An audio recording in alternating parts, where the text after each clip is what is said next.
And there we go. Sorry for the delay. Got a bit distracted with a few things, but we are here now. So yeah, no worries about that. Also, no, you did not see me being still on the Final Fantasy 14 category when I started streaming.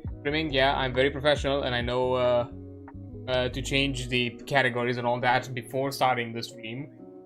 I am very professional when it comes to that, definitely. But yeah, today back to some good old tabletop thingies and tabletop fun. But yeah, before we jump to that, I'm not sure if there is anything specific for me to kind of quick talk about or Day of the Swords, because yeah, there is the general craziness that kind of happens here and there across the internet and beyond, but there are subjects that I'm not sure if I have the necessary info or tools or anything of that sort to kind of talk about. I did have like occasional like mouthfuls both yesterday and a bit today, but mostly yesterday, about the whole fiasco with the payment processors. That's definitely something that it's a bit problematic and needs to be dealt with, and a bit problematic. It's it's kindly said. It's really problematic, as that kind of thing should not be dictated by companies that their sole purpose is, well, in their name, payment processors. They are not those. They're not here to dictate what the fuck we are using our money for, especially if it's 100% legal, and in most scenarios it is. But apparently now they're skirting in the line that it's not about legality, it's about some perceived morality of, oh yeah, let's do anything but actually protect those weak and vulnerable when it comes to doing that sort of things. And yeah, that kind of got me a bit into riled up, and I'm not in the mood to be ranty to these kinds of things, especially because believe me, when it comes to, oh yeah, protecting the vulnerable and the weak, and doing these to prevent violence, and boy, I can just list you 2 examples which happened in the span of 2 weeks within the same country a few months ago that have nothing to do with digital products or digital fiction that might perceive some violence or anything of the sort. Because I'm gonna say it again, as I said it before, and many have said it, because we've had this argument and discussion and topic for decades at this point. Mature fictional content does not correlate with actual crime. I'm saying mature fictional content because it's not just video games, because at this point it's kind of slowly getting argued that it's not only video games that are encouraging this. At this point, like, we're really reversing, because these kinds of discussions were happening every time a new medium appeared. When radio first appeared, those same sort of outrage was back in the day when it came to the radio. When anything movie related, anything the media, video media content started pushing, these cinemas, the TVs. That was another push that that incites to violence because of the content it can now display. And video games, were basically the last one as being, kind of the next in line from being not only just something that you engage with passively, but you also actively interact with, and seen as another problem. And yeah, these discussions have been happening in the past, and I guess now we're just reverting where not even simple digital content that would be just out there for people to kind of engage passively is now considered problematic. So anyways, that's a whole last round, and I would love to see, because I'm keeping an eye out, but because I'm not the person, this goes beyond just affecting video games. It just affects content in general across the board. Not just and currently there is not something concrete, like for example how we had with Stop Killing Games, for example. And unfortunately the issue does not really kind of does not really cascade into stop killing games, because this is about like terms of service, payment processing. It's a whole lot of different things. It has nothing to do with preservation, and delisting does not really come into that. It's a bit more complicated. It's heavily more layered in a ton of legality that does not stop killing games does not cover. To some extent, maybe, but not completely. So unfortunately, yeah, stop killing games cannot really push too much into this, and I haven't seen any concrete movement that could actually bring a significant change, or at the very least something that would definitely push towards like, oh yeah, if this thing passes or this thing reaches some sort of point, then some discussions or some efforts of changing or putting it into the forefront are gonna happen. Right now, from my understanding, there's a ton of like efforts to basically call payment processors and call all sorts of banks and all that, and basically do this on a daily basis. Unfortunately, it similar to kind of like stop killing games and that kind of thing, it can be limiting depending on your region and where you live. Most of the points of contact are within the US or anything from within the EU. It's specific countries. I think France, Germany, maybe. I think Ireland might be, for because one of the banks is Barclays, for example, which is a Western bank within Europe. At least I know it's been around the UK, because I was part of that bank for a while I was still in the UK. But it's not one that spans across the countries, unfortunately, or across the continent, fortunately. So, yeah, methods. Let me see if I can, at the least, find.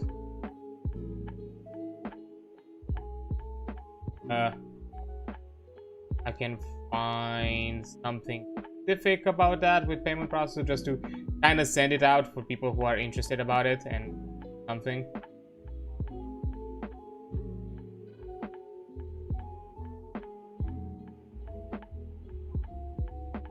Okay, we have here a list of processors info.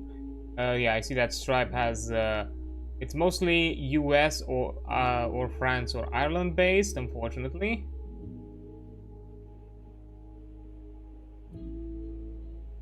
Not sure if, I'm guessing they could be reached internationally, considering that Stripe is just a processor and not necessarily a physical bank.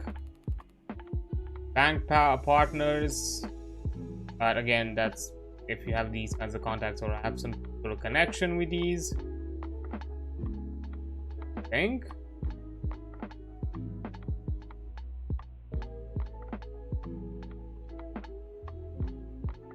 Okay, PayPal has one. Ton of things. Okay, Visa.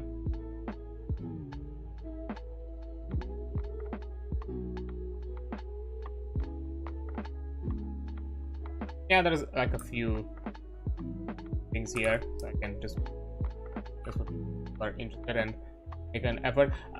Also, another thing that I can understand why maybe it's not necessarily gonna be to the rack up or to the push that others do, because this involvement is a bit more personal, because you have to call, and you know there's a lot of that's a call to action that is a bit heavier than something like stop killing games when it comes to, you know, sharing around, being, you know, still having some level of anonymity, or at the very least the feeling that, you know, it's another layer of safety that, you know, plus especially everything is a lot more discreet when it comes to, you know, you just, or the effort of signing and joining the petition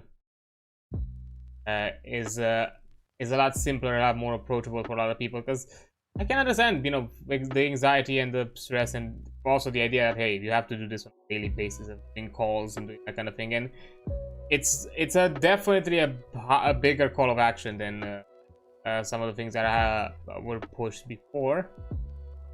So, you know, I'm also keeping an eye out to see if there are other ways. There are some things here with sites of additional resources. I'll have to look into it a bit more heavily. But right now, like, the biggest thing is just calling and contacting and doing all that kind of thing. Yeah, it's complicated, and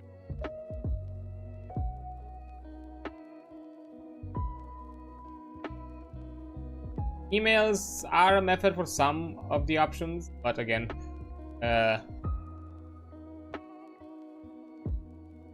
it can be a bit complicated. But hey, at the very least, you are given a few examples when it comes to how to contact, how to reach out, and what pointers are. Because another thing, be respectful when you're doing these kinds of things, because at the end of the day, people behind the fucking phones or the emails and all that, they don't have anything to do with this. They didn't participate in this decisioning process. They're just doing their job. They're out there to make it their own life, to fucking make a living. So it's not their fault. So do not push the anger and frustration towards them. But it's definitely becoming dangerous, because the whole at least now argument that I've seen that goes beyond the legality, but now into this kind of some sort of higher morality of just of games inciting, or content inciting violence and other forms of abuse. And just having that, it's too vague. It's dangerously vague, because define what can be violence towards weaker parties, because there was, I think, the argument that abuse towards women and that kind of thing. And I'm now thinking on this weird kind of perspective, or at the very least something that I could see possible. Well, what if I play in a video game where one of the playable characters feminine, and the whole point of the game is you're having guns and weapons and shooting each other, and that inciting to get women against is that inciting to violence against women because I'm shooting a femme character that the player decided to pick? And that's kind of thing. It's way too vague. It's dangerously vague. This can now definitely go beyond just adult content and adult games, and be just simple AAA or mature or 18 plus game, or anything of that sort that you'd expect, like GTA or anything in that line, could just now be in danger. So that's the problem. That's kind of the issue, and I would love to see something that, definitely this kind of pressure is important as well.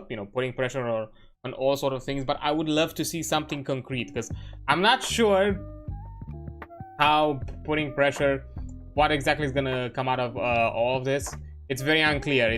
There's no assurance that this will do anything, or if this will lead to anything, because there have been certain phones and certain numbers that have been disconnected simply because of this effort. So there is definitely not really an effort of listening or compliance. It's just more, we're still gonna do our thing and we're just gonna ignore you. And yeah, it becomes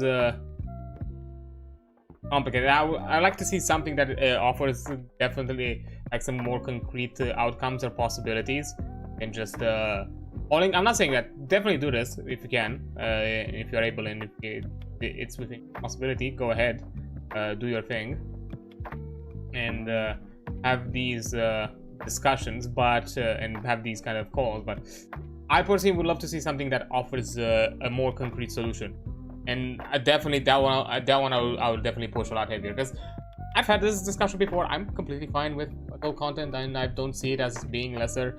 Yeah, some people can argue, and even I can say that that some of it is just an excuse to just have some sort of risque content that is wrapped around like games. Like me personally, like if you're making an interactive experience, put a bit of effort into what does that mean within this context to create something that is an interactive experience. Like make also an engaging gaming experience. Like, I'm not a visual novel hater. Everybody enjoys whatever they enjoy. No form of the game makes you a lesser gamer or anything of the sorts. But we've seen a ton of visual novels. Visual novels are definitely like the easy choice, but give me something a bit more interesting, because yeah, visual novels can maybe lead me to path, and if we're talking about like decision making or anything of the sorts. But some of that I can just also do it with just simply having looking up comics or videos or anything of the sort. So make it engaging. But anyways, that's a different type of a discussion. I would love to. Some people are definitely discussing about this a lot better, especially those probably in the space. more than I am, because I am not in the mature content space myself. I can't necessarily say what I can offer and how exactly. I don't necessarily have a perspective of this, and so far because of that, and I'm a bit safe. Yeah, there have already been scenarios from what I've heard of not only games being delisted or like content in general that is seen as risque, but it's even creators have been banned.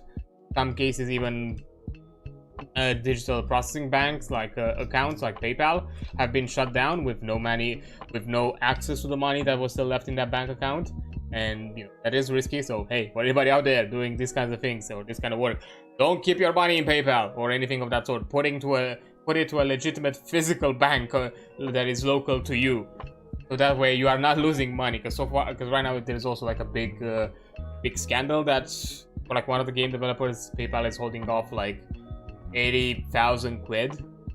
That's a lot of money. It can be argued that it's basically stealing. But yeah, I would like to offer a bit more insight and a bit more help into this, but I just don't have anything than what I've seen before. And every time I kind of come across it, I'll share it around. But I would hope to see something or some sort of a call to action that is at the very least from my perspective it gives me that assurance. Because yeah, maybe I'm a bit realistic, maybe a bit pessimistic about this, but just simply calling, not sure where that's gonna lead. I'm not saying that you shouldn't do it. Go ahead, do it, keep the pressure, do that. But me personally, I don't see it as that offering that concrete kind of hit or something that is gonna reach to the right people. Because at this point it's definitely an issue that not the payment processors themselves are gonna fix. We have to create some sort of outside pressure, not by, you know, direct contacting them, but some bigger power, outside power that can influence it at this point. And as I said, one of the things with Stop Killing Games, that's why I was, you know, really pushing towards it, and I feel it was effective, because you had something like the EU Parliament that was like, hey, this is not good, we'll probably have to discuss this and probably have to make changes about this. Here we have to do something similar. There has to be some bigger powers that can actually shift things, not just us. Like, yes, the consumers themselves are a big part of it and should still engage into it, but I would also like to see some bigger powers get involved into it as well. And that will, at the very least, that will give assurance that there are going to be movements towards something positive. But yeah, that's just the general thing that I've seen and noted. And shifting to a different thing, still kind of game dev related, because I know there's been like a ton of discussion recently with FF14, specifically around I think the banning of a certain mod or something like that for Final Fantasy 14 or anything of the sorts, and there's been a bit of a scandal towards that and outrage against like modding community and everything of the sorts. And you know, there's been like a statement that Yoshi P has made about it, and from my understanding, it's not like the first time these kinds of shifts have happened in the past. And from what I've seen from that statement of Yoshi P, I can understand. First of all, the man is very understanding and quite knowledgeable on how the internet and how the kind of gaming space works and all that, and gave quite good examples in what exactly he's seeing as problematic. But at the end of the day, just so you know, like, yeah, go ahead, do your modding, do your all of that. Don't fucking make it public. Don't earn a profit out of it. And don't talk about it publicly. Like, don't be like out there in the open, you know, reaching out to all that kind of thing. Like, because I'm gonna be honest, I'm telling you right now, if you think that something that you're doing related to a game, through that you have obtained through some sort of software like modding or any other things, that's like another thing like private servers or anything within that vein, don't think devs do not know. Devs know. In most scenarios, devs know. It's just an unspoken agreement, and more of an unspoken thing that, yes, we know that you are doing this thing, and we're deciding we're deciding to be ignorant about it, to feign ignorance because we do not see the fault in it. But if you're bringing attention to yourself, we cannot help you, because at the end of the day, we're also talking about being a, game development, and studios and all that are a business. They need to make profits. They need to. There's also a thing of security. They cannot encourage or cannot push, be like, oh yeah, do this kind of thing and download softwares from whatever website and that kind of thing. And they cannot encourage the possibility of you risking your own security, because modding can also be a risk to security. Because they cannot guarantee. Believe me, the internet is full of people who are gullible, and they may not be able to have the general foresight or common sense or who knows what to always go on trusting platforms and trusting websites. I don't know, like Nexus modding or anything of the sort comes to collecting mods. Maybe, who knows, maybe there's gonna be that one odd case of some random player that has no idea how to look for mods and that kind of thing, just stumbles upon a website claiming that, oh yeah, you want to get this mod, here, go ahead, trust me bro, and just get themselves compromised. And now the studio is in a big trouble because they've basically encouraged foreign software that compromised their one of their consumers. So that's another thing. Like, unfortunately, believe me, because the gaming community is formed and a lot of the games have been kept alive due to modding, and a ton of most developers are fully aware of that and are fully respecting and accepting it. In most scenarios, they love and enjoy seeing this kind of work. It's just they cannot openly talk about it. They cannot openly encourage it in many scenarios, especially for ongoing games that are a paid service or have some sort of paid service like an MMO, and with systems of monetization and other things. Because there was also the discussion that certain modding when it comes to FF14 was things like, oh yeah, I can change my aesthetics, or maybe there's other things that can shift or be altered on a client level. And that can also affect the general profits, because hey, if you're encouraging some modding aspect that may be like, oh yeah, look, I can just change one of my common looking armor sets and to now look similar to something that is available in the premium shops and everything like that. It can only be obtainable by buying and with actual currency. That's a problem. Because it can when it comes to being a business, because at the end of the day, at the very least, for those platforms who profit themselves when it comes to pay to win systems or gachas or anything of the sorts, cosmetic stores are usually the kind of form of revenue and ways to kind of maintain servers and service, like subscriptions when it comes to MMOs. So completely understandable to have that. So if that's their lifeline, that's their thing that keeps them floating, encouraging modding that basically can put their the cash flow that sustains them at risk. That cannot happen. Again, plus the security thing. There are many obvious things why in many scenarios modding is not talked about or not really discussed, especially in the online online gaming. In single player gaming, it's a different scenario, because usually they're like a pay once kind of thing, or maybe or anything similar to that. So usually there it's a bit fine, because it's single player experience. You paid it once, you got your thing, that's kind of it. You're not really doing much more than that. So usually there it's a lot more approachable and more encouraged. But anything that is online or only online, yeah, it's more complicated than that, fortunately.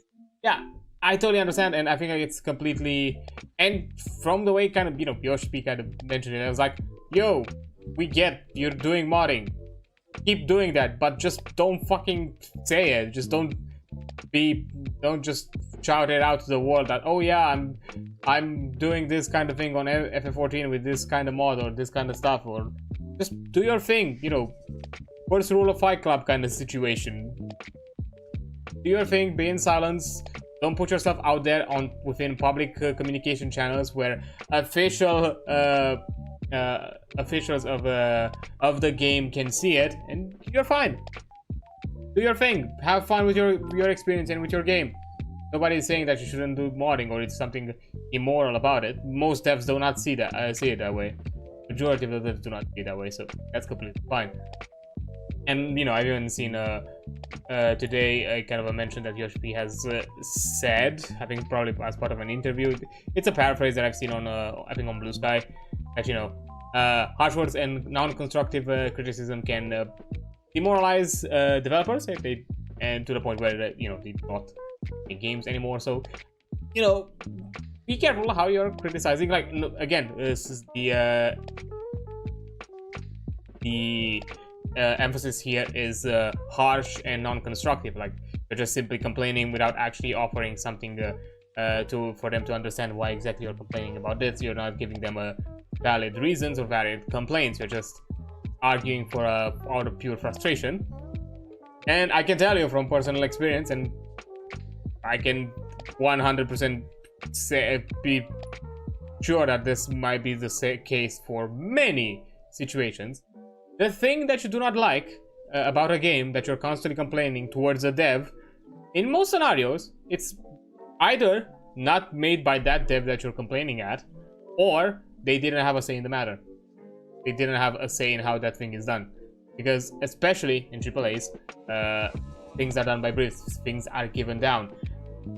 Things are given out by higher ups and be like, here, this is your task for, I don't know, the coming week or whatever, depending on schedulings and tasks and task management. Jira or agile forms of management and anything of the sorts. Here's your task. This is the thing that you need to do. These are the requirements of the brief. This is where you need to fall in line. There is a level of flexibility, don't get me wrong, but to a point of what you can do. And in most scenarios, you're not gonna have a say in how that thing goes. You're there to do a job, and you're doing it, especially in AAA. That's kind of the trade-off. At the very least, that was for many years. It hasn't really been applicable in the past years, and not even this one. And the current year hasn't really been applicable. The trade-off of, if you want stability within the gaming industry, you go AAA, but minimize the freedom of creativity, then you go AAA. If you want full creative freedom, but you putting your stability at risk, you go indie. That's usually how the trend went. Because unfortunately, indies are a lot more volatile. Indies do not guarantee success, or at the least do not guarantee that, hey, you putting yourself out there is gonna give you the enough income to at the least sustain yourself for the next project, or at the least to keep doing this. While on the AAA, you're a big company with investors and other things, and other teams and other departments that are solely out there to just handle that, so you don't have to worry about it. Yeah, that's usually the trade-off. You're not gonna have a big say in a lot of things, but you're there to do a job, and you're gonna have a job, and you're gonna have an earnings, and maybe after a point when you have enough experience, enough stability, enough income put to the side, maybe you can do your own project, or maybe you're doing your own project on the side and see how things are going. That's usually how it goes. So yeah, don't expect, and that I can compare it to other jobs. Like think of it like, for example, the animation industry. That's the same thing. Animators are not out there doing their frames of animation in their own style, in their own process, in their own visuals, and in their own kind of forms of animations, because even animations have different type of stylings and ways they present themselves. No, you're out there to make sure that every animator is following a certain guideline, it's following a certain style, it's following a certain type of animation, it's following the art bible, the guidelines and everything. Like, so everybody does the same shit, so it's not a fucking shit show. Same thing happens in video games when it comes to game development and game design. People have to follow a standard, and in many situations those standards are given by the higher ups. And in some scenarios, not even those higher ups do not mean the lead developers or the game director. They could be even higher than that. They could be the investors. In some cases, even the investors can make demands and be like, okay, we're willing to give you the money, but we want to see X, Y, and Z in this game, or we want this type of monetization system. Sometimes monetizations are pushed by some other people usually, or other things like that in some cases, or other aspects of a game are pushed, and they have to comply, because at the end of the day, they need the funding, they need the money, they need to do the thing, and they have no say in it. So don't expect a junior or even a mid-level or be out there to fucking argue their point that this thing that you're giving me is not a good thing, and I'm gonna argue for it. Maybe in some situations you're gonna be lucky, maybe through sheer, I don't know, playtesting and QA and other aspects within the process of development, where it goes to the point and realization that, oh yeah, this thing is not good. But that's not always gonna happen, because maybe in some cases, yeah, it's more a decision of, this is the direction this aspect of the game it goes in. But it's not necessarily jank or polish. But it's still equally polished, just maybe not the one that would be a better fit than the alternative that maybe you're thinking, or the player base or the community is thinking. Fortunately, they don't have a say, and that's kind of thing. So yeah, kind of take that into account whenever you're trying to be complaining about something, especially if you're not offering actual criticism. You're just out there to just to cry yourself that you do not like something. I'm telling you right now, to whoever the fuck you're crying, they might have, in many scenarios, they didn't work on that, or they didn't have a say in how that is supposed to go. They're just there to do their job, to earn a paycheck and to make a living. That's it. So if you want to complain, make it, at the very least, be kind, or at the very least respectful, at the very least, towards the people you're complaining towards, and offer something critical, offer constructive complaints, constructive criticism, offer information that would help them get better in doing that, because at the very least, the person that's seeing that could then forward it to the one that might be relevant towards, and you know, things might get better in the process. I think I've seen like some certain like posts and discussions even recently. I think with with Arrowhead, with the Helldivers devs, also kind of mentioning that usually there is a certain vocal minority that they kind of decide to ignore, because usually they do not represent the general player base. Because I am willing to agree that in certain games, the general bigger community is a lot more quiet and silent about things, or at the very least, they're using channels of communications that are not so in your face, like, I don't know, streaming, content creations, or some other things. Because usually the complaint was kind of to put towards, like, you know, streamers, and in some scenarios, and I agree with it to some extent, that even like competitive community can at times be a bit too zealous when it comes to what they are asking and what they want to see changed. Because I'm sorry, not every multiplayer game has to be just catered towards the competitive players. Believe me, without the casual players, you're not gonna have that game survive. I'm telling you right now, competitive players are a niche in all communities. You need your casuals. If you don't have your casuals, that game is gonna fail. I'm telling you right now, there's no game out there that has a competitive only community that is able to sustain it, because those numbers are way smaller in comparison to the casuals. So good luck maintaining a service or a game that is, especially if it's online only, because that's usually, when it comes to the competitors, it's usually the online only games. Yeah.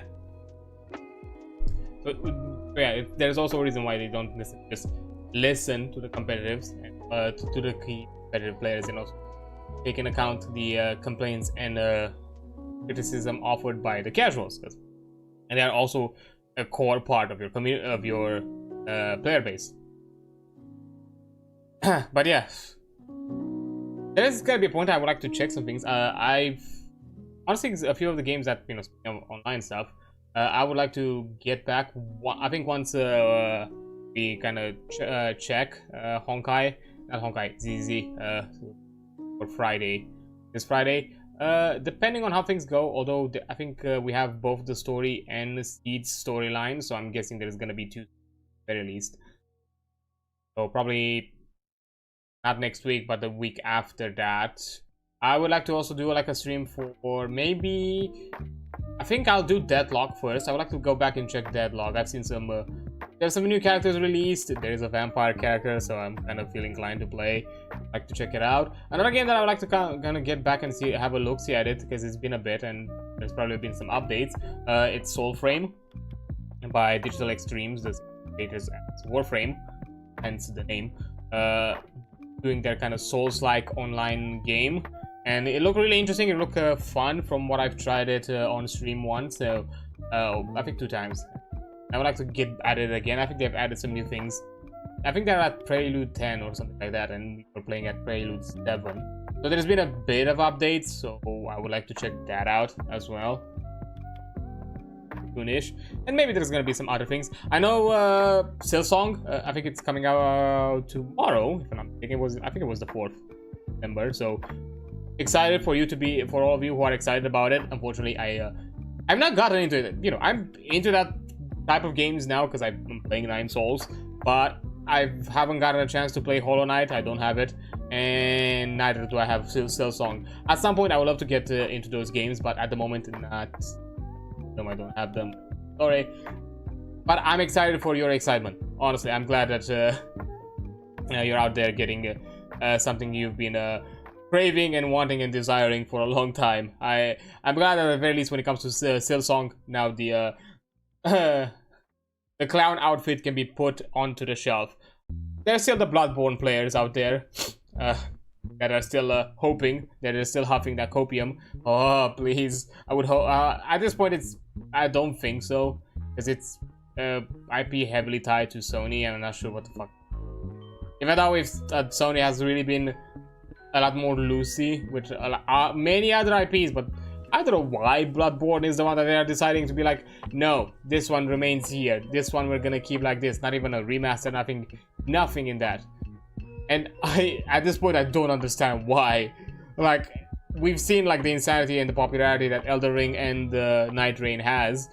So I feel like Sony could fucking cash in on it, but I guess not. And it is sad because I think I've heard like the best fucking comparison of it. It's was mentioned by, I forgot the name of. I think it was AI in games.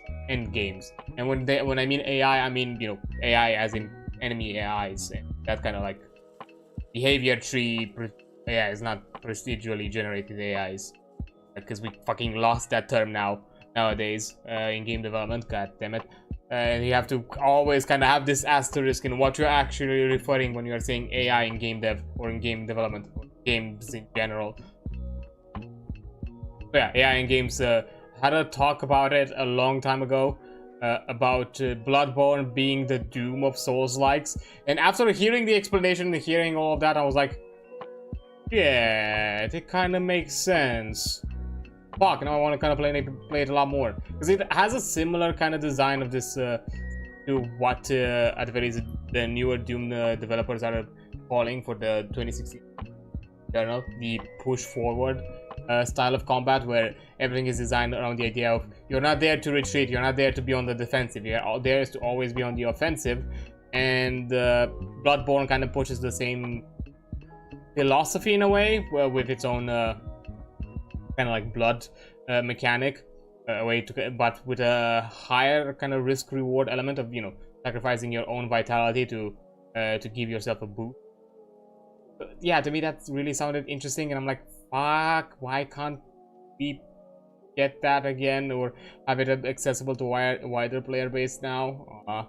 A bit sad about it. But yeah, that is my clown. That is the occasional time when I wear my own fucking clown outfit. I'm not expecting it for any of the big awards. Anytime I'm hoping and expecting to hear something Bloodborne related, it's maybe for like another one of those like Sony Next things, or like Playfest or called, because I don't remember. Every time I see those announced, I'm like, maybe I'm slightly hoping that maybe we're gonna hear something Bloodborne related, but that's kind of it. Nothing more than that. And yeah, it is. I'm usually kind of saddened about it that it's happening, unfortunately, and yeah, it'll be like that. But yeah, I think I yapped quite a lot. we're probably gonna just generally yap for a while now, so we get probably get into the TTRPG talks into the next hour, because yeah, I've talked a bit too much, and I'm not gonna be able to cover enough within the less than 15-ish minutes left before an ad hits. So I'm just still gonna generally yap of things. There are moments where I kind of worried about these types of streams. More specifically, I was really kind of shocked, and in a way I'm glad when I did by the end of it, when I did the last Stop Killing Games stream, which was only focused about discussing.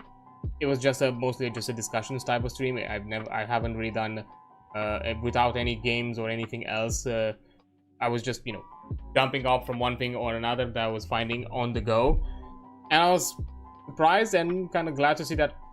I guess I have that in me as well, to be a bit more within the yapper side of things, where I can cover topics and I can just have a stream where I only discuss things and discuss topics and do that sort of thing, and occasionally watch some things, offer some commentary sort of things. I'm not saying full on react, because I don't think that I only jump for a few hours here and there to some videos. I don't consider myself a react channel, and I don't want that to be my bulk of things. I don't if I am ever quote unquote reacting to something, I also do it with the idea of offering my own input and perspective on it. So pausing, discussing, looking into things, that sort of stuff, not just listening and nodding and saying and whatever the hell, just simply just voicing it out. I'm actually have my moments, do a pause, have a discussion, or mention my perspective on it, or quick thing about that. And that's kind of similar to what I'm also doing with the TTRPG stuff. Yeah, I am reading off the actual book and that kind of thing, but I'm also putting my own. After I'm reading a paragraph or set of paragraphs, I'm then pausing, saying my own thing about it, and then I'm continuing to read more of it. And also, I'm not reading the entirety of the thing for two reasons. One, it's a lot of it. I don't want to do that. And second, it's also out of respect for those who have worked on it, and be like, hey, you want to see the rest of this stuff? Get the RPG, get the book, and then you can have access to all the information that you want. So I'm not giving it out here for free, the entirety of the thing. Plus, I think I would probably also get in trouble if I were to do that with certain things here and there. So yeah, if I do it because in a very transformative way.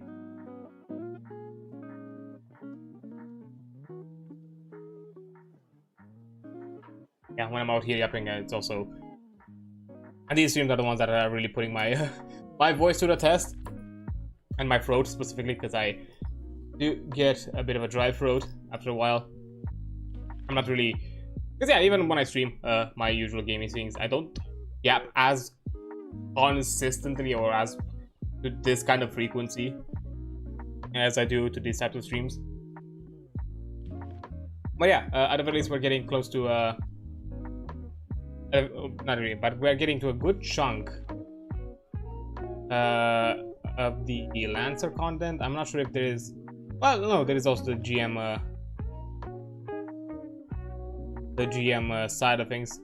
I was also thinking of maybe reading some stuff about the setting, but I think I'm gonna leave that for you to kind of look into it, and if you wanna better understand the craziness that is this setting. Yeah, we still have, so yeah, today is going to be the combat, and then next time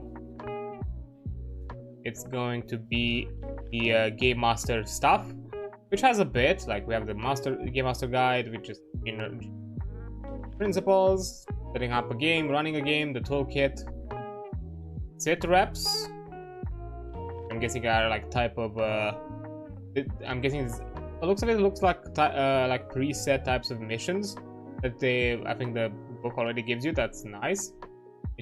Iterative world building, that looks interesting. Finding natural feature. Oh, for making interesting environments for your combat. And NPC guidelines. Yeah, that looks interesting. So we're also gonna look at that up to the point I think building NPC. I'm gonna leave that out of it. So that's still 30 pages. Okay, yeah. And the whole combat thing is slightly less than 30 pages that we're checking today. So that should be fine. Yeah, that's also kind of a reason why I'm a bit more yappy for like the first hour or so, and I'm really jumping immediately into the thing. Simply because at the very least with Lancer, I've realized that I kind of cover a lot of the things fast because it's really brief. It's not as complex as a game or system compared to other ones. So I think it's an advantage of it being a lot more brief and kind of tightly designed. So you don't have a lot of worry for it. So you can quickly skim through the important points, get the gist of it, and then jump into it and have a generally good experience. That's really nice. But yeah, and after that, I'll think about it. As I said, I think I would love to get into proper like bunkers and badasses because we have. To be fair, it's very. I think it's definitely on the more niche side when it comes to an RPG system.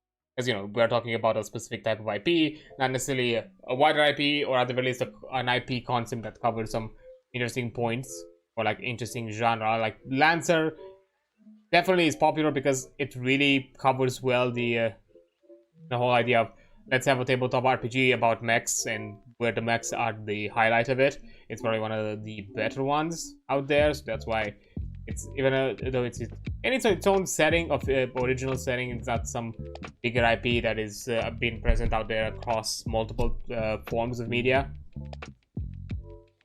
That makes sense. While Bunkers are Badasses is morely themed around kind of the Borderlands experience, so that's already a niche because it's it's the niche of somebody within the Borderlands community, and then that is also into the RPG settings, which I would say that I'm sure there's gonna be a good chunk of them, considering that Borderlands is also at the very least an RPG light type of game because it has RPG elements to it. It is a shooter after all.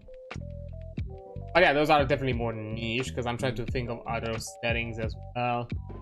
Warhammer is still more focused about the tabletop than necessarily its other IPs, but its other IPs are also equally not other IPs, other forms of content in media are also equally popular. But I think the tabletop experience is kind of the go-to. Warhammer, it's also kind of gamey, or the very set because D&D doesn't count because it just started with the tabletop stuff. I know they're like technically neither is Cyberpunk, because Cyberpunk 2020 it predates Cyberpunk 2077. That's where kind of it got inspired from. So no, definitely not WoD. Like yeah, Vampire the Masquerade Bloodlines is definitely one of the most popular RPGs out there in general speaking, putting it aside from the WoD franchise. But I still think some of it's popular. Definitely it brought a lot of people within the IP and within the setting through the game, and some within the community even recommend you before you want to jump into the RPG, maybe give the game a try to get a feeling of the setting before anything else. And that Bloodlines is the only game so far when it comes to anything within the WoD IP that really gives a good vibe of the settings, at the very least when it comes to overall the Vampire the Masquerade, the Hunted stuff. I think it has a bit of rave because I've heard. I haven't played it myself, so I'm just saying. I'm just purely saying from things that I've heard and occasionally seen. It might have some rave stuff. Definitely, there has to be some mention of Werewolf because it's one of its other more popular ones as well. I mean, I'm sure every splat has its niche core, a big core of kind of dedicated players to each of them, and I'm not sure if there are as many who are into all of the stuff, all of the splats within, well, at the very least, the big splats within WoD. Which I'm not even sure which one would be considered the big splats. Aside, the ones that come to mind is vampire, werewolf, wraith, mage. Yeah, I was about to say magic. Wraith. I'm not sure if mommy or demon would be considered more niche. I think they are considered a bit more niche because I think, if I'm not mistaken, they're working on older systems. I'm still a bit of a newbie when it comes to WoD. Just to preface, WoD is a big thing.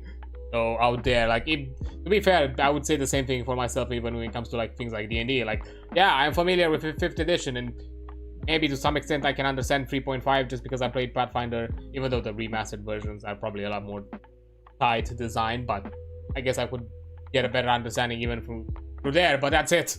I don't really know much of the OGs, Advanced D&D, Chainmail, you know, 2nd edition or 4th edition. I don't really know much of that and how exactly those things handled, so that could go the same with, you know, when it comes to WoD. I've only experienced things that are only available within a certain period of the setting, because yeah, Hunter the Reckoning, pre-new WoD, pre-5th edition, is Hunter only had a 1st edition variant. It never had a 20th anniversary version, but thankfully, because of how 20th and 1st are, there are slight differences, but not enough to make too much of a problem to kind of adapt between each other, and that's definitely been a quality of WoD, that you can, at the very least within the old World of Darkness, you could easily adapt from an older setting to a newer, or vice versa, because overall the kind of skeleton of it all, and foundation is kind of the same. So it's easy to just make the necessary adjustments and just take whatever from wherever you want. Because even in our case, with our actual first round of actual play in the one setting, when it started getting crazy into a bit of a multi-splat type of situation, you know, Ghost still managed to, you know, bring things from like stuff like demons, even demons, wraith, and other stuff like that. Plus, you know, we were out there fucking vampire, hunter, mage, all together in one place, you know, werewolf as well. Yeah, there were things out there, but you know, at the very least, I mentioned the ones that definitely the community speaks a lot more about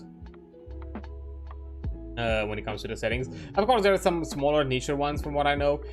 Hunter Hunted is known as to being the kind of OG of what if you were a hunter but not imbued, or you know, the Vigil from the Chronicles of Darkness kind of became more the popular form of hunter, and it was brought to the 5th edition version of World of Darkness, and that was kind of the theming of it, which I can understand. You know, the appeal of just being a normal man trying to deal with these new revealed supernatural threats to you. But equally, I can also understand of still doing that, but also having some weird esoteric kind of powers. I think both have their own appeal, and it's kind of sad that at the very least within the 5th edition they didn't try to look into a way to kind of bring both to the forefront. I feel like both of them are very essential to the hunter experience, because again, in either situation, you're still even as an imbued, you're still on the fucking lower end of the food chain. You don't compare to a fucking vampire, even as a imbued. Like, good fucking luck fighting an elder in most scenarios, even like that. But hey, anyways, that's a weird one that aside, I guess. But yeah, I was still trying to think. I'm not sure if there is big IP that is that didn't start from a TTRPG that is kind of one of the more popular ones. Doesn't come to mind right now, at the very least. Yeah, and that's usually kind of when I say being a niche, and I'm still thinking about it. The thing is, I'm not sure I have any. I mean, Buckets of Madness is something that I still have in a decent amount of info, and other settings I'll have to look after that, because I would like to get a bit into Pathfinder, although, you know, as well, to kind of discuss it. Maybe there's some other things. I'm not sure if I'm gonna cover WoD, because as I said before, WoD is crazy. WoD has a lot of things, and even I struggle to go. Even to this day, I still kind of slightly struggle to go through some of that stuff. myself. So we'll see. Maybe there's gonna be some other things out there. Maybe Cyberpunk Red, now that I think about it. Be that. But anyways, I'm gonna take a quick break now as an ad is about to pop up, and once I return, we're gonna actually jump into Lancer. So yeah, I'll see you in a bit. And there we go. Hello there. Yeah, don't worry about it, you've not missed a thing for two reasons. One, the first hour was just generally yapping. I haven't really gotten into the subject, so don't worry, we're just about to get into that. And secondly, the way things work around here when it comes to ad breaks and all that, whenever I'm able, which in most scenarios I am, the only exception is if I'm playing some sort of online game, and that scenario, hey, I can't pause, I take a break whenever an ad hits, because I have them set up for once an hour. So, you know, I do an hourly break when the ad is there. I step off, do my thing. Once the ad is over, I come back around and we continue, because I don't want people to miss out on things. That's the usual. So don't worry, especially for these, which are a lot more, you know, freeform. I can easily put a break whenever I can. When it comes to the stream, everything is gonna be viewable for everyone. So yeah, don't worry about it. We are getting into it, which I guess gets us into a good segue of jumping into the thing today and getting into that. Let me see if I put it like this. I think this is enough of a zoom. So, you know, you can also see the writing. Get it? Yep, there we go. But yeah, we're talking Lancer today, and more specifically, we're covering the we're looking throughout the combat section on how exactly, you know, a combat scenario runs within the game. As last stream when we talked about the Lancer week before, we covered the general pilot and mech creation, as both of them are slightly separate things. And before that, we had like a general discussion of what Lancer is, how it kind of generally works, and how things kind of play out as a structure, but as a general overview. So those are the things. Today we're covering combat, which is kind of the main thing of Lancer when it comes to it. And then next time, probably next week, we're also looking into game mastery things and what exactly type of content the book offers when it comes to game masters. So that's another thing. But how things go around here when it comes to my TTRPG streams, to kind of give a bit of an understanding. These, I want them to be kind of a bit of an open, free form type of thing. Like, the topic that I'm covering, it's a bit considered more as a filler topic, because I'm out here to have it as a way to kind of, you know, keep things going and keep things progressing, or having something to discuss about. But the way I want these kinds of streams to get to is this to be a space where people can have general conversations of TTRPGs, like, hey, do you want to talk about something that happened? Maybe you want to ask for advice, offer some suggestions when it comes to other people within these streams, or simply just want to yap around something that you really enjoy when it comes to either these systems or some or another. Like, yeah, even if right now we are covering Lancer, if you're a general TTRPG enjoyer and just want to have some general like TTRPG discussions, that's completely valid, and it's completely okay to do so. So you know, it's not just just because I'm talking about Lancer for example right now, doesn't mean that you cannot have like a quick discussion or like a quick mention, like, hey, I'm doing this thing, could you offer me some advice? And maybe I can offer it, maybe somebody within the chat. I just want this to be kind of a space where people can freely talk, freely offer advice, freely, you know, kind of, you know, nerd out, yap around, and you know, talk with joy about their, you know, general tabletop experiences. So yeah. Right on, can you make your screen full screen? I'm getting deep in this right now. What do you mean by full screen? Because I think the zoom is decent. Because, you know, I'm not like, yeah, I can make it like this if you want. Is that what you're referring? Because you're saying, I'm just saying that it might offer a bit, it might be a bit too big maybe? Like, let me see. Didn't even know that's literally the mech chapter is literally it's the thumbnail. I've not planned it out. I just chose a thumbnail that I thought would be fitting.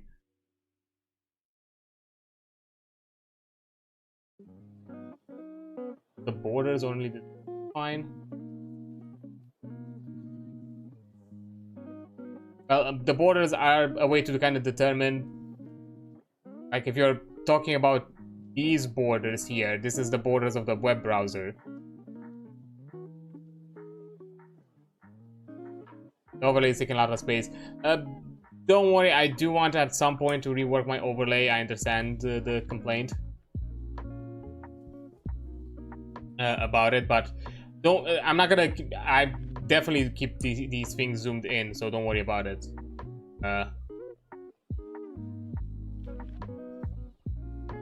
So everybody can also view the writing and all that. So you're not just gonna see me read, but you don't even know where the fuck I'm reading.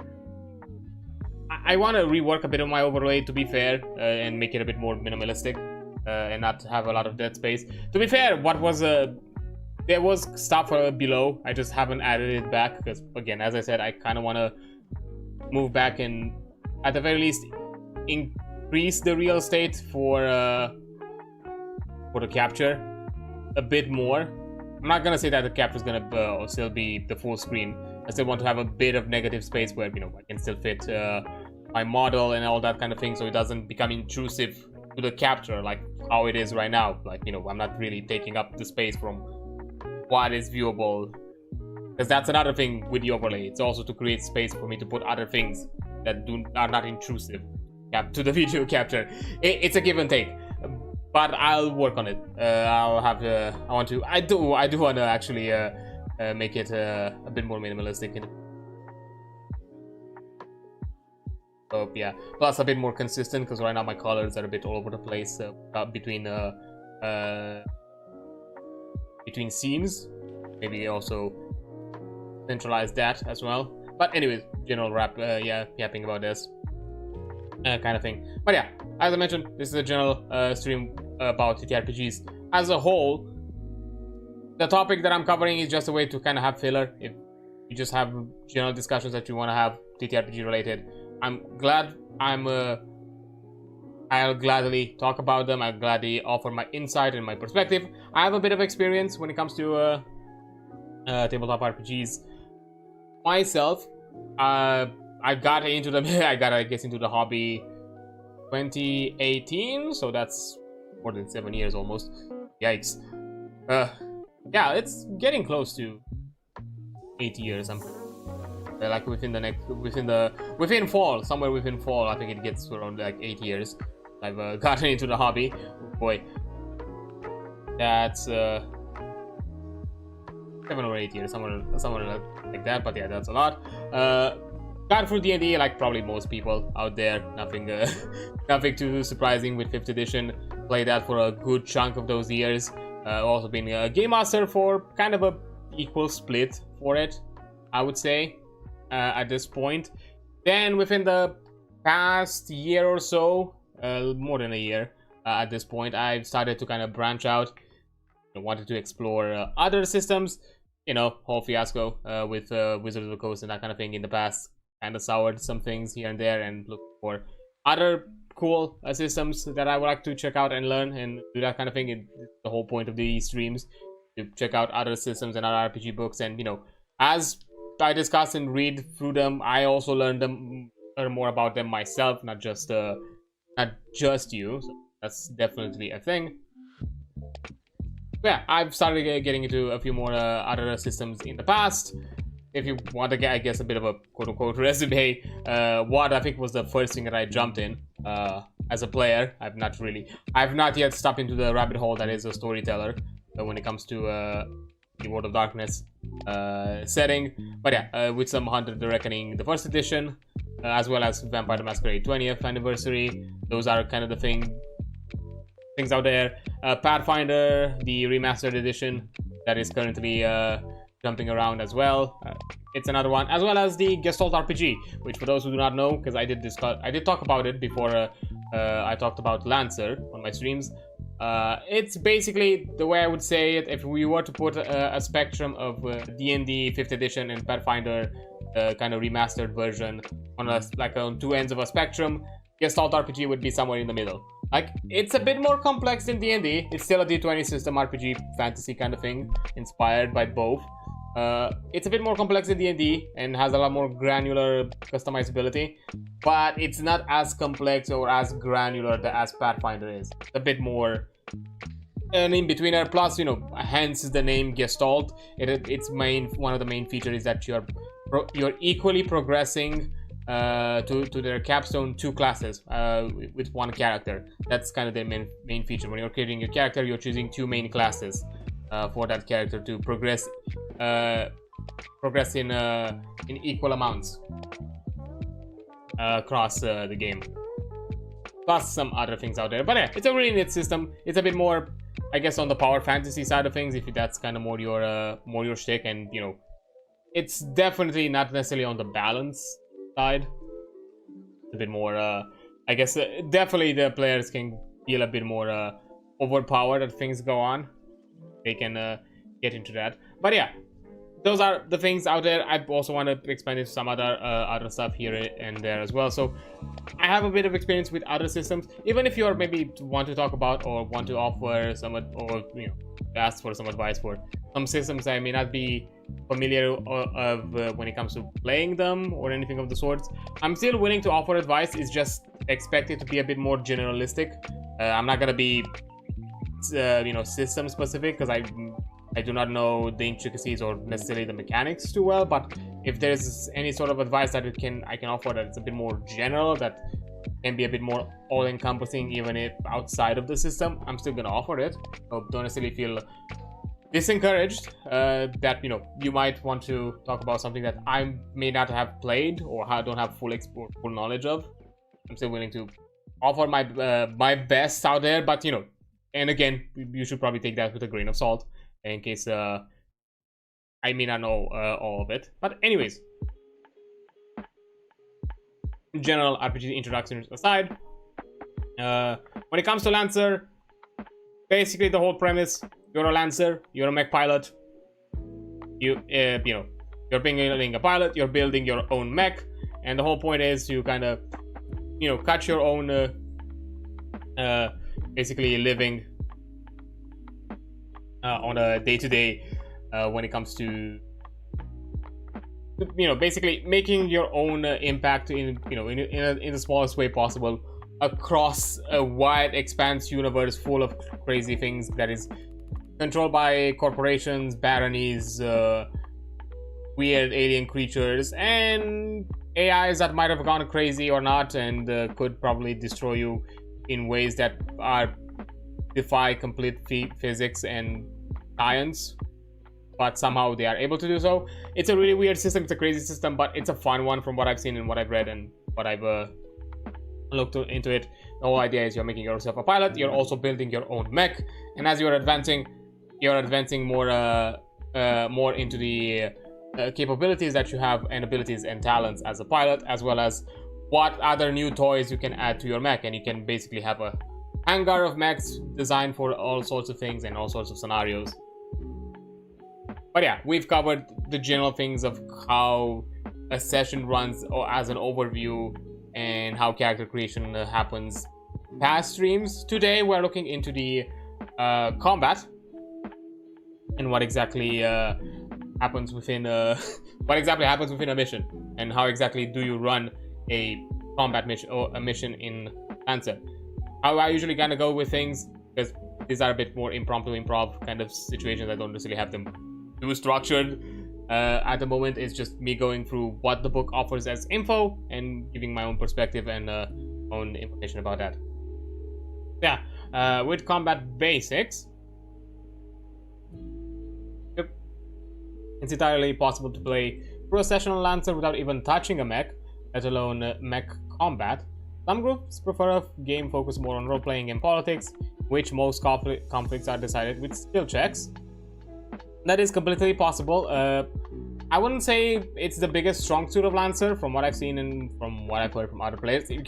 It's a lot more free form when it comes to the roleplay. It's not really as structured, but I still think it has a lot of potential, especially the setting. It's really interesting, and it can offer interesting scenarios and perspectives that you can talk about. And I feel like you can definitely do that. And me personally, I would also put in a lot more data. I would not necessarily be as strict following to the structure that they offer, and probably be a bit more freeform. Me myself personally. But yeah, you can definitely do that, and definitely have moments in order to definitely have good chunks of a session where you're not necessarily doing mech combat, if that's your thing and that's what your group wants. But yeah, but that being said, Lancers have a particular talent, and one that's bound to come up during missions, fighting in mechs. Even if you're playing a more narrative games, there are times you'll find that you want combat to be more tactical and for each decision to matter more. You want to test out your ingenuity and put mech building and fighting skills to good use. That's the signal that it's time for mech combat. Unlike a narrative play, mech combat is tactical and turn-based. It's primarily about mechs. You can certainly use the mech combat rules for fighting between pilots, but the options are far less interesting. Yeah, most of the things that you have for the pilots, aside from the gear, is catered towards mech. Like, most of the talents are designed to be around the mechs, and basically all the abilities are offered or make an impact towards the mechs. There are a few niche talents, I would say, that can give you some options beyond the mech combat, and you could interpret them or have a bit of that kind of like freeform roleplay where you could offer an impact with outside of the mech combat scenarios. But most of that stuff is designed for that. The skill checks are usually what is offered for your pilots and your characters outside of mech combat. You just don't have a lot of them. They are very kind of, prompt based. You have a skill that it's based on a specific prompt that can apply to general scenarios within that prompt. Put fist to face. I think it was one of them, which is basically a very obvious prompt of, oh yeah, I'm really good at just punching people. So any scenario that might trigger that prompt could be applied. And in some cases it can also go the other way around, where maybe you can use that prompt in combat as well. But yeah, aside from that, all you have when it comes to combat wise as a pilot is just your gear. And believe me, I don't think you want to be out there outside of your cockpit trying to with a quickie and a dream trying to fight a big ass mech.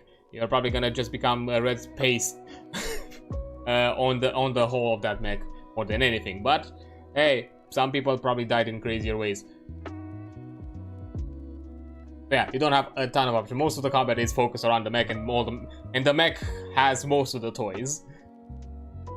And there are a couple of key differences between using mech combat rules to play. There are a couple of key differences between the mech combat rules to play out combat and playing it out narratively.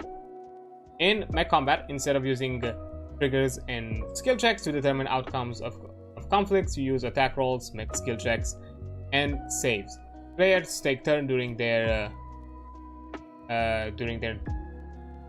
take turns during their turns. That's a weird way of sentencing. And during their turns, they have access to specific types of actions. The stakes of mech combat are much higher, and the scale is much larger. Whatever other skills your pilot has, it's only their experience fighting in a mech that will help them succeed. Instead of getting bonuses from triggers, a pilot's grit determines their bonuses for attack rolls and saves. And yeah, grit is a stat that usually advances once every 2 levels, if I remember correctly, when you on your character. So I think it starts as a 0. With level 1 it's a +1, and at that point on, every 2 levels gets a point higher, and you add that to your rolls. Characters and object. There are 2 kinds of entities that mechs are likely to interact with in combat. Characters and object. Broadly speaking, a character is anything capable of independent actions.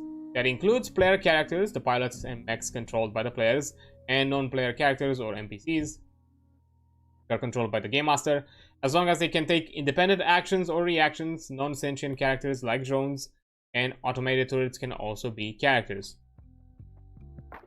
Characters can be hostile and allied depending on their attitude towards you. rather than your attitude towards them. You never count as an allied character to yourself.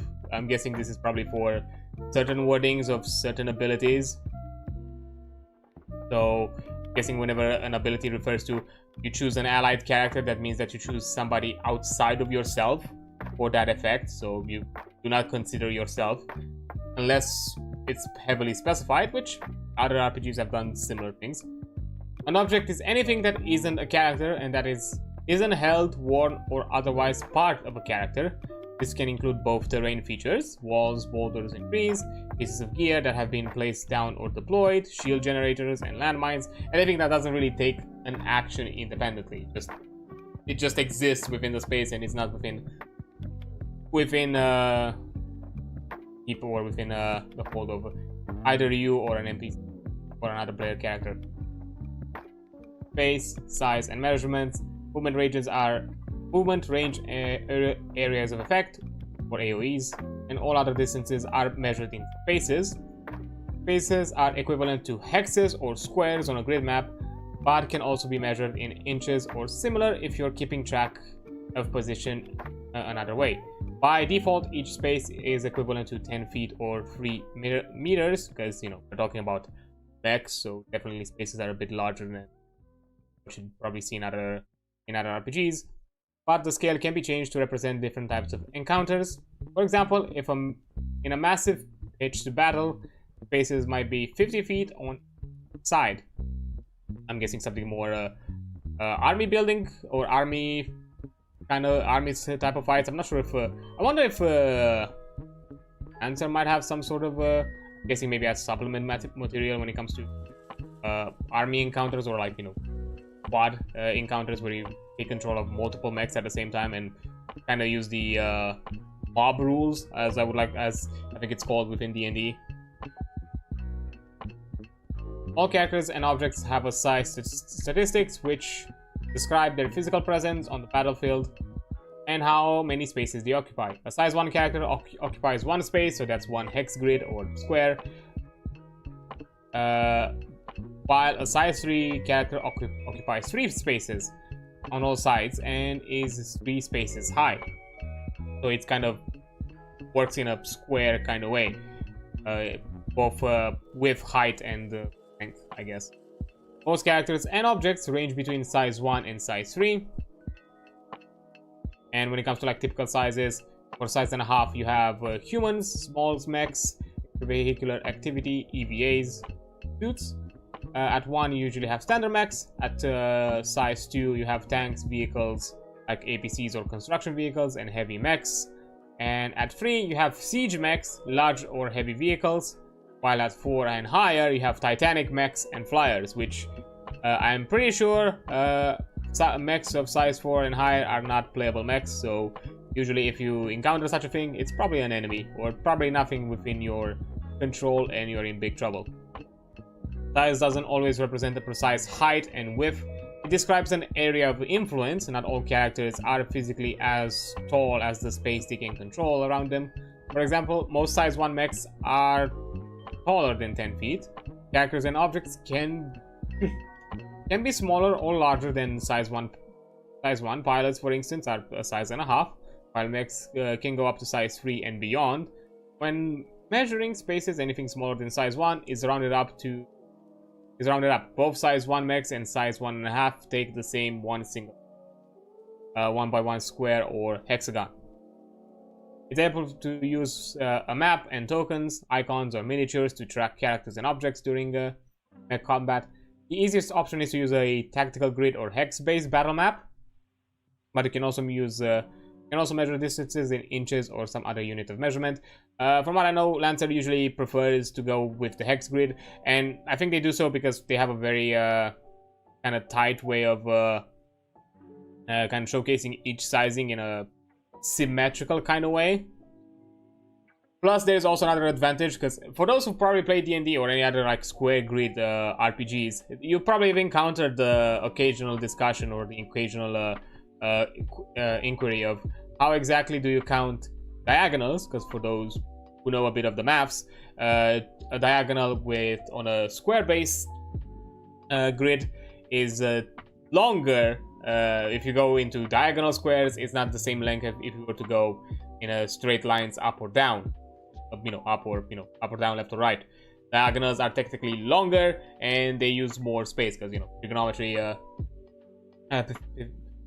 Pythagoras theorems and all that. So it's technically it's a lot more real estate in movement, and sometimes that can complicate the maths and all that when it comes to distances of influence, ranges and all that kind of thing. And hex grids do not work that way because if you look at let me see, if you look at a hex, from whatever size you're going, it's always the same distance, because you don't go this way, you don't go a diagonal this way, you go a diagonal this way, or diagonal this way, or this way. No technically weird in-betweeners in the space. So you have it's easier to map it out. It kind of gets out of that problem of what distance you can go. It's for a fact, from this space to this space you have the same distance no matter from which adjacent hex you decide to go.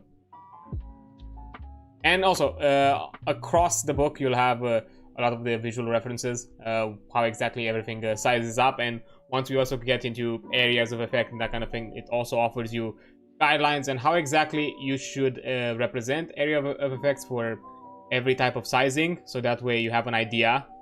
But again, because you have the same thing where everything is the same distance across the squares, it's not really gonna be that much of a problem compared to maybe how D&D would have been with radiuses and diagonals and that.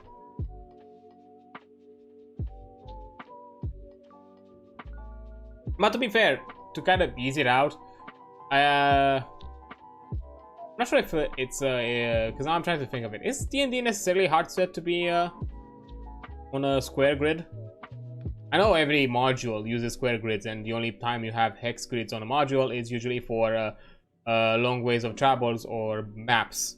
Usually on maps for bigger distances, maps to use hex grids, while for combat or like smaller scenarios or more like micro scenarios, you have you still have square grids. I wonder if you can just simply shift to hex grids. I've never thought about it. Don't try it out for like a system that is not necessarily.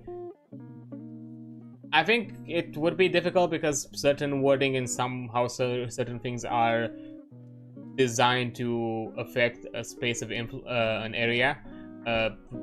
Still hold to the kind of grid, square grid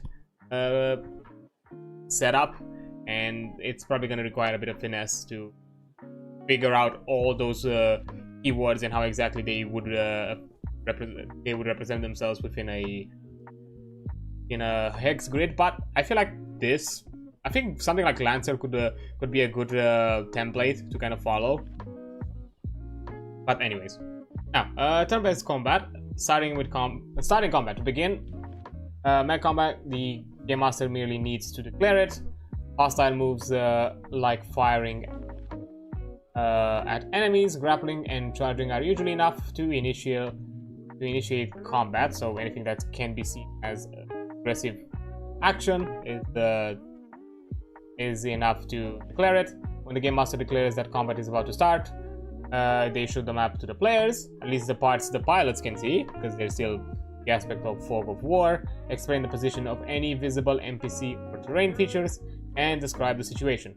The player places their characters on the map, and whenever it's appropriate, and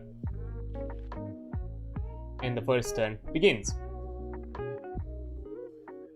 Combat, okay, ending of combat. Combat ends when one side has carried out their main objective, usually defeat, destruction, or rout of the other side, but not always. Combat doesn't always end with the total destruction of one side or another.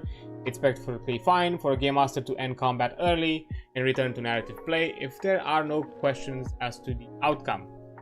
NPCs often have objectives of their own and tend to be concerned with their self-preservation.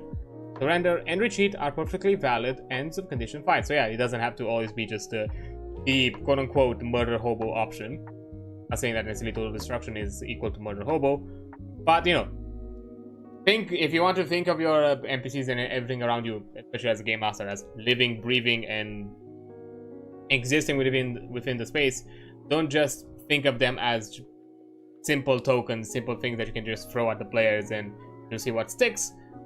Put into the perspectives, you know, the scenario, the environment, the context, and who exactly are these people and who exactly you put against your players, and you might come with some interesting scenarios. Like, I can give you an example I've done before, and this was purely a random encounter. Like, literally, I rolled a random encounter that my players hit. This in this scenario is it's with D&D, but what I'm giving as an example can apply across any system. Random encounter. There were some mercenaries. The players wiped the floor with them, but they didn't kill them because I knew my players were a bit powerful. And what I rolled on the random encounter was I kind of knew even with those numbers they were kind of weak. So I decided to bump up their HP a bit, at the very least to keep them within the fight for a bit longer. And I think one of my players literally just fireballed them or did some big AoE and realized that they didn't die in one hit. And we were like, whoa, stop! You survived. You're tougher than I expected. Hold up, let's push this back. And I was like, well, they already kind of they were already about to be wiped, and they're basically on a near death kind of scenario. So yeah, they were more likely to hear them out than just, you know, push themselves to their final breath. And there comes this weird impromptu kind of discussion of where, you know, I kind of come up with this random story that, oh yeah, they're mercenaries because they're like some sort of ex-military squad that has basically been abandoned by the government and with no benefits, and now they're kind of living themselves as some sort of highway robbers or anything of that kind of end, because to try to make their living. And my players at the time, you know, were a bit more loaded, were a bit more of influence, and were like, we can hire you. You can become our like small little hirelings for our, because I don't think at the time, but they were, I think not long after that, they made themselves a guild hall, basically or like their own headquarters. And they were like, here's a headquarters, protect it, do your thing. And for some siege scenarios, they've also been around. So yeah, probably just a random encounter, and where I thought of my NPCs that I throw in their face as just as a small little kind of obstacle. Be like, hey, let me think of this like more than just simple fodder, because at the end of the day, they are living sentient creatures. How exactly would they react and behave in these kind of scenarios? And I think it's probably one of the more memorable parts of the campaign, of just random encounter that ended up with them hiring a bunch of military experienced thieves and just dumped them into and basically kind of adopted them in a way. I pushed it really fast for two reasons: be the speed of combats, and also for balance reasons, to kind of like please kind of put them away for like something a bit more behind the scenes, because I ain't gonna run every combat with all these people, because there were like 7 hirelings. I ain't gonna run a combat with 7 hirelings every goddamn fucking time. So please find a purpose for them, because this is getting insane. Combat is already taking long as it is. I don't want another 7 initiative trackers that I need to keep track of every time.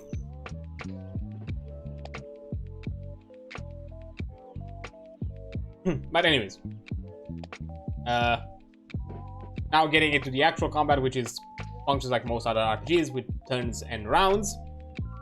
Mech combat is separated into turns and rounds. Each character takes 1 turn per round unless they are otherwise specified. A round ends when every character capable of taking a turn. Turns represent activity, not the passing of time. Even though characters act in a certain order, the turns in each round are assumed to narratively occur at roughly the same time. Yeah, similar thing, kind of probably what you've heard in other systems. Of how much exactly does it take within a turn of time and whatever. Players are always get to act first. When mech combat begins, the players agree on a player or an allied NPC to take the first turn. If the players can't agree, the Game Master chooses. Next, the Game Master chooses a hostile NPC to act. followed by a player or an allied NPC nominated by the players who acted previously. Oh, nominated by the player who acted previously. Nice, that's interesting. This is followed by another hostile NPC of the game master of choice, then another player, so on, alternating between hostile and allied characters. So it's kind of a back and forth until every character has acted. If all characters on one side have acted, the remaining characters take their turns. Order they decide, either the game master or the players as relevant. So basically, if let's say in one side you have 5 players, and in one side you have 2 players. You have player 1, enemy 1, player 2, enemy 2, and then from that point on you have player 3, 4, and 5 in whatever order they've decided. I'm just putting them, or vice versa. But that's kind of what happens is you know, you swap around between until you no longer have to swap around, and then whoever is left just goes in a wave in that they decide. But I kind of like the back and forth, especially the whole thing of you let the player who just acted to decide the next one. Of course, I would personally be willing to, you know, let them strategize and as a group kind of figure out like, oh yeah, you go first, then he goes first, then they go first, and so on. And that would be fine even if technically it was a group agreed kind of situation where which would be the next team turn. But you know, it's nice to. It adds to the element of strategy at the end of it, and as I mentioned, Lancer kind of wants to take a bit more of a tactical, you know, flair to combat. So you know, it's when it comes to tactics and combat, turn when they act within a round is also important.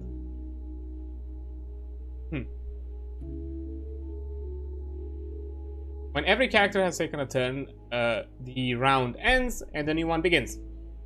The turn order continues to alternate, so if one side took the last turn in the previous round, the other side starts the next round. This can result in the hostile NPCs acting first in a new round. So yeah, it's also back and forth even with the rounds. Some talent systems and weapons can be used once per round, turn, or scene. In their rules, this is written as 1 round, 1 turn, and so on. And if I'm not mistaken, scenes refer to the combat scenario or the entire combat mission. I'm not sure if there has been a specific moment where they kind of clarified what exactly they refer to the scene, but that could be it. I think it could be the entire mission. They are not available, although I could be a bit more forgiving if somehow the mission sends them to a different type of locations. Like for example, if we're taking a bit of a bit from the World of Darkness book, kind of rules of play when it comes to how WoD refers to scenes. They are basically different locations. So if somehow the action now evolves in a different locations within a different context, because in some cases even within WoD, like you might have a scenario where in the same location that but it happens, I don't know, in an X room, but then you have you go out of that room, do something else within another more specific location of that room. That could be different depending, although in some scenarios it could still be considered same scene. Yeah, but at the very least, clearly if they're distinct locations, then that means that that's a new scene. So I could be, depending on the scenario, I could also take that in account as a different scene if it happens within the same mission. Now, what kind of actions you can take within a turn? Characters can choose between several different kinds of actions, depending on what they want to achieve. The turn characters can make a standard move, can take either 2 quick actions or 1 full action.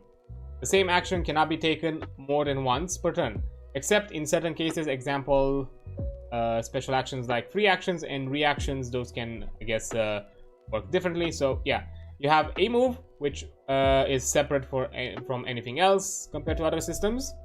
Then you pick to either take a full move or to quick actions, which is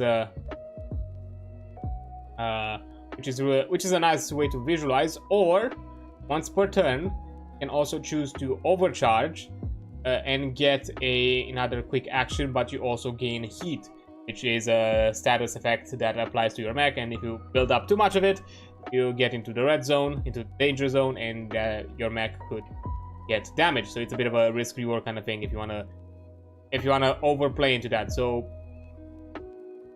you can have scenarios where you can move, take a full action, move, take 2 quick actions, or move full action and a quick, but you get heat, or move 3 quick actions and a heat.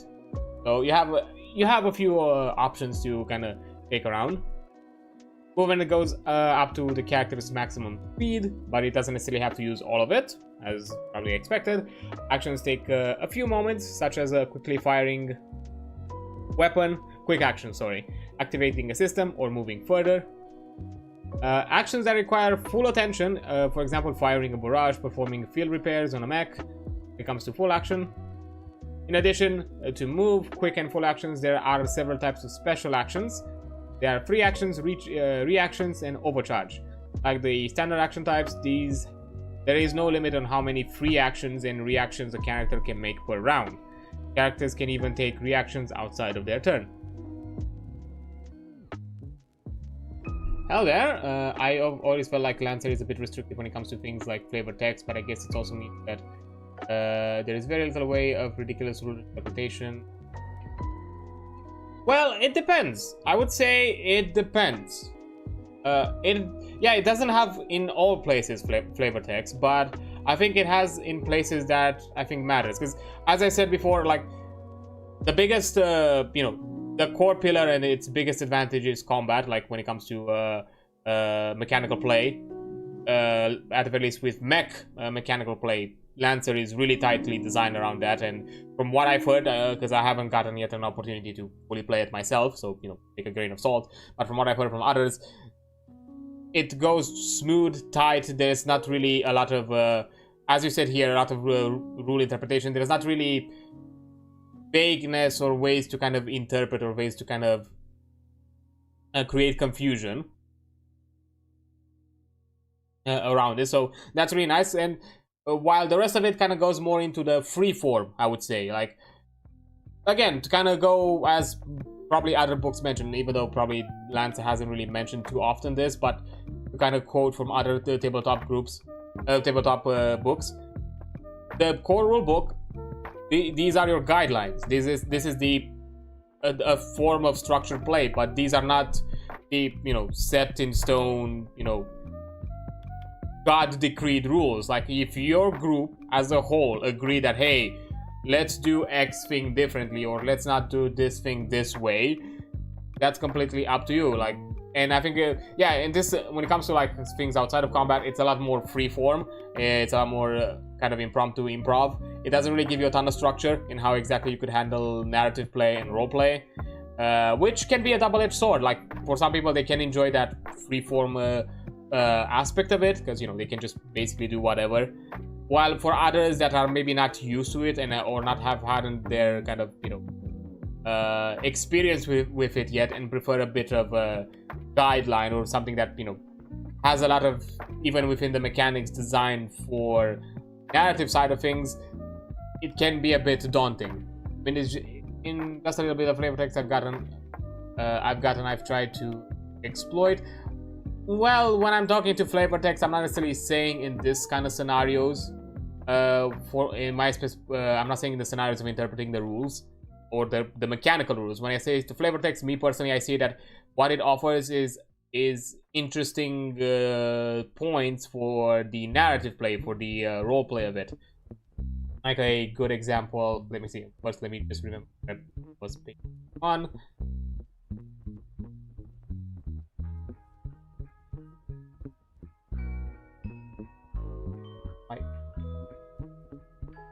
So it was Technophile. I think out. Not nice of you.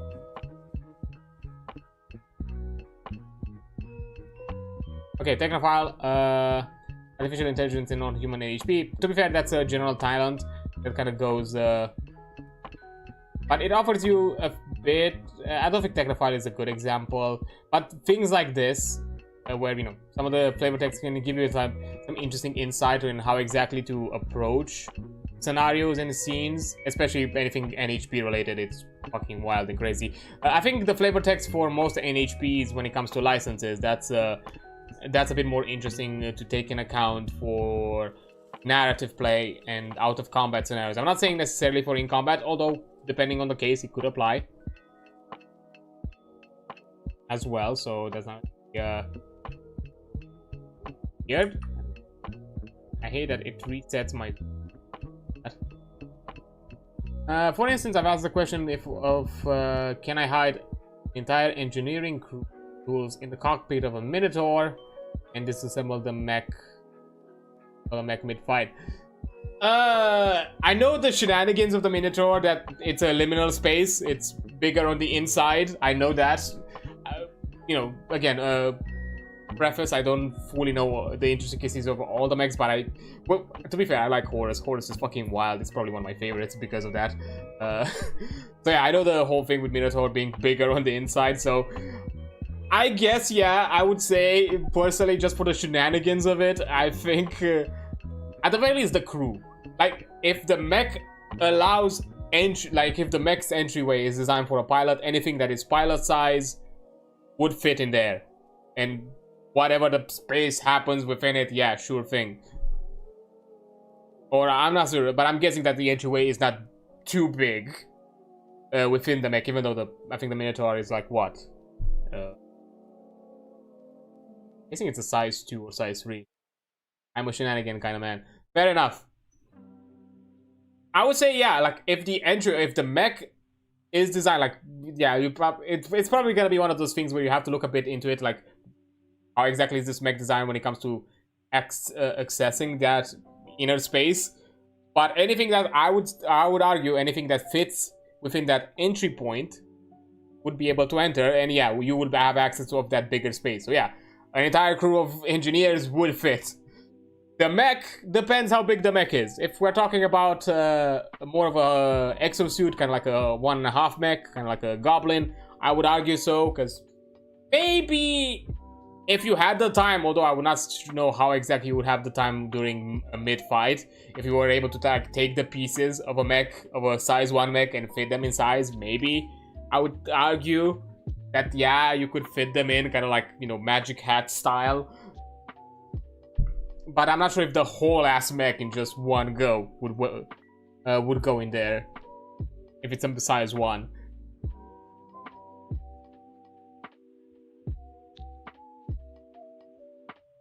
But yeah, you can. To be fair, I think Horus or anything NHP related. It's probably it's the shenanigans that you can kind of pull off in most scenarios. Because I know certain NHP also really, especially when it comes to NHP licenses, they give you a ton of flavor text in how exactly that NHP behaves and kind of what's the deal, and that kind of gives you a lot of room to kind of how to think of that NHP, both how it behaves in combat and also how it behaves outside of combat, because that's kind of the neat thing with these, because it's that whole thing of you have to manage it and make sure that this shit does not cascade and does not bring some eldritch math god into your fucking house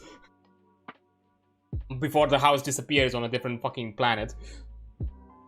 But yeah, I guess that would, because I know, I forgot, I think, was it about Barbados or some other NHP? I know it's from another license. That its whole thing is that once you engage that NHP, it sees everything as hostile, to the point it even says that if the pilot exits the mech while the NHP is active, it's gonna treat the pilot as a hostile. You're just gonna be squashed the second you're out.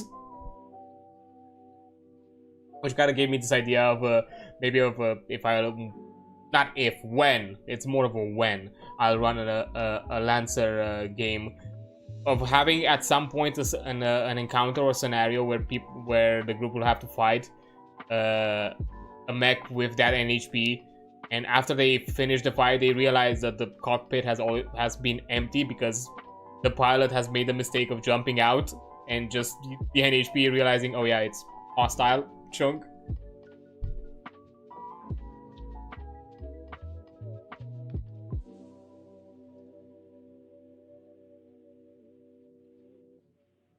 Like anything Horus related or NHP related, that's definitely up to shenanigans in most scenarios. Like, you know, castigate for the godhead.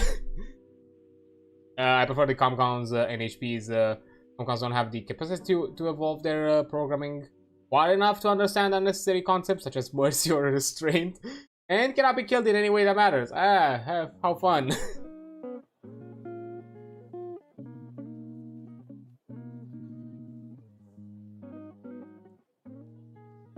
Okay, one little thing, but yeah, that's I think that, to be fair, that's kind of to me that's the type of shit that attracts me to an RPG, because it's the same thing with WoD. I like the weird shit. I like the things that kind of go a bit wild and a bit crazy. Like, it's not just normal mech fights that happen and just having some cool ass mech fights. Like, no, go fighting this. No, you have the possibility within your hard drive of having the next ascension to godhood. Is just one hardware reset away from doing so. So you'll have to keep watch of your Windows updates, or otherwise you're fucked. That kind of weird shit. Or, you know, things like, oh yeah, look at this mech made out of drones. Also be careful, because the drones might decide that you're not part of the mech and you're also gonna be sliced in pieces if they want to. Or the entire thing that I forgot, the lich looking ass, I think it was called the lich mech, which completely fucking forgoes causality and time-space continuum and just is everywhere. Nobody even knows how the fuck it spawned. Just somebody became aware of it and they don't even know how. It was a genius feature to make the Everest have no... To be fair, yeah, and considering...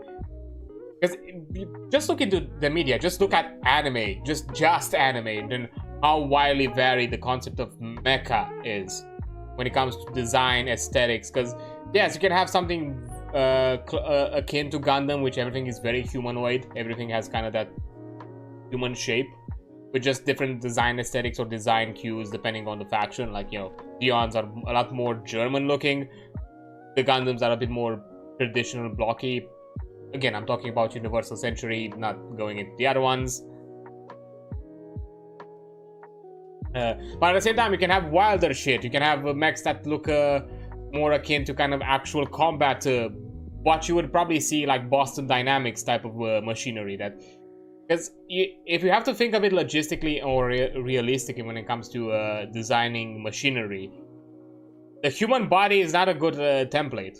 Like, if we're speaking realistically and technically, and it's hard to replicate it in machinery to the degree that it's effective or efficient. So, you know, you also have mechs designed more into that aspect of they are built to actually, you know, kind of like those Boston Dynamics kind of mechs with multi-limbs that are able to walk every sort of terrains, or that have threads, not wheels, or, you know, definitely look more creature-esque, let's say it this way, than necessarily humanoid. You have anything in between. Of course, they can be from shiny, brand new, high-tech looking pieces of hardware to something that you found in a junkyard and put together. Just a fucking clunker of a machine made out of whatever parts you could find, and who knows?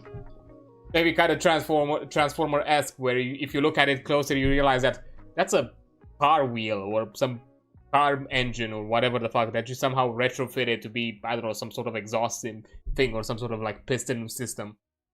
Like, what is your very favorite mech? It's hard to say, because as I said before, I have not gotten a chance to play, so to actually have the experience of play, because that will really go into my decision. But if I were to go into just by vibes and just what I've seen within the game, I would probably go definitely within horrors, because I just find it Pegasus, no, Manticore. I like the did I say, yeah, Manticore, I said it right. I like the risk reward aspect of Manticore. I like that kind of playstyle and the whole thing of you may or may not just blow up alongside the entire map. That could be a possibility. I kind of like that, you know. It's kind of funny, in my opinion. I like it. To be fair, like, the first type of character that I would like to build is definitely one that is built around overheating and doing that kind of shit, or kind of skirting the line. So something, forgot exactly how they were called. Nuclear Cavalier, definitely. I think there were some other ones like Siege Specialist, but thing something like definitely something built around like nuclear cavalier. The whole thing of generating heat, doing more damage, and also being at the skirts of just being a nuke. I kind of find that funny, and I like that risk reward type of play. I'm sure there are probably other mechs that kind of play into that as well. Not just the Manticore, but I know by design, and to be fair, most of horror stuff is like that. But I know by design, a lot of it goes that way. The universal threat assessment and identifies the unstable castigation state as a giant fucking meme that Lancer players will not shut up about. Yep. Plus, I like the beam, I'm not gonna lie, even if I just seen it as, I think it's funny. Anyways, it's been a bit of a challenge, which I don't mind. I like to go on tangents and just yap about TTRPGs as a whole, but there is an ad right now, so I'm gonna take a quick break and I'll be right back once the ad is over. Yeah, I'll see you in a bit. Okay, there you go. Ad over. So get back to it. To get Manticore is a great beam, though. Yeah, it is a great beam. I'm not saying it is that. To be fair, all of horrors, I think it's a meme in its own way. Every of the mechs are meme worthy, and not just them. Every license I think has its own meme worthy kind of lineups, and I feel like anything that has an HP built into it, it's definitely meme worthy, just because those are crazy in general. And also just certain features and how exactly just weird they are and or insane on a certain mech, from just approaching you with violent intent, or just what if you had Doom Guy as a mech? Like, I'm like, what? So, you know, everything else, I think like that's another trap. Like, some of the shit is so ridiculous that it's beyond batshit insane, but at the same time, like, the community agrees that yeah, that's just how it is, and what, we're gonna just roll with it. I love that about it. Because yeah, everything else is being working. So to be fair, yeah, Pegasus as well, as you said. I can understand why you mentioned the Pegasus as probably being my favorite, because of the, no, that's not really a gun. Like, yeah, here's the not real gun that exists but doesn't really exist gun. Just, that is there but not really. Don't worry about it, trust me, bro. It's gonna happen.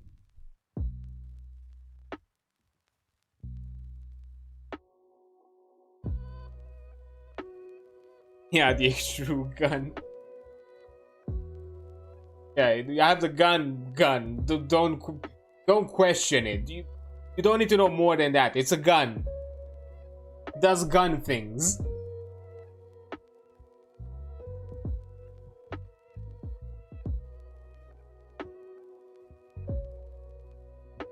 You know, plus, because yeah, to be fair, if you just generally comb and look at, you know, with a with a lens across a lot of the concepts or ideas within answer, like, literally being out there, like, so you're telling me that I could just fucking trip in a weapon of mad destruction that could probably be categorized as a fucking nuke if I want to.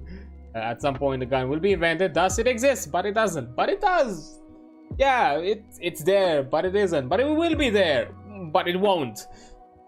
It's just gonna happen, maybe, sort of, surely, not really. And yeah, that's kind of part of the charm, because, you know, especially just getting.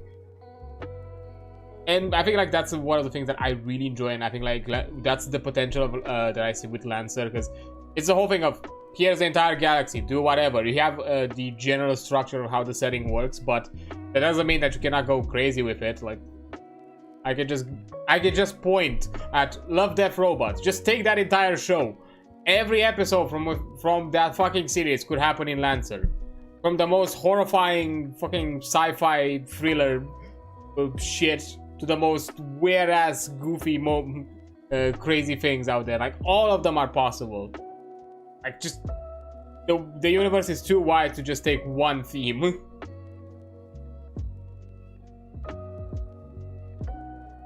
Ready to go have a heavy mount. I am not too aware of it. I'm not gonna look too much into it. Fine, I'll just give it a quick look-see, but I'm not gonna jump to every one of them. I mean, I'm just looking at the art style. I just look at the design, and I'm already like, Does it really need a heavy mount? Like, it'd be funny. Yes, I would understand that, but does it need it? Does it mean license? Frame. I think it's this frame listed in somewhere. You just I think it's in the compendium.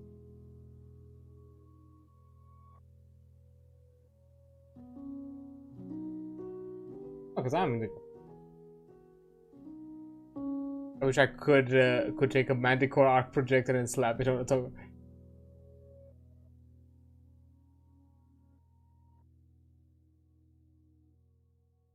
Oh, it also has an NHP. How lovely. AI tag Lucifer.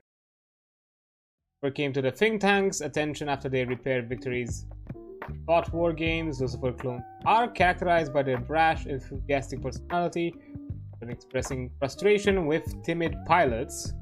This bombastic personality hides a calculating, brilliant, tactical mind that feeds constant information to pilots, often faster than they can process it. Oh, that's already something like a fun experience. Just here, have all this data that your brain cannot handle.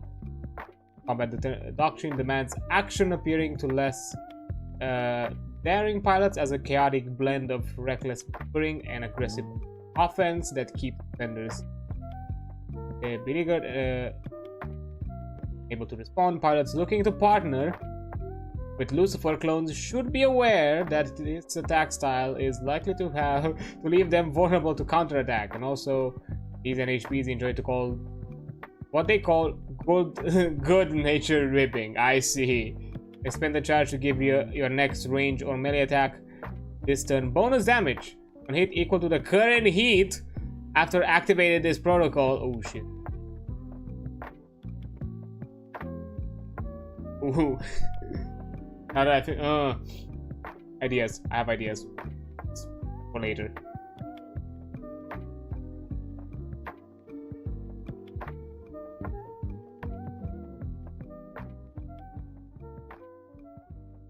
Don't give me details here. I think my favorite of those is the Genghis Mark II for fully. Yeah, I know the meme with the Genghis, because the first Mark was sent on one of the few populated planets of actual sentient alien life form that were kind of bug-like looking creatures. And what did they do?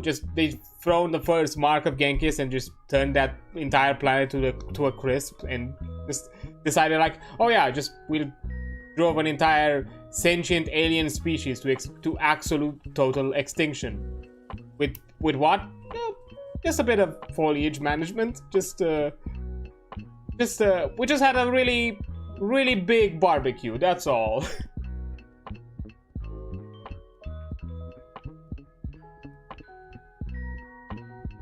That's all. Nothing more, nothing less.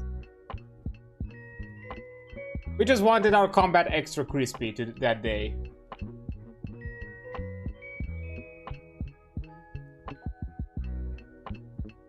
Alright, also kind of push forward as we talk about this kind of thing. So we left over like at what free action, reactions, and overcharge is. When it comes to free action, they are special actions granted by character traits like mech systems and talents. Characters can take free actions at any point during the turn and don't count towards the number of quick or full actions they take. It can also be used to take actions more than one turn. For example, if a character can boost as a free action, they can do so every time they have already used turn. So you first have to use a boost as a consumed action, and then after that you can use the boost as a free action. My current understanding of it. Reactions are special actions that can be made outside the usual turn order as a response to incoming attacks, enemy movement, and other events. Each reaction can only be used a certain number of times per round. A character can take one reaction per turn, their turn or that of another character, but there is no limit on how many reactions can be taken. Overall, mechs have 2 default reactions, each of which can be taken once per round. Brace, and Overwatch, but some systems and talents grant additional reactions. Unless specified, reactions resolve after the action that triggers them. Some resolve before under these specific triggers, such as when an attack is declared, but before the roll is made. If so, the reaction will specify. So I'm thinking something like kind of, if you're familiar with D&D, kind of like the shield spell, where you only require the trigger of an attack is made against you. And then you declare a shield, and after that, once you do the roll after the effects of shield have happened to determine if the attack actually hits or not. Then finally, overcharge. Pilots can overcharge their mechs, allowing them to make an additional quick action at the cost of heat. Yeah, that's basically kind of like a risk-reward thing. Like, yeah, if you want to do more within a turn, you can totally do so, but maybe your mech's gonna blow up if you do that too often, maybe. Unless you're a nuclear cavalier and just yeet the fucking nuclear rod into someone else and make it someone else's problem. Here, have it. Miscellaneous activities like talking, wiping sweat out of someone's eyes, slapping a button, and taunting an enemy aren't considered actions. Can be done anytime during a character's turn. So shit talking is a free action, or crying is a free action, don't worry about it. If a player has a specific goal and outcome in mind, like taunting an enemy to draw their attention away from an injured friend, then it might be an action, but if it's just a matter of talking smack, there's always time. Yeah, shit talking or crying is a free action. Beyond that, good luck, I guess.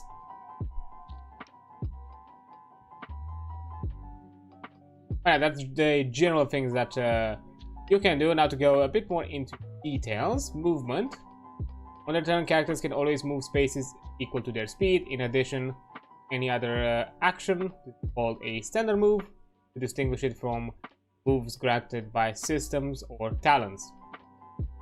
A character only counts as moving if they move one or more spaces. Characters can move into any adjacent space, even diagonal, as long as the space isn't occupied by an obstruction. Is one that they would be able to move in. Characters can move straight up unless they can fly. For example, there are systems that allow you to fly, but you have to have that system equipped. There are several factors that can affect movement. They are detailed here. Splitting up movement and actions. Anytime characters voluntarily move, whether it's a standard move or something else, they can split up their movement with any actions. However, when they do this, any non-movement actions they take must fully resolve before they can continue moving. For example, a mech with 6 speed could move 4 spaces, barrage, and then move 2 more spaces. However, it will need to complete the full barrage action, firing with 2 mounts before those final 2 spaces. Couldn't fire 1 mount, move 2 spaces, and then fire another. So yeah, each action has to be done. Because move is technically a separate action out of the other ones. You can split it up, but the other actions have to conclude the moves, which is fair. But that means that, you know, that 6 speed can be used pretty flexibly within a turn. You don't have to be like, oh, I moved 3 spaces, now I'm locked in here because I decided to stop here and do other things. If you fully build the action and you still have other ones, but you need range or more reach, you can just move whatever speed you have left.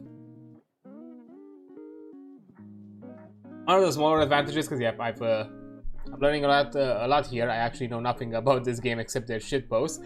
To be fair, that's kind of the whole point about this. Because even I'm a bit of a force. I'm also vaguely aware. I watch content and videos and stuff like that. Haven't gotten a chance to get into a game. It's highly likely that I'm probably gonna run one myself at some point in the near future, probably in the following months. From at least from the group that I talked with, but yeah, even I'm also a bit, blind at this. So I haven't looked. As I said, the way I'm doing this is I'm taking the book, reading through the general or the more important parts of the game's rules, go through them, give my own perspective on it, or my own view or point, or exemplify it in a different type of a different type of way. And you know, I also learned about it alongside with you all, because as I said, I've not yet played it myself. I'm just somewhat aware of how the game works, and from seeing within the community, and also being somewhat aware of the memes and shit posts and all that as well. But yeah, in some scenarios, even with games that I was still actively playing as I was covering them on stream, I've still learned some new things. I think when we were still running our Gestalt games on Ghost's channel, as I was covering the Gestalt system, I realized that there were some rulings that we did wrong. As I was reading through the rulings on the stream, I was like, oh, good to know. Now I know for the next sessions to pester Ghost about. Hey, you never know. There's always that occasional small inkling of rulings that you can pass by. Because, you know, we're humans. We at times might skim through things or just jump to the assumptions that, oh yeah, we understand how the system works because we've seen similar systems in other games, and we just immediately adapt it to that. But there can be occasions where there are certain intricacies that we do not consider. To me, Gestalt was kind of like that, because Gestalt takes a lot from both D&D and Pathfinder. So because of it, I kind of took assumptions of how certain mechanics resolve or play out based on those two games, and then realized that, oh, in this system they don't really go that way. So I had to double check. I had to actually look through the rulings.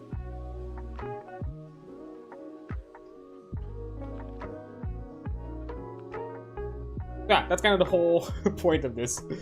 To kind of learn alongside with me and have a bit of a chat about it and just generally talk. As I said, this is the whole thing of generally talking about TTRPGs. My topic of conversation or my topic of what I'm covering right now, it's more as a filler in case nobody has anything that they want to talk about, and that way at the very least there's something that, you know, it's filling the void of this stream and not just me just generally yapping or just going on constant tangents. There is a bit of structure at the very least. Oh yeah, adjacency: characters are considered adjacent to another character or object when they are one space of it in any direction, even in diagonal and vertical. Yeah, here diagonal and vertical, I think it's mentioned if you decide to use square grids, because technically on a hex grid, every side of the hex is next to you. Compared to, because you know the diagonal hex technically has a space in between them, like here, like, you know, every side of the hex grid is adjacent. Like, this is not considered adjacent because there is literally a space distance between what maybe you would say that this is diagonal. This is not diagonal. This would be considered like diagonals here. I guess they wouldn't even be considered diagonals because, you know, X work a bit differently. But I do appreciate that you know, they exemplify a lot, and later down the line, when with certain effects and actions, they actually also show how exactly, like for example, something like an AoE explosion would be structured depending on the X size.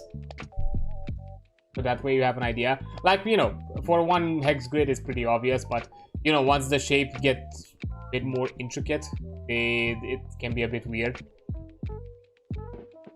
Oh, yeah, which is, you know, I'm not even sure that if you could easily adapt like the concept of hex grids on other systems that might prefer to use square grids in favor. I think you could, but you probably just have a lot of rulings that you first have to kind of decide how exactly they play out when it comes to area of effects.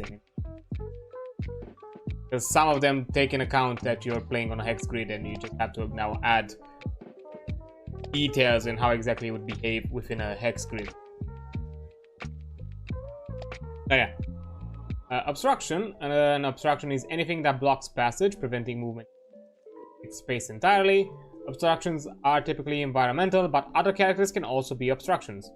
Characters are obstructed by any solid objects or characters that are the same size as them or larger. Characters can freely pass spaces occupied by obstructions smaller than them, including other characters. However, they can't end the movement in a space that is occupied by another character or object unless it's specified. That means that a size 2 mech, for example, could move through the space of a size 1 mech or object, but could not finish its move in the same space. So again, looking at the grid above, this is a size 2 mech, so if one of these hexes stops in the space of this of the size 1, you cannot do that. It can go over it, sure, like you can just go straight in a straight line, but you have to make sure that neither of these 3 hexes stop where this one is. And you can do so. No problem.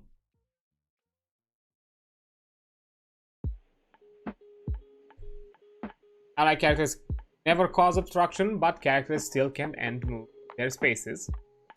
Still can't end move their spaces, just emphasizing that because I think additionally, mechs can always move through spaces occupied by unmounted humans.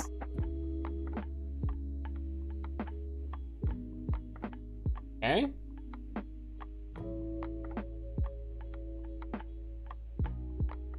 Oh, unmounted humans, I think it refers to if it's just a human but without actually being in a vehicle, it can just pass by the human without a problem.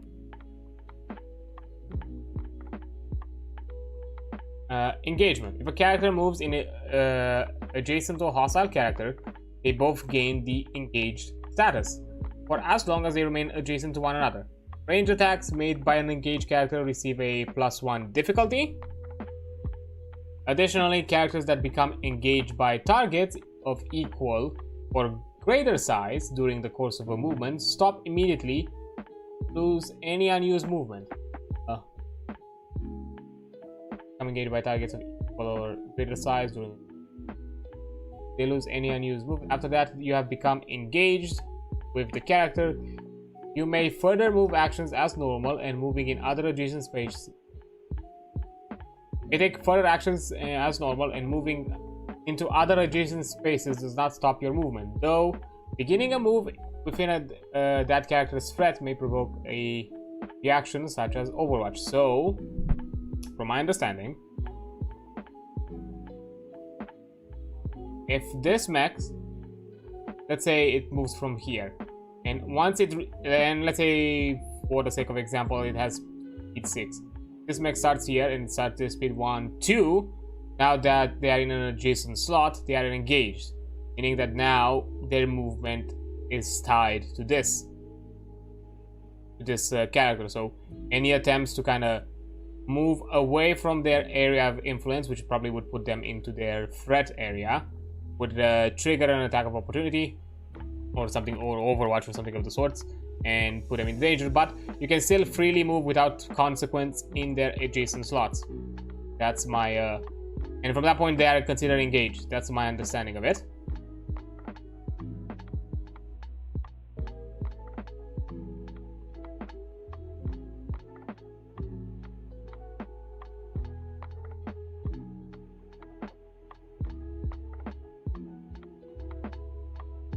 Okay.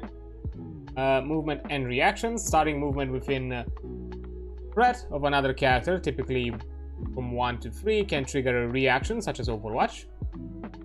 Characters that want to move more cautiously can disengage as a full action, allowing them to ignore reactions and engagements when moving. So yeah, similar to probably what we've seen in things like D&D with the, where if you want you can, but it takes a lot more effort, so you are losing out of your action economy if you want to get out from a space without conflict. Involuntary movement, when a characters are pushed, pulled, or knocked in a certain direction, that's called involuntary movement. It forces the affected character to move in a straight line, specified direction. And moving involuntarily, mechs do not provoke reactions or engagement as specified otherwise, but are still blocked by obstruction. So yeah, you're not generating engagements, not causing any sort of reactions. You're not You're putting yourself out there, but you could still be fucking smashed into a wall and probably get hurt by that. So yeah, still be careful.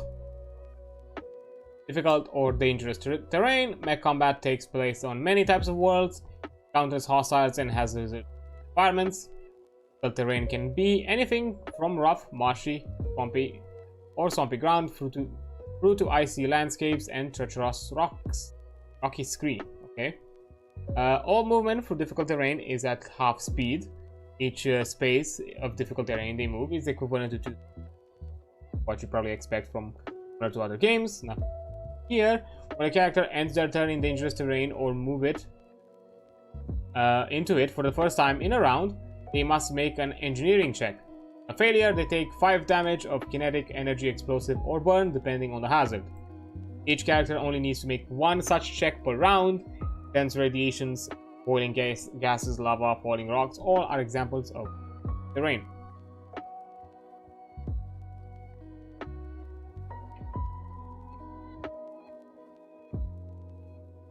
Yeah, when a round starts, everybody that is in dangerous terrain, that's when they take it. So it's not a turn start, it's a round start, which I think it's a bit more. I think it's a bit more manageable. I think it's a bit more forgiving for all. That's nice. Then you have lifting and dragging, which is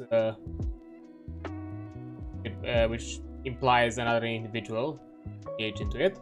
Mechs can drag characters or objects up to twice their size, but are slowed while doing so.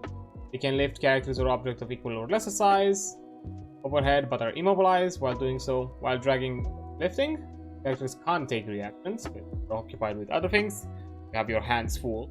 The same rule applies to pilots and other characters on foot, but can't drag or lift anything above their size, which is 1.5. So you can't really carry anything that is bigger than a human or anything that would be categorized within the same size as a... Actually, the exosuit, the 1.5 suits would be considered that, so technically they could carry it, could carry their own mech suit. Fair enough. Jumping and climbing, characters with legs. I like that you have to specify, because you never know. To be fair, hey, quite you know, able-minded. But you know, in mind with for those less that are not as able, characters with legs can jump instead of their standard move.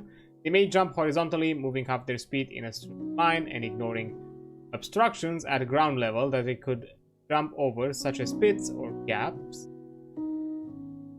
Or they may can jump vertically, moving one space adjacent and moving up by spaces equivalent to their size.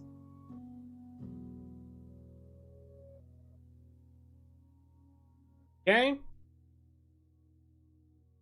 For example, a size 1 mech could jump up to one space high and one space over. Characters that jump and end jump mid-air automatically fall at the end of the move. Jump probably exactly in the space that they should be above, or like fall in the space they should be above. Like moving through difficult terrain, characters climb at half their usual speed. Each space move is equivalent to moving normally. A successful haul or agility check might be required to climb particularly difficult surfaces without falling. But no matter what, it's still half, even with the checks. Just more of a situation of, can you actually do it without having other issues, aside from just half. When you are falling, characters can take damage when they fall, 3 or more spaces, and cannot recover before hitting the ground. In standard circumstances, characters fall 10 spaces per round, but mechs can't fall in 0G or low G environments, and falling speeds may differ depending on the action and the location. Okay, like yeah, if you have something with more powerful gravity, you might fall faster. If you have something with lower gravity, with lower Gs, you might fall a bit slower. Unless specified otherwise, characters that start to fall at the end of the turn, at the end of the current turn, and fall at the end of each of their turns thereafter. They take 3 kinetic, armor piercing for every 3 spaces fallen to a maximum of 9. So it also has a capstone, similar to D&D, although I guess if you want to, and it means some have ruled it, and who knows, maybe for the funnies I would rule it the same way. I don't think terminal velocity stops at 9 kinetic. Especially as a giant ass fucking mech. So, you know, for the funnies, we could do a bit higher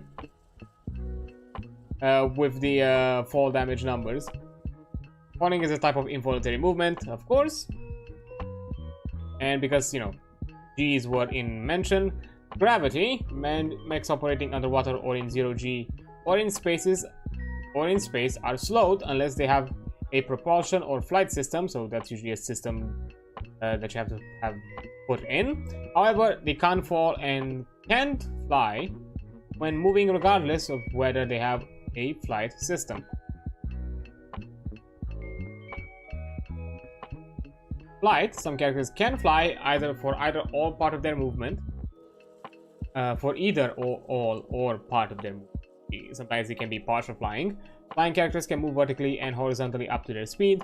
For example, a mech with a flight system of 6 and 6 speed could end its movement anywhere within 6 spaces of its starting location, up to a maximum of 6 spaces high.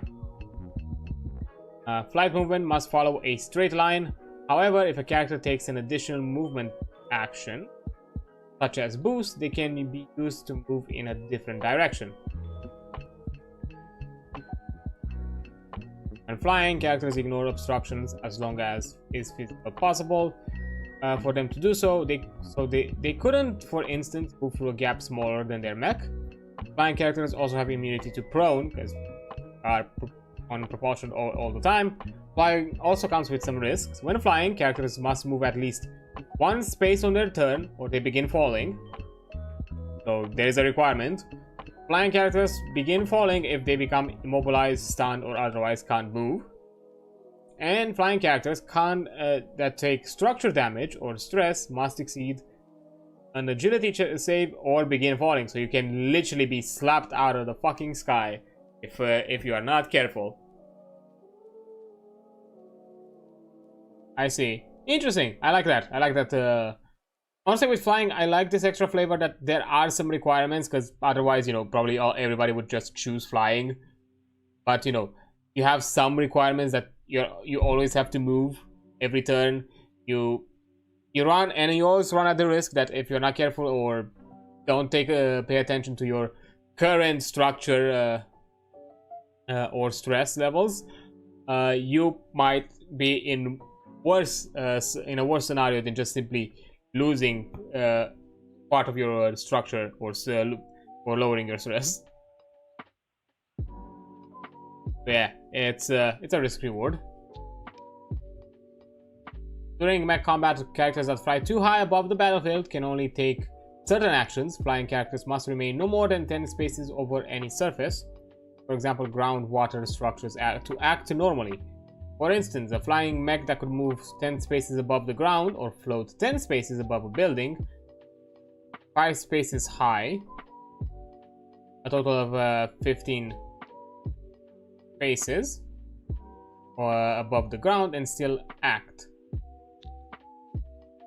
Characters cannot move beyond this distance if they have already taken an action in the same turn. If they do move more than 10 spaces above the battlefield, they can only move and boost and cannot take reactions until they start their turn below that ceiling. So at a certain point, you're just basically cruising. You're just in flight, and that's all you can do.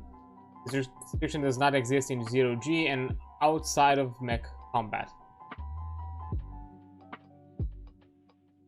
Carrying objects and flight, except in 0G environments, mechs cannot carry characters or objects with a total size larger than size 1.5 while flying. There's just not enough thrust. Okay, so yeah, you can't just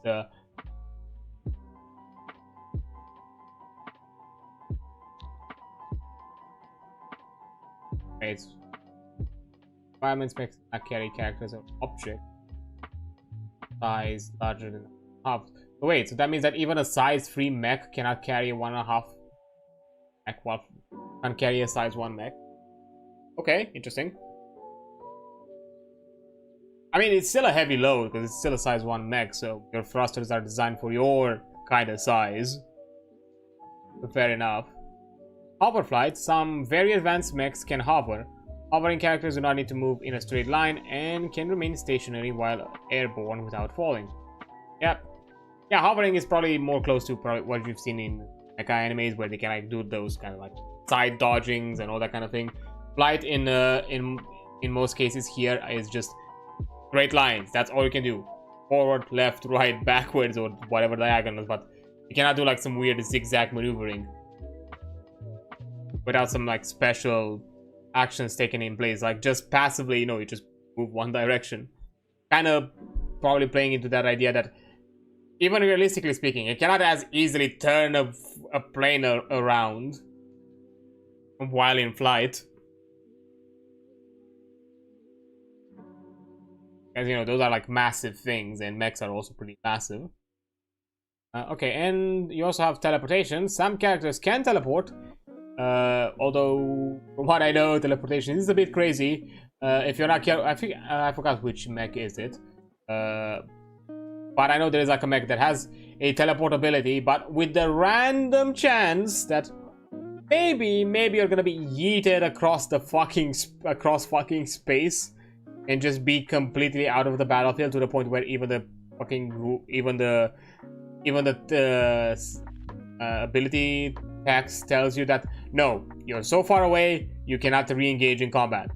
During this combat scenario, you're out of the fucking picture.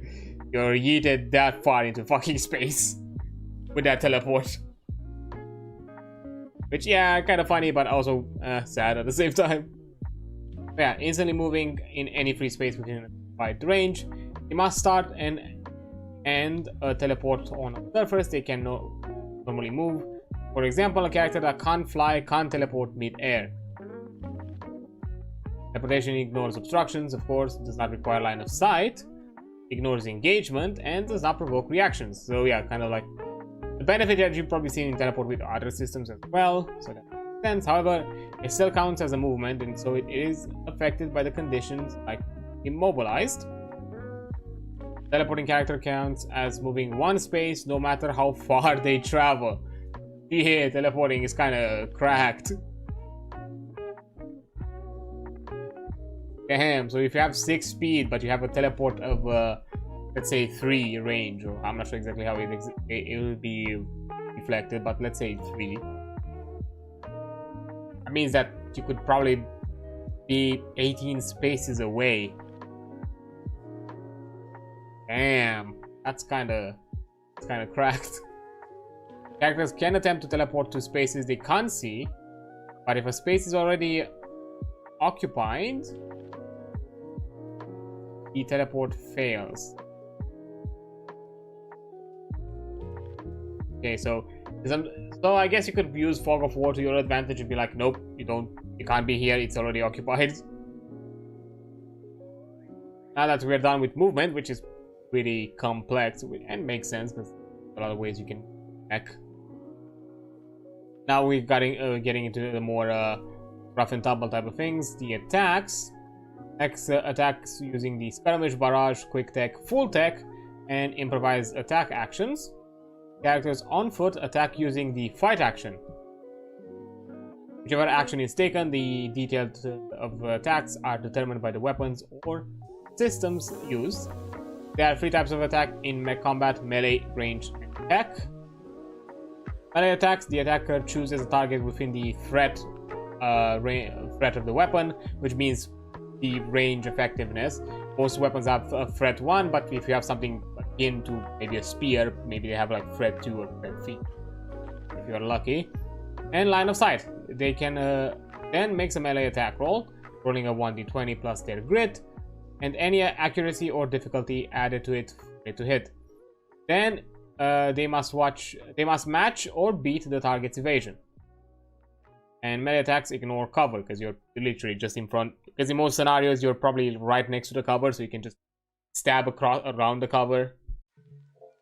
For the scenario, range attacks, the attacker chooses a target within the weapon's range and line of sight. Then make a range attack roll, which is the same, a rolling 1d20 the grid, and adding the accuracy or difficulty modifiers to hit. And if it matches or beats the target's evasion, then it hits. Characters that are adjacent to hostile targets and thus engage take a 1 difficulty on all ranged attacks. While firing at targets in soft cover, characters take 1 difficulty on ranged attacks, and if they are on hard cover, they have a 2 difficulty ranged attack.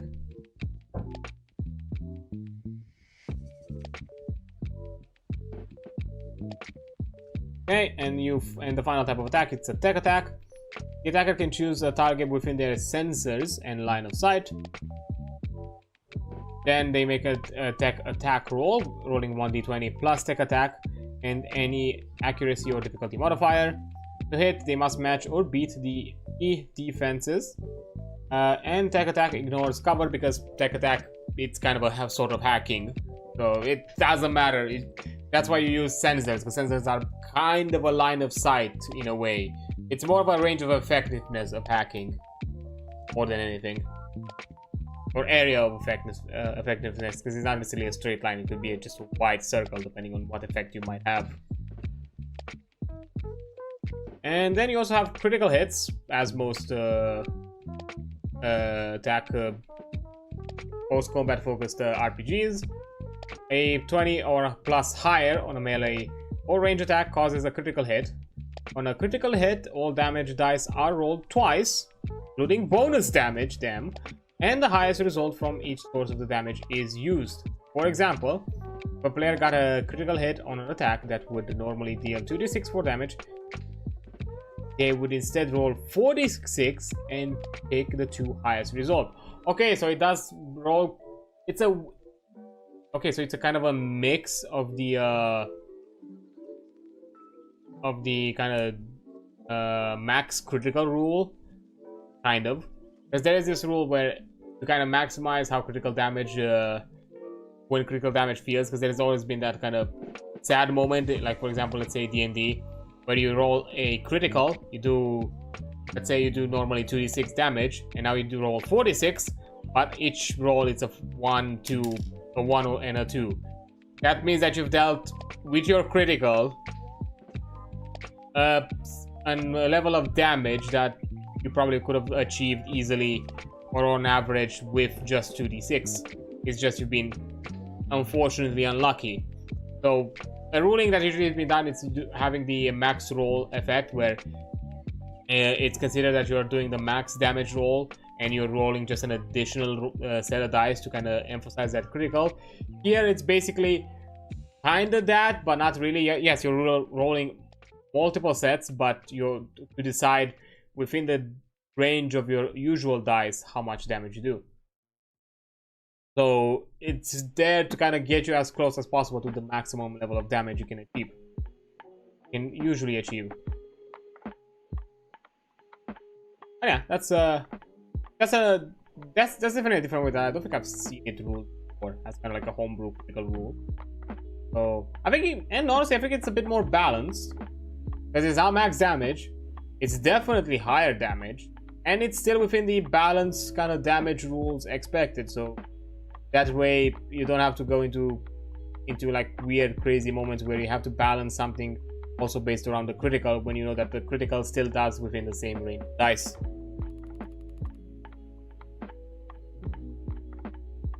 Okay, then you have range and patterns, and this one is gonna get a bit more interesting for the hex grid. Range is measured in from any edge of the attacking character. Unless specified otherwise, the target must be inside the range to be a valid target. On a grid, that means targets must be at least one space inside the character's range to be attacked. Some weapons and systems have a special attack pattern. There are lines, there are cones, there are blasts, and bursts. These attacks affect all targets within a defined area. A separate attack roll is made for each target, but damage is only rolled once, and bonus damage is halved if there are multiple characters affected. For any ability or effect calling you to choose a target or targets within range, A weapon with a pattern can choose any target that could be hit by its pattern. So for example, if you have something within a cone and you have 4 that are within that cone, you can choose any 3 within that 4 targets that are in the cone. That's my understanding. That's neat. That's a good way of kind of choosing. But yeah, lines basically affects characters in a straight line for X amount of spaces. Cones affects characters within a cone X spaces long and X spaces wide. So the cone is goes as further as the X spaces, and it's as wide as the X spaces, like the widest space, not this point, but this point. Blast X affects characters within a radius of X spaces, drawn from a point within range and line of sight. Cover and line of sight for the attacks are calculated based on the center of blast rather than the position of the attacker. So yeah, like for example, if you choose a blast, it's probably going to be an example lower. Like yeah, if you choose a blast here and there is a cover this way, but the enemy is this way, you were somewhere here, you don't take into account the cover because the explosion happens beyond the cover anyways. And finally, burst affects character within a radius of X spaces centered on and including the space occupied by the user or target. The burst is an attack. The user or target is not affected by the attack unless specified. Cover and all line of sights are calculated from the character. The burst effect is ongoing. It moves with the character at its center. So yeah, that's kind of like a centered AoE effect.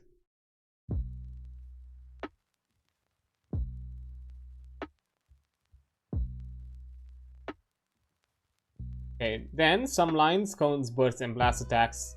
A list of range. In these cases, the attack origin point can be drawn from a point within the range specified and line of sight.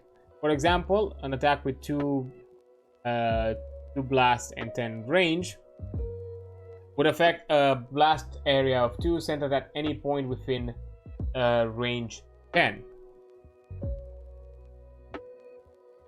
Yeah, for some mechs, frames and systems can grant increased range. This doesn't affect the size of the affected of the area affected by cones, lines, bursts, and blast attacks, although it does increase the range of such attacks that have a listed range.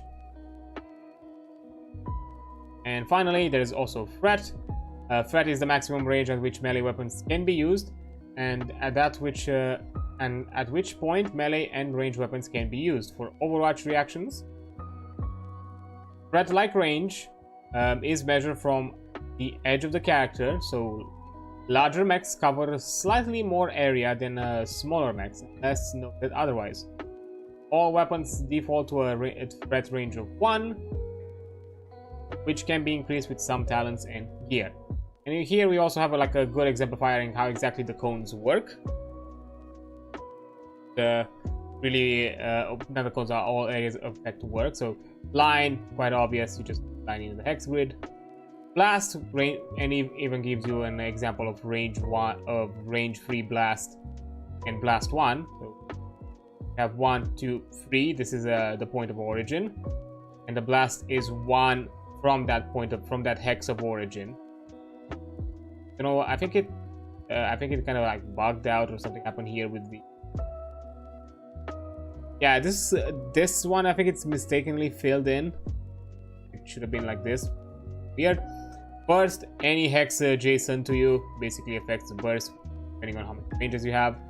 So yeah, burst 2 would be then any hex adjacent to that, and so on. And a cone free can be either, depending from where you point it, 1, 2, 3, straight line, and then straight like that. And you also can take into account the hexes nearby, or you can also take this as an example. I feel like, yeah, these.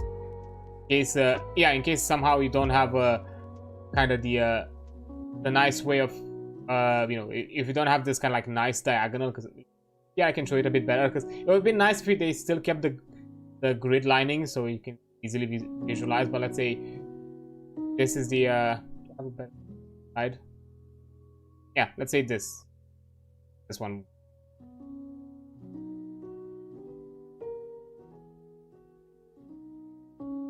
Yeah, let's take it this section. Like, let's say that it ends here, but it starts here. 1, 2, 3. So yeah, it doesn't fully cover. Like this way, it goes nicely, but from some other angles, it doesn't really work as nicely. Mostly if it's in straight lines, I think it works. Okay, look, it's cone 1, 3, and then it's this as well. It's really nice that, you know, they also give you a bit of visualizing, because the hex grid sometimes can be a bit wonky to visualize yourself. Okay, now that I've talked about effect and ranges, let's talk about valid targets. Following are valid targets for attacks and effects: other characters, objects that are not held or worn and aren't part of a mech, and spaces in the environment or the ground. To attack or take an action against the target, by default, the target must be within range, sensors, or threat, as appropriate to the type of attack, and within the attacker's line of sight. Unless otherwise specified, the characters can't target themselves. Then you have because line of sight has been mentioned a few times. Characters can only attack and take actions against targets they can see, or at least partially. If it's not possible to trace a line to some part of a target, perhaps because it's completely blocked by cover or terrain, they can't be attacked. Line of sight doesn't simply imply visibility alone, but also a clear path of your attack or a line of effect. Even if you can somehow see an area that's behind a solid wall, using a remote drone for example, you can't attack the targets within unless you have a way around the wall. Or I don't know, maybe you have something that penetrates a wall, maybe, but I think that's a rare case when it comes to general mech weaponry. Well, you have siege weapons, but I think you first destroy the cover and then you deal with whatever it's beyond the cover. Arcing weapons are designed to lob projectiles over obstacles. They can be used to attack targets without line of sight, although they are still affected by cover, and the attack must be physically possible. Arcing weapons still can't fire through 50 feet of a metal bulkhead. Yeah. It can go over certain obstacles, but not all possible obstructions. You know, within the line of common sense. Powerful seeking weapons completely ignore cover and line of sight as long as it is physically possible to reach the target. Seeking weapons are usually self-guided, self-propelled, and able to navigate complex environments. So, a bit like kind of like target-locked kind of rocket, or you know, AI-guided rocket, something like that. Yeah, that's nasty. So that's a way of doing it, I guess. Just shoot a rocket that makes a wide circle around the wall, and you're done. Then when it comes to seeing, there is also the possibility of unseeing. Some characters are able to turn invisible. Visible characters can still be seen or detected by heat patterns, some visual artifacts, but they are extremely hard to target. All attacks, regardless of type, have a 50% chance to miss outright. Before the attack roll is made, roll a die or flip a coin to determine if the attack misses. Additionally, invisible characters can always hide even with cover, as you are somewhat obstructed by your cloaking device or sorts. Then we're getting into covers. On the battlefield, all sorts of obstructions, physical, mental, electronic, and others, can separate an attacker from their targets. The two that matter most are soft cover and hard cover. Soft cover includes smoke, foliage, trees, blinding light, dust clouds, low hills, and low walls. As the name implies, soft cover isn't solid enough to reliably block enemy fire, but it does cause visual interference or profile reduction sufficient to make it aiming difficult. Any target that is obscured or obstructed somehow, it has soft cover, adding +1 difficulty to any ranged attacks. So yeah, soft cover can be a bit more conceptual, like it doesn't necessarily have to be something quote-unquote physical, as it would even mentioned here. It can even be light. Like if something is too blinding coming from their direction towards you, that can still add difficulty. Oh, hi there, Schmoozer. Sure thing, I will hydrate. There. And I will also stretch, no worries. Here we go. Yeah, hey, I hope you're doing well. Let's see your constant lineup of hearts. I've not yet done something with. I'm not even sure. Do I still have any emotes? Emote slot available on my end? Because I want to do something with the heart you've made me, because I do love it, and all of the ones that you've done are really good. They've been amazing, and I'd love to share them around. I'm actually curious now. Let me. Where do I see that? Your rewards. There. Oh, I still have a slot for sub emotes. I don't have animated emotes. Well, technically, I still have slots for higher tiers, but I mean, I don't know. I feel like for higher tiers, I would like to put maybe. I'm not sure exactly what. Oh, or could make it a bit tier emote. That'd be nice. If I think about it, that would make sense. Yeah, I think I'll probably make it into a bit tier emote. If I think about it. Yeah, I'll probably handle that in the near. Not yet. I'm learning animated emotes. Yeah, don't worry about it. I'm not fucking asking you to do that to me because I'm not paying you. First of all, like, don't get me wrong. I fucking appreciate you all of you artists out there and all others creatively inclined of other sorts doing things that are vaguely inspired by me. I'm always honored when somebody does that, and hey, somehow I've been an inspiration. But I'm not asking you that you should do that. It's within your, prerogative and choice to do that such a thing. I'm not putting it upon you or putting any pressure. But yeah, I'm quickly taking a break and then I'll be right back. So yeah, see you in a few minutes. Okay, there we go. The ad is over. Well, I will stay for it if I feel like it. I'm working on tailback for a friend. But yeah, again, as I said, I'm not asking you to do this. Again, if you feel like it, go ahead. That's your thing. But I'm not actually actively asking because, again, I understand this is work, this is effort, and work should not go, unrewarded or without recompense or, paid.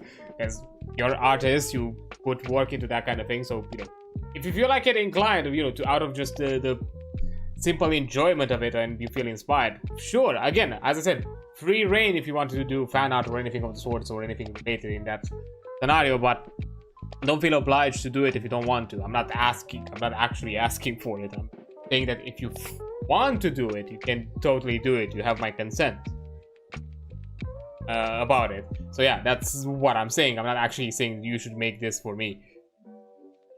The only time I'm actually gonna have that kind of audacity in my on my brain is if I have money to pay you. Like if I also have the money to pay you, then yeah, I will have the audacity to ask it out of you. But otherwise, no. Also, do not worry. I see that you're lurking. Good luck with whatever you're doing, Schmoozer. I'm just gonna be out here chatting about Lancer and doing TTRPG things. Don't worry about it. I also enjoy lurkers as any other type of viewer. So yeah, once again, to kind of quickly recap covers, there's the sub covers that are a bit more not as intrusive and not necessarily as direct, but they can still offer difficulty when it comes to aiming or visibility towards the target. As it was mentioned here, it doesn't necessarily have to be as physically obstructing. It can also be something like blinding light that could come towards the area where the target you are trying to hit. But there's also some things a bit more physical than that, which are hard covers. Included are ruined buildings, tall walls, bulkheads, reinforced placements, and destroyed mechs and vehicles. Hard cover is solid enough to block shots and hide behind, and adds a +2 difficulty to any range attack. Characters only benefit from hard cover if they are adjacent to whatever they're using for cover and they are the same size or smaller. A size 3 mech couldn't get hard cover while hiding behind a size 1 rock because fucking tower it. If a character is obscured by hard cover but isn't adjacent, they don't get the hard cover. However, they might still get soft cover. So, for example, characters can only benefit from one type of cover at a time. Their benefits don't stack. Unless specified, characters never grant cover to objects or other characters. Some mechs, however, specifically built to block enemy fire, can grant cover. These mechs typically have the Guardian trait, and I think there's also a talent that kind of goes towards that as well. I think the Vanguard or something like that. That kind of also goes into a similar vein of offering protection to adjacent allies. Then you have checking for cover. To determine if a character has soft cover, simply draw a line in the center of one of the characters to the center of another. If the line can be drawn mostly unbroken, it's a clear shot and neither character has soft cover. If the line is significantly obstructed or is broken up by smoke, trees, or fences, the target has soft covers. Target also has soft cover if they are obstructed by objects that would give hard cover, but they are not adjacent to. If a character is adjacent to hard cover, they benefit from that cover against all characters, except for a character that flanks them. When using a hex grid or grid map, the targets are flanked if it is possible to draw a line that is totally clear of hard cover between one of spaces. Occupied by the attacker and one occupied by target. If you aren't using a grid or hex map, draw a straight line guided where the target touches the hard cover, and as in the figure below, if the target is over this line or fully or partial, the target does not benefit from hard cover. If a character in hard cover could not shoot over, through, or around the source of their cover, the cover does not block their line of sight or obscure their attacks. I'm trying to reread this one because it got me a bit confused. If you aren't using a grid or hex map, draw a straight line where the target touches the hard cover, as in the figure below. If the attacker is over the line, fully or partially, the target does not benefit from hard cover. So I'm guessing like this here, because they are slightly over the cover but not the entirety of it. They do not benefit. This does not benefit from the hard cover. This one, yes.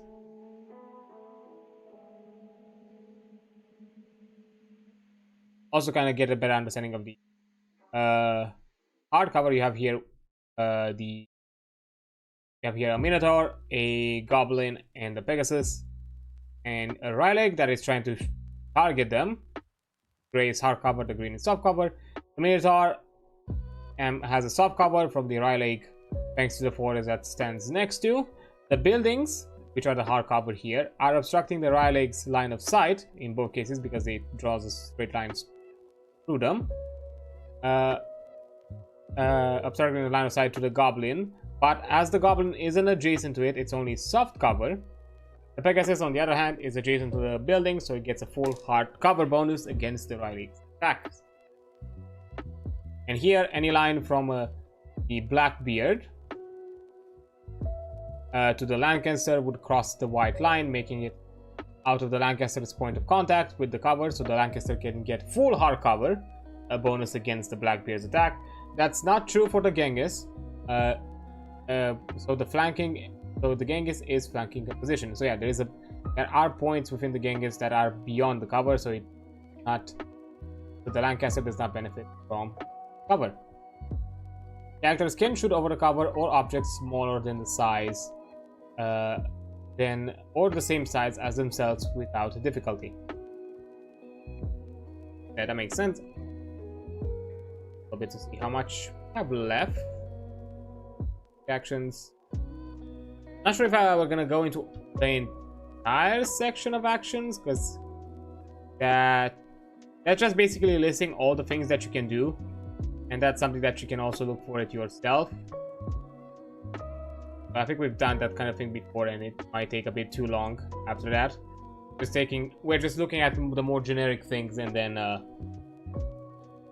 jumping and all that. But yeah, now that we dealt with cover, let's deal with the ouchies that happens if the cover does not work. Damage. Every pilot hops to avoid as much enemy fire as possible, but they know this truth. Sooner or later, someone's going to punch a few holes in your kit. There are four types of damage pilots you need to reckon with: explosive, energy, kinetic, and burn, each representing a different sort of weapon or projectile. Armor and resistances. Armor reduces all incoming damage from a single source by an amount equal to its rating, which goes from 1 to 4. However, AP, weapons, and burn, so armor penetration, I'm guessing it's what it's referring to, ignore armor altogether. Characters with resistance to a specific type of damage reduce incoming damage of that type by half. Characters can only have resistance of once per type of damage. It doesn't stack.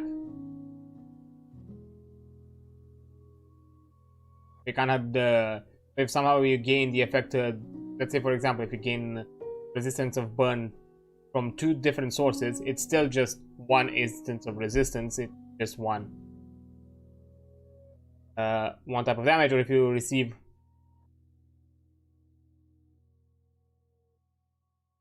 so you cannot, or it's also refers to, yeah, you cannot double apply resistance on of one source of that damage. It only applies once. Now, calculating the damage. After an attacker has successfully rolled attack, the total damage is calculated in the following order. The attacker rolls damage, applies all relevant reductions or increases, such as the doubling from the exposed status. The target armor is subtracted from the total. Any other deductions from the defender are subtracted from the remaining damage. This includes reductions from resistances and any relevant system talents or reactions. Remaining damage is subtracted from the target's HP. So when you roll damage, however much that is, first remove from it whatever you benefit from the armor, and then you half. Resistance is basically the last thing that applies. Armor piercing is basically the first one. Enough. As an example, let's say your mech has a total HP of 15. An enemy shoots at you and scores a successful hit by beating your mech's evasion. Attack roll. Thanks to another good roll, their cannon is going to deal 12 damage. Kinetic? Right? Did I remember? Yeah, kinetic. Luckily for you, you've styled armor on your mech. Your armor subtracts 2 from all your incoming damage, reducing incoming damage to 10. And now you're left only with 5 HP, so you should probably take cover. As another example, an attacker fires an exposed target, dealing 5 electrical damage. The target has resistance to electrical and has 2 armor. The exposed doubles the incoming damage to a 10, minus the 2 from the armor, meaning that the target now has an 8, which is halved to 4 by their resistance. It's actually energy, but fair enough. Now, aside from these, you have a more special type of damage that most of the mechs are going to encounter to some degree, which is burn. Pilots need to worry about more than just bullet holes on the battlefield. Some weapons deal burn damage over time. Burn might represent flames, searing plasma, acid, or something more insidious like a swarm of grey wash nanites. The immediate target, so burn is kind of an all-encompassing kind of dot damage. Burn has 2 effects. The first, the immediate burn damage, which ignores armor, and then they mark down the burn. Just took on their sheet, and at the end of their turn, characters with burn must roll an engineering check. On a success, they clear all burn currently marked. Otherwise, they take burn damage equal to the amount of the burn currently marked. Burn from additional sources add to the total marked burn damage. So, a character that is hit with two separate two burn attacks first takes 4 burn damage, 2 from each attack, then marks down 4 burn, again 2 from each attack. At the end of the turn, a character makes an engineering check, failing that and taking an additional 4 damage. Next turn, the same character gets hit by another 2 attack, takes 2 damage, then marks the extra burn down, which is now 6. At the end of their turn, they must succeed an engineering roll or take 6 or more damage. Fortunately, they pass in clearing all burn. So burn is a big deal. Burn is problematic because burn piles up, burn stacks up until you either clear it or you're just a pile of ash or whatever would be the equivalent depending on the type of damage or depending on the source of burn. So yeah, burn is a stacking problem. So I'm definitely mechs who are built around the whole idea of dealing burn to others are a big ass threat because they ignore armor, it stacks up with every additional instance, and it gets worse and worse as every turn ends. Yikes. And I'm guessing depending on the type of burn they receive, the requirement to succeed the engineering roll differs. Or I'm guessing they're taking, or is it a default one? I'm not sure. I think there was like a general success roll. I forgot, but I have to double check. Oh, yeah. Then you have heat. Heat is a special type of harm that doesn't count as damage and ignores armor, although it can be affected by resistance.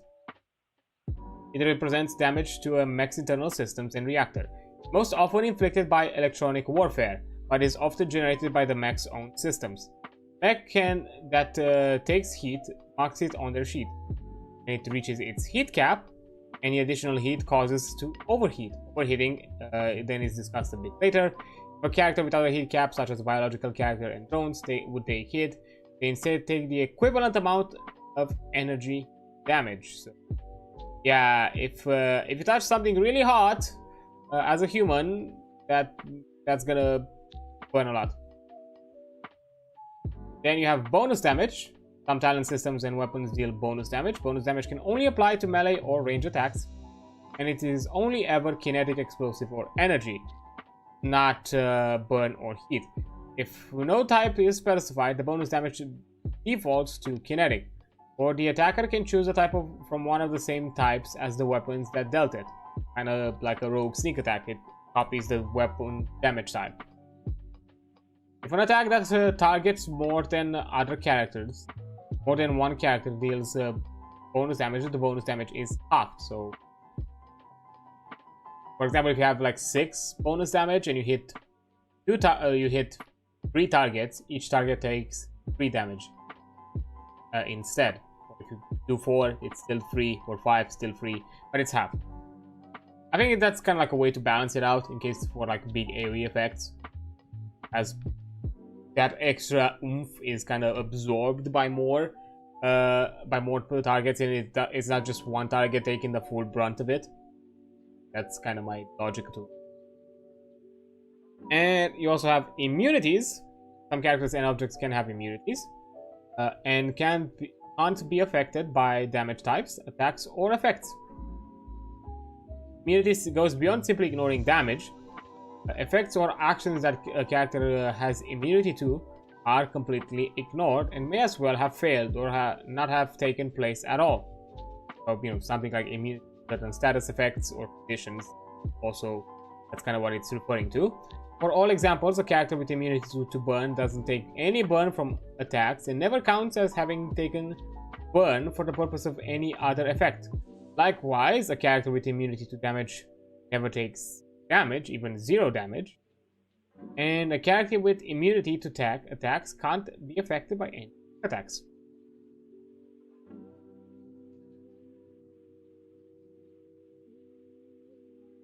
Yeah, it's a combo of all of them. So yeah, it basically, even within the kind of shenanigans of let's say that, oh, it doesn't say that I have to damage them, it just says that I have to attack them or hit them in some way. Yeah, but if they have an immunity, that it's also like it has never happened, so whatever follow-up effect would have wanted to do, it still does not work as long as there's an immunity in effect. Objects and damage, unless specified otherwise, all objects including carrying, cover, building, and deployable items have a 5 evasion and HP and 10 HP per size. This means that a size 4 object has 40 HP. If an object is more usefully thought out, of as a group of multiple sections, each size 1 section is independently deployable and has 10 HP.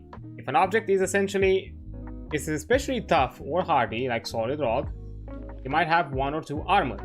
If it's fortified like a bulkhead bunker or a starship hull, it might even have 3 to 4 armor. So, you know, take into context what kind of environments you have around you, and based on that, you just take a note somewhere of what is it.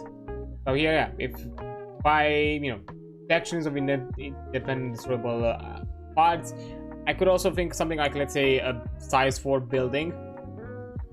Don't need to destroy the entire building. It just, let's say, one section of wall that could be like the equivalent to size 1 could be destroyed by your weaponry. That way, kind of revealing whatever it's beyond it and maybe affecting the cover for future attacks, that sort of thing. So again, a bit of tactics, a bit of way to kind of how to think, how to use your environment in your advantage. Because that's 10 HP. That's still forcing your enemy to go through another chunk of points that is not your own, if we're putting this scenario where you are the one in the cover.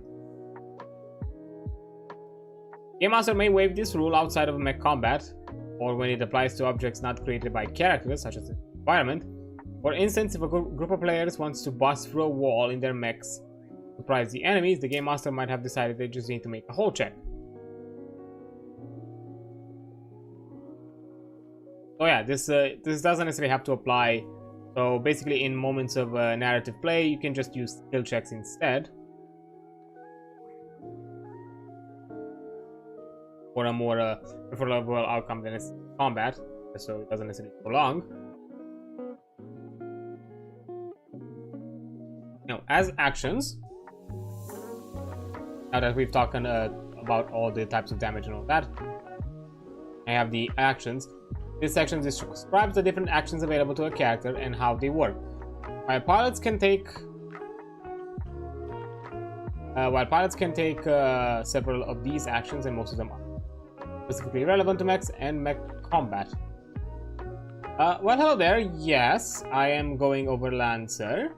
Currently, kind of reading through and putting my own input and comments towards the how a combat round revolves and how it is handled within Lancer. That's currently, as we did last week, I covered character creation and pilot, both for pilot and mechs, and the week before that, or technically more than the week before that, because it's been a bit, I did have a bit of a break, did just generally talk about Lancer and how it kind of like it is generally structured as an overview. But yeah, we're talking about Lancer kind of as a thing to discuss about, to have a general filler, but if needed to, I'm also open to other general like TTRPG discussions. So if you just want to talk within this general topic of tabletop roleplay, I'm also inclined to, if there is something to point out or something to discuss about, but don't necessarily feel shy about that. You only have to talk about things Lancer related, but hey, if that's the current obsession or the current, you know, hyper focus that you want to deal with, I completely understand, and I'm down for it.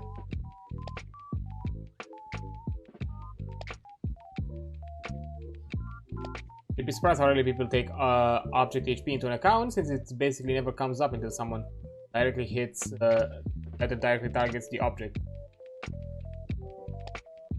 or it's just AoEing. Well, I'm suspecting, because, you know, I'm taking into account from what I've read and from what I understand that in most scenarios, if it's not adjacent, kind of the soft cover rules apply. And I'm guessing within the ruling of soft cover, even though theoretically you'd still go through the hard cover in some way, by the soft cover rules, you still hit them. And even with hard cover, you still technically can find a way to hit beyond the cover. Because yeah, that's the thing. Unless like special scenarios are mentioned, you don't really have a form of total cover, or at the very least not one mentioned by the rules. You as a game master, yeah, you can totally say that, I don't know, the mech is surrounded by a giant ass bunker of metal, or it's encased in a bunker of metal. Then yeah, in order for you to get to the mech, you'll have to you know, make a hole into it. But otherwise, not really. It doesn't really come into play, yeah, from my understanding either. Like, I would take into account contextual types of cover, like, you know, as I said before, like some form of total cover. I would probably, in that scenario, I would probably take into account that, yeah, you'll probably have to destroy the object. But yes, I think it's more the exceptions, not the rule. Unless the player actually specifically targets an object, it's not really doesn't really come into play or anything else. But yeah, what I was meant that rules as written cover just never loses HP if you hit it or miss your target, unless the attack AoEing or was just targeting. Yeah, I was kind of going into that and kind of referring to that. For the rules, even with hard cover right adjacent, you just have a difficulty to hit. You don't really hit. You don't really go through the cover. You're just finding a way, basically. By, if we were to put some sort of contextual immersive way of looking at it, you're having more of a difficulty of finding a way through the hard cover. Like maybe there are cracks or empty spaces, or, you know, as it was mentioned, the cover might not necessarily be completely the size of the entire mech, maybe or exactly a 1-to-1. It might fully cover the mech, or almost fully cover the mech, but there might still be certain areas that are still visible. So it's more of a difficulty to find those exposed locations than necessarily hitting through it. Obviously, anyone can run it how they like. Other object stuff can be a bit complicated.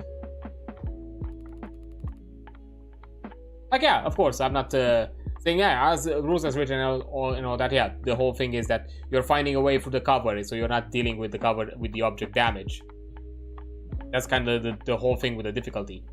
You're just finding a point within the area that, you know, the enemy is, that it's exposed. So you're just hitting the enemy, not the cover. For example, it's showing the size 1 section object horizontal or vertical. Yeah, that's that can be, I mean, one space, I would say, in one space within like the entirety of it all, like a chunk. Because one space is not just flat, it's a 3D object, you know. It's like, if I were to go with the hex grid, it's one space long, wide, and high and tall. Like it would go across. Kind of like a blast. Kind of. Like a blast that doesn't have a radius. It's just the origin point. That's it. Because, you know, one space, kind of like a ball. It's an object that takes up about the size 3, but it's a size 4 height.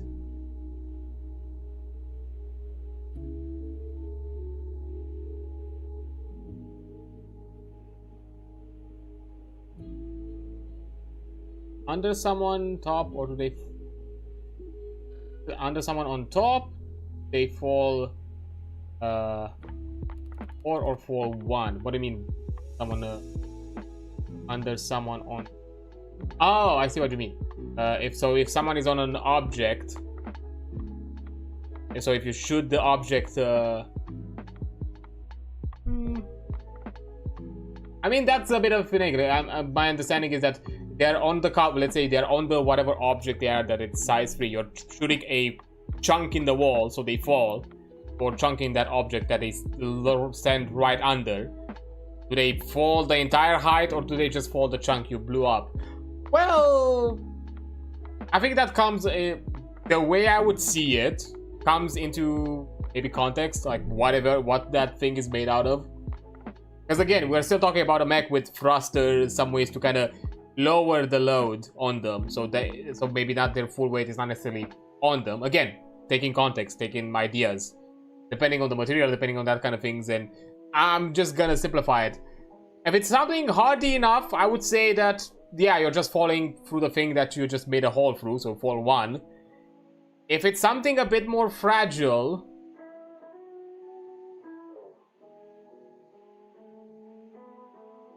I could put in, maybe put in account the fall damage and see if you make a hole. Exactly, I'm just giving an example of an instance where the game doesn't have anything hard or fast as far as that goes. Yeah, I understand that. No worries, I'm not saying that as a way for you to kind of like hit me. Completely fair. And yeah, those are edge case scenarios and interesting, but interesting strategic moments. I would say that, you know, it depends kind of scenario. Maybe I'll take into account that, you know, the fall thing, like, because, you know, at 3 spaces you will take fall damage. So maybe I'll take that damage into account, and if somehow it destroys it, it would destroy the object, or at the very least another section of the object. Maybe it will fall a bit through it. If you're destroying aside one section of an object, it's likely the whole object is going to fall. Depends. I mean, if you're shooting the top of it, it's not gonna fall. If you're shooting the bottom of it, then yeah, it depends. Like, again, you're choosing your section. Like, again, if you have something that it's size 3 tall, if you're shooting the top of it and it's right, and the mech is right on top, it just falls 1 space. If you shoot the bottom of it, I would then, in that scenario, yeah, because of balance and other things, and it just thinks and just to keep it simple, I would say that the entire thing falls alongside with the mech. It's not just at a size 3. It just depends on where exactly you hit. Yeah, I guess it's also variable whether the object is completely solid or hollow. Well, again, from my understanding, it's and from how the book has worded it, when you're talking about space 1, it's 1 space refers both length, width, and height. So that's basically a cube or a sphere or a chunk in all dimensions of 1 space that hits.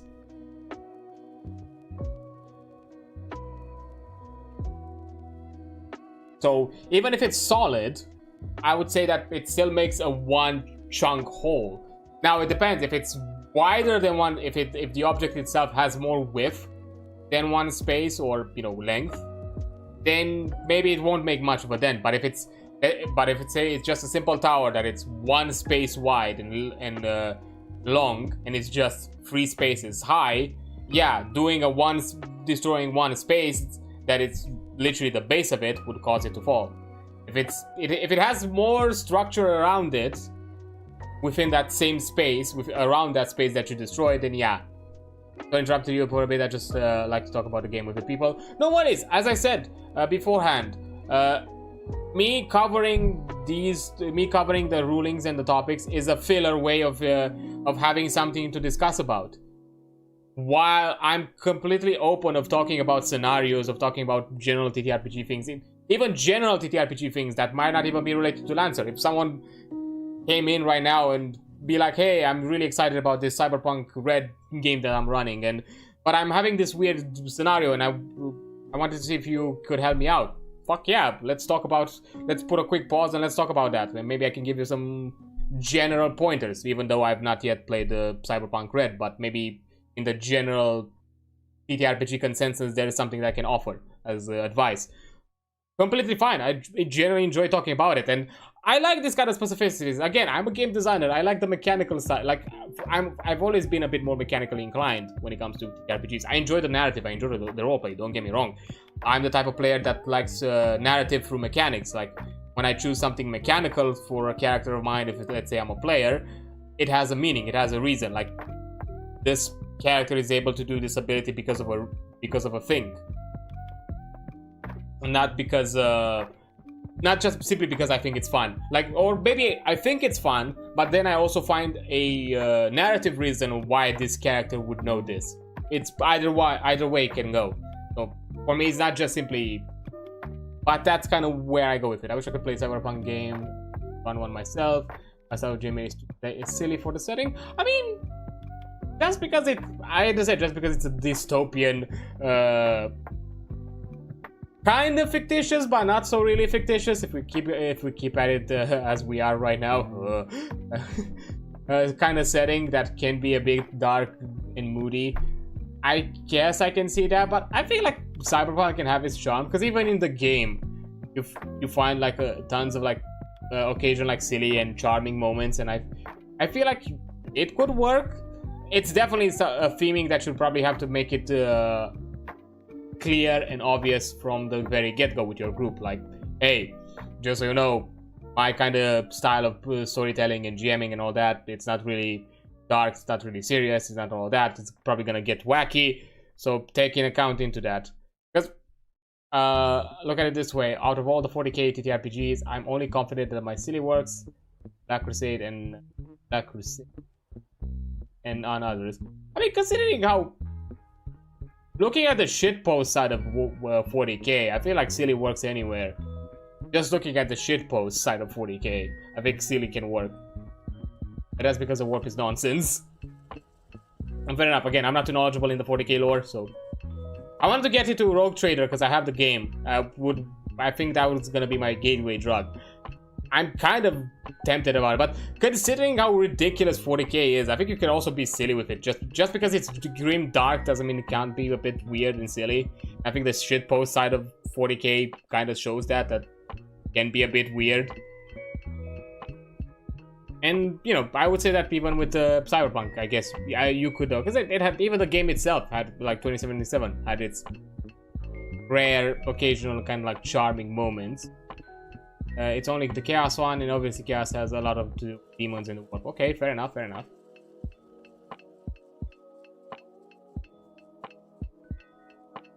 Have a lot more room for absurd scenarios. Fair, but yeah, to kind of give you an example of another like very edgy, moody thing that, in my group, it went to batshit crazy and ridiculous. World of Darkness, the Vampire Masquerade setting, and all that. Yeah, we started as a Hunter the Reckoning. We were a group of hunters with some mystical powers. Shit gets weird and ridiculous pretty fast because you have weird alien, supernatural, given powers or whatever the shit. You can see vampires, you can see that weird, horrifying Nosferatu hiding in a corner with a notepad. Like, talked about fucking ghost children that just take the piss on us and just try to like talk shit to us. I'm like, the fuck you are on about? Like, it's a World of Darkness as a whole. It's a full-on dark setting. But it has so much weirdness in every splat. I don't think there's a splat. And just the general setting itself with the hollow earth and fucking explorers and all that kind of fucking shit that even I don't know. I'm not even that full-ass deep hole. How the whole mage consensus works, that's also bullshit. Because technically, if you think about it, and how there are technically also small inner consensus, it gets wild. Like, as you start to connect everything together, shit doesn't make sense. Vargo, yeah, true. I play the Giovanni personally. Right now I'm playing Lamia myself, so yikes. That's well. The current campaign is the current Chronicles is on a everything in Mage lore is ridiculous, but Vargo, yeah, Vargo especially. And how fucking the technocracy be like, oh yeah, we just convince the world that magic does not exist just so we can rule out to our own consensus and to our own spec and can control the fucking world. Because yeah. Because why not? Also play mage, Native American electrician with lightning powers. That's kind of sick. I have a mage character idea, but we haven't gotten to it. Our storyteller has not yet opened a rabbit hole that is mage with us, even though her favorite setting is mage. Her favorite splat is mage, out of the ones we've currently played. And because to be fair, to get into mage out of all the splats is it's the wildest one, being a free magic system. But I already have like a vague idea of this kind of guy that is upset, or person that is obsessed with tabletop RPGs, because there is like an in-setting tabletop RPG akin to D&D, and for some reason in their mind everything works akin to those rules. Like that's his foci. Just applying just D&D, or the D&D. Oh, I think it was labyrinths and lamias within the settings. He applies that, the person applies that kind of rulings to their magic, and be like, oh yeah, it totally makes sense. That's how it works. I do love the fact that the Space Wizard has just found a Dyson Sphere battle station around Alpha Centauri and proceeded to just pretend that they built it instead. I mean, hey, Dracula did it. Like, he conned himself into fucking vampirism. Why can't they con themselves into a fucking dice sphere at this point? I probably only played Hunter. Hunter is fun. To be fair, I played Hunter the Reckoning, the first edition, the ones with the imbued. I've not played the one that is technically inspired from Vigil from 5th edition. Plus, our storyteller does not like. It's more of a fan of the 20th anniversary and older stuff than she is with the newer things. And after she's explained it to me and looked myself a bit into it, I kind of understand. It's a bit more crazy, it's a bit more wild within the 20th anniversary circle and anything that kind of is adjacent to it. And I think that's kind of the fun of it.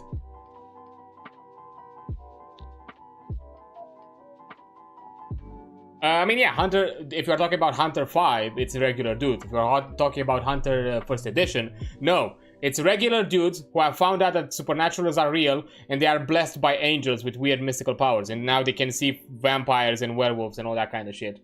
And they can actually perceive them. That's kind of the whole shtick. Like, they are still supernatural, but to such a lower degree, they are literally the bottom of the food chain. Like, even a high-level imbued hunter could not compare to an elder. Like, an elder would still fuck them. Like, they're still in deep shit if they have to deal with an elder. Hunters are more... Because even with imbued, the whole thing with Hunter applies in the same way as with Hunter 5. It's that surprise tactic element. It's that whole idea that a supernatural don't know that you know that and that's kind of the whole interplay. It's more of the ambush tactics. Like, yeah, everybody can kill a werewolf with... Everyone can kill a vampire with... If 5 people wait in an ambush with a fucking shotgun. Like, and they know they are fighting a vampire and prep for it. Like, yeah, you can kill a vampire because combat is fucking ridiculous how it works in WoD, but it doesn't mean that. But again, you need to have that surprise element, or surprise, or like kind of ambush planning. You can't just waltz in. Both parties are aware that we're about to fight, because you're not gonna win. I never got around to playing the Hunter TTRPG, only played the video game. I know there's a video game, I've not looked into it. I think it's a console thing only. Some of the game changes massively between editions, to be honest. Anything up to 5 can be easily adapted because the framework of the system itself doesn't change. And I'm telling you that as someone who initially played a first edition Hunter, because that's the only edition of Hunter you get outside of Hunter 5 and the Chronicles, but we've not played Chronicles. Hunter the Reckoning, it's only first edition, Vigil, or Hunter 5. And I played the first edition. My character became a vampire, and he got adapted to 20th anniversary rules. Overall, it had the same things. I think a few of the a few of the abilities were missing, were not the same. But overall, everything kind of, and yeah, I think the flaws and not arrangements, the nature and demeanors are not exactly one-to-one, and some of the flaws and merits are a bit different. But overall, like, the framework of the character sheet is almost one-to-one, so it's easy to adapt one over the other. Maybe some numbers here and there are a bit different to some systems, but it wasn't that hard of an adaptation for my Hunter to jump to a vampire character sheet. Age Awakening and Mage Sessions are, from my understanding, yeah, anything that is Chronicle of Darkness is weird. It's different. It's not the same thing. And I think one of the complaints that some oldies and those who played the older editions that they have with the 5th edition is that in some cases they try to adapt both Chronicles and Old World of Darkness into the same thing, because I think Vampire is dealing with that. It has both concepts from Vampire the Requiem from the Chronicles and as well as the Masquerade at the same time, and instead of just sticking with one. Don't know a damn thing about the Awakening. All the vampires I know is I'm aware that there are 5 mortals near this alley of the city. I think one is isolating it other than the protection. I'm not saying that I can't win a straight up fight with a vampire. This Camarilla propaganda. With a big enough gun, all things are possible. Believe me, I've had one of our players, Charon, fucking bless him. Amazing, he has amazing character, a shitpost of a character, but also a threat. He had a flaming sword. Literally, he built himself a flaming, more specifically an electrical fire sword, because he also became a vampire at a certain point. Initially, he had a flaming sword because imbued, he was an Avenger imbued, and that's one of their abilities. They can just create like holy fire and just ash vampires. But once he got himself, once he also got turned into a vampire, for his character, he specifically designed a sword because he had the resources and the money, because he was a Giovanni. Long story about his character, but he was from the Giovanni and he was a hunter initially and then got it in the family proper and all that kind of shit.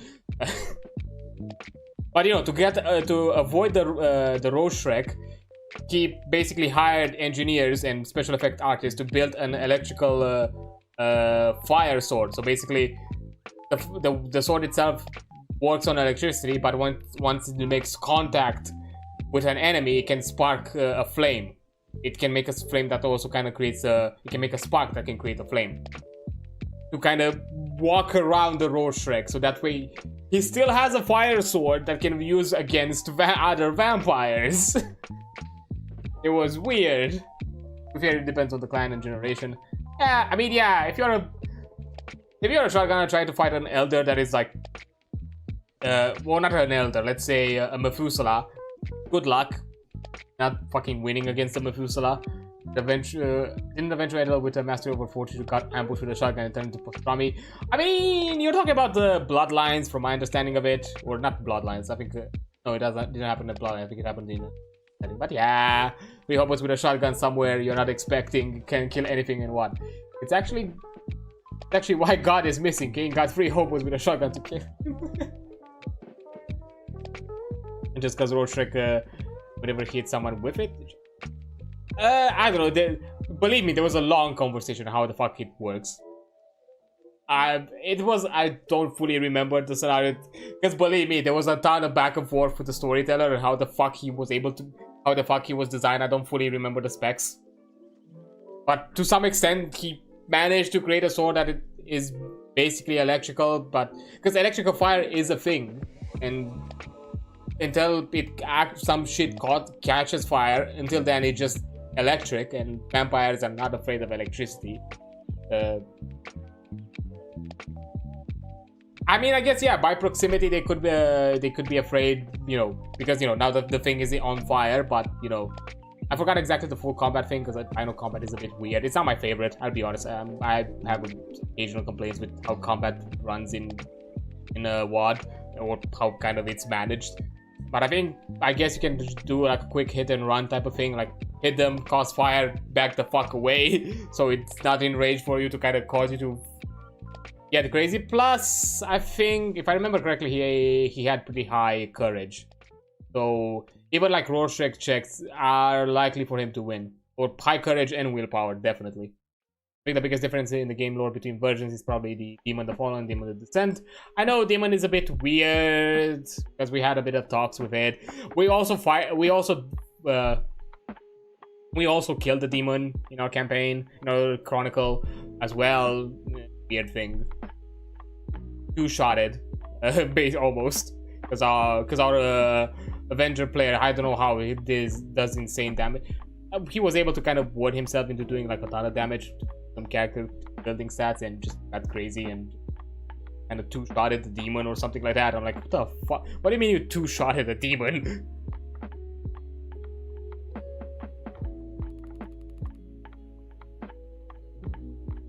Well, we were also there doing our own bit of damage here and there. To be fair, my character was more built for support than necessarily being a damage dealer, being the frontliner. Damien was such a trip. There. But yeah, 3 to 5 hobos with a shotgun can, in some scenarios, if your time prepped works, but it depends.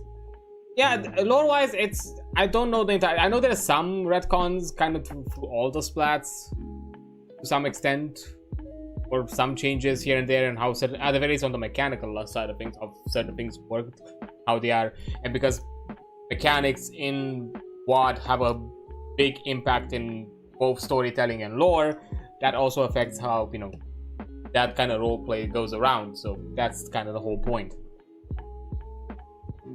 Now, I don't know the full extent of it because, again, I only played the older editions, like 20th as being the quote-unquote newest, the closest to the most recent things. I've not tried out the new things, and I'm not necessarily looking for it. I'm completely fine. My only complaint with 20th anniversary and anything a bit older than that is just the formatting. It's so hard to look through the books sometimes. I just don't like how the formatting of the information is put in those books. It's just so confusing. For someone that, again, done other TTRPGs as well. And even to this day, I think WoD has the most confusing way of trying of organizing information, and I have a fucking hard time to look for it. Again, older editions. I don't know the newer. I'm suspecting the newer books are a bit more sensible in how the information is structured, with years of experience and all that. But older ones, like player characters in Demon the Fallen are quite biblically fallen angels. I mean, yeah, because we fought an angel that created the epidermis. At the very least, that's what not the angel. At the very least, that's what the demon told us, that he created the epidermis. Weird. The player character, the centaur Agent Smith. My information, what is an ordeal? Yeah, definitely it is an ordeal, huh? Because yeah, I'm the type of player that doesn't, you know, wants to find the information on their own. I don't want to be out there to constantly pester my storyteller, like, hey, where is this thing that I want to get at? Because I understand that the storyteller and the game master is dealing with a ton of shit, and also having a player being out there like, hey, can you help me with this thing that technically I should, to some extent, be able to know where the fuck it is.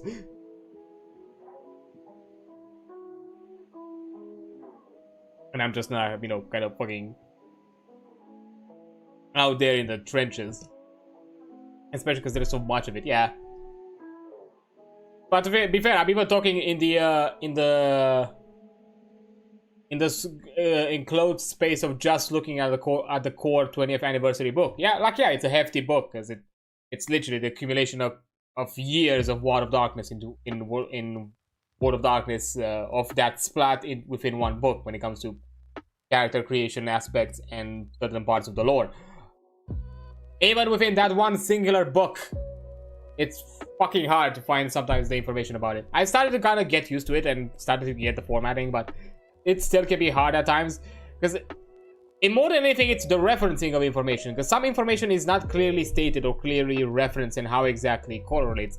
I think I've had constant conversations with the storyteller about, do you start with a free point in your virtues or not?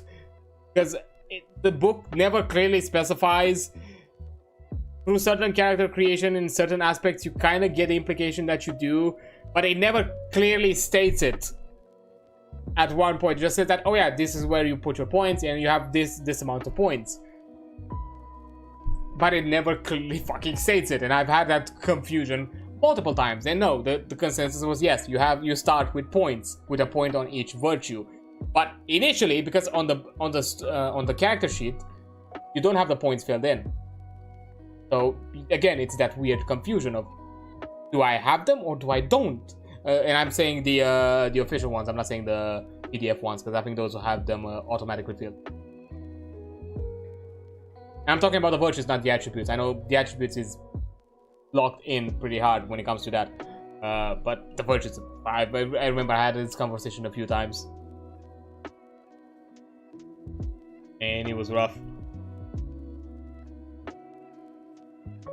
because it does not clearly reference the information or clearly states it anywhere. It just vaguely references in some of the text here and there whenever it's fucking mentioned. It was so annoying. Tried to look through Reddit and other fucking online websites trying to figure out the info, where that info was. Yeah. I mean, yeah, it's crazy. It's a bit disorganized, but it's still fun. It's still enjoyable. I'll be fair, like literally, because what was the second setting and the second type of second RPG I got into after D&D, and I started doing that more than a year ago. And believe me, just after a few sessions, I fucking got into the deep end. I've just realized how it's fun in its own way. It has its own, especially in the roleplay side of things. It's a lot of fun. It's really crazy. It's really ridiculous, and I enjoy it a lot. And as a kind of going back to the point that I think I was still mentioning, but we side tangent the fuck out of it.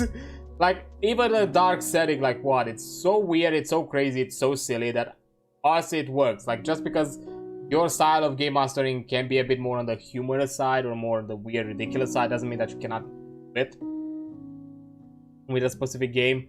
You just clearly stated with your group that, hey, these are the type of themes and motifs. So that way the players kind of buy into it, or at the least they follow suit and make ridiculous characters. They're not gonna take it too seriously and be like, oh, look at this moody character that is about... It's all about destroying, I don't know, the capitalism or whatever the fuck out there for against Arasaka. You know, angry rocker boy shaking fist at the sky or at the Arasaka logo. But yeah, just because you have a silly way doesn't mean you can have it. At the end of the day, it doesn't not everything has to be canon. At the end of the day, just canon within your own world. But yeah, I'm gonna take a quick break and I'll be right back once the ad is over. Okay, there we go. Ad is over. Now, what side tangent aside, so which to be fair, I don't mind. I fucking love WoD. It's a crazy thing, but I love it because of it. Anyways, so characters can take 2 quick actions or 1 action or third. And just for those who are just jumping in, we're talking about Lancer here, not other things. Right now, again, I'm completely okay talking about other TTRPGs if the topic arises. No worries about that. As we just seen that I've been a full-ass tangent for quite a while, a few minutes ago. Characters cannot perform the same actions more than once a turn, except as a free action or reaction. For example, characters can only boost once per turn by default, but some systems or talents might grant a second boost as a free action. Alternatively, a character could also overcharge, get a second boost. Fair enough. That's something that can be done. But yeah, overall, just either 2 quick actions or 1 full actions. If you're doing 2 quick actions, the quick actions have to be distinct. They cannot be the same thing twice. So technically, it means that you cannot do the same weapon attack twice. My understanding of it. You just have to do 2 separate attacks, weapon attacks, and believe me, but per turn you have enough weapons to do 2 quick actions of weapon attacks, if that's a possibility. Action resolution: if there is any uncertainty about when certain actions or effects take place or resolve, effects caused by other characters always resolve first during a character's turn. For example, a character starts their turn in a zone created by another character that causes them to take damage. This resolves before any other effect takes place. Otherwise, characters can always choose the resolution order of actions or effect that they can take in turn. For example, if they have 2 effects that trigger at the start of their turn, they can choose which resolves first. If there's any additional clarity needed, the game master adjudicates. Yeah. If all else fails, the game master has the final say. As well. End of turn: effects and all activities that take place at the end of a character's turn occur after any standard moves action. including free actions and overcharge, have resolved, but before the next character starts their turn. The character is using multiple effects that trigger at the end of their turn. Their player chooses the order they trigger, similar to effects above. End of next turn, effects that last until the end of a character's next turn persist until the next turn they have in the turn order, not the current turn, even if it's their turn when they effect.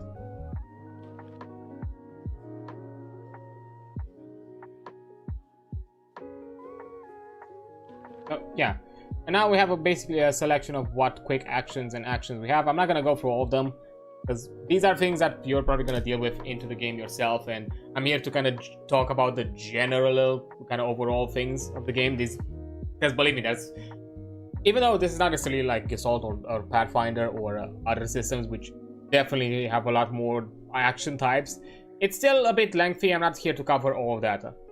We can like quickly skim through them, like what exactly are quick actions, what exactly are the things as a quick action, then what are full actions, but I'm not gonna read the detailed specs of them. Those are things that, you know, you're gonna have to look for them yourselves when you're in your own combats and your own games. Just so we keep a bit of brevity here wherever we can, and also allows more free time for me to also just generally yap and talk about things. But yeah, quick actions. We have boost. We have grapple.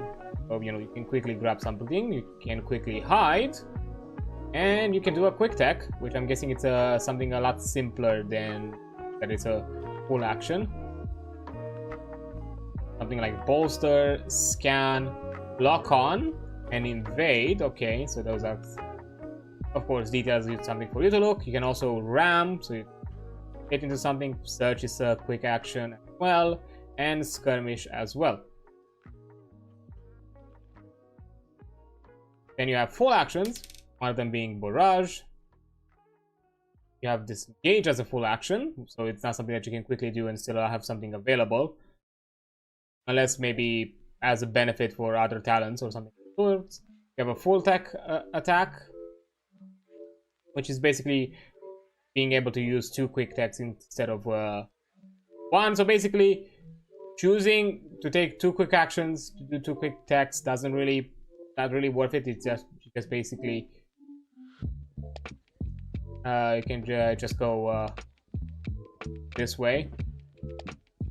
And they can be the same options times. Looks of it. Okay. Improvised attack. Have stabilize, which is something mech related. Well, I think it removes some certain status effects or other things. Basically you choose a specific effect that you want to apply to yourself. Then you have other actions which activate quick or full, which I'm guessing it depends on a case by case scenario. Boot up, which is you activating the mech. Clearing shutdown, and yep. Mount, dismount, and eject are quick or full. I'm guessing it depends on what exactly you want out of them. Preparing, it's a quick action. Basically some sort of like getting a ready state. Self-destruct is a quick action. And that's something you can do as with your mech if that's something that you want. So, you know, you can do like a self-destruct and also have a eject prepped. And, you know, eject is a quick action as well, so you can do it too. You're not necessarily stuck in your mech, fortunately. Shutdown is also a quick action, but boot up is a full action, so you have to take that in account. And skill check is a full action in its own. Those are the general actions that you get, but aside from that you also have a few other more specific to the setting, I mean to the system. I'm not saying that these are not necessarily, but they're more generic. You have overcharge. When you overcharge, you briefly push your mech beyond factory specifications for a tactical advantage. Moments of intense actions won't tax your mech system, but sustained actions beyond prescribed limits take a toll. Once per turn, you can overcharge your mech, allowing you to make any quick action as a free action, even actions you have already taken this turn. So that's kind of the benefit and drawback of the overcharge. Okay, you're getting yourself into some danger, but your systems. But at the very least, you can do the same thing that you already did once again in the same turn. Because first time you overcharge, you take 1 hit. Second time you overcharge, you take 1d3 hit. So it's a bit more nasty. The third time you take 1d6, and each time after that you take 1d6 plus 4. So it starts to slowly rank up. And you need a full repair in order to reset the entire counter. So yeah, overuse can put you into some dangerous situations, and definitely after the 4th time it's really risky from the 4th time or onwards, because maybe, you know, let's say you get some lower numbers on the 2nd and 3rd time, but you have a guaranteed 4th hit to take on the 4th attempt plus whatever else you're taking, and that's a gamble of taking 10 hit. So, aside from overcharge, you also have reactions, which are a special action that can be taken out of the turn order in response to certain triggers, such as an enemy attacks or movement, unless specified otherwise. Once you take a reaction, you cannot take it again until the beginning of your next turn. Even if a reaction is usable twice per round or more, your uses of it only refresh when your next turn begins. Like, yeah, you can use two of them per round, but there's also, yeah, you can also take 1 reaction per turn. So yeah, you have 2 per round of the same reaction, but the enemy that triggered that reaction is only you can only apply it once for the specific enemy that triggered that reaction, and then you have to have a second enemy, a different enemy, for the following turns, for the round ends, for you to trigger it. By default, all mechs can take the brace and overwatch reactions. Certain system talents can grant additional ones. Yeah, you can only take one reaction per turn, your turn or the other character's turn. But you can take any number of reactions per round as long as you have the reactions available.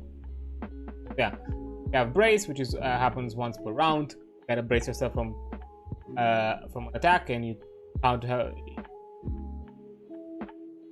So you're counting to kind of prep yourself from getting resistance from everything. And you also have Overwatch. When you Overwatch, you control and defend the space around your mech from enemies' incursion through pilot skill, reflexes, or finely tuned subsystems. Unless specified otherwise, all weapons on default have 1 threat. So yeah, Overwatch is a hostile character that starts any movement. Yeah, so Overwatch is basically your attack of opportunity.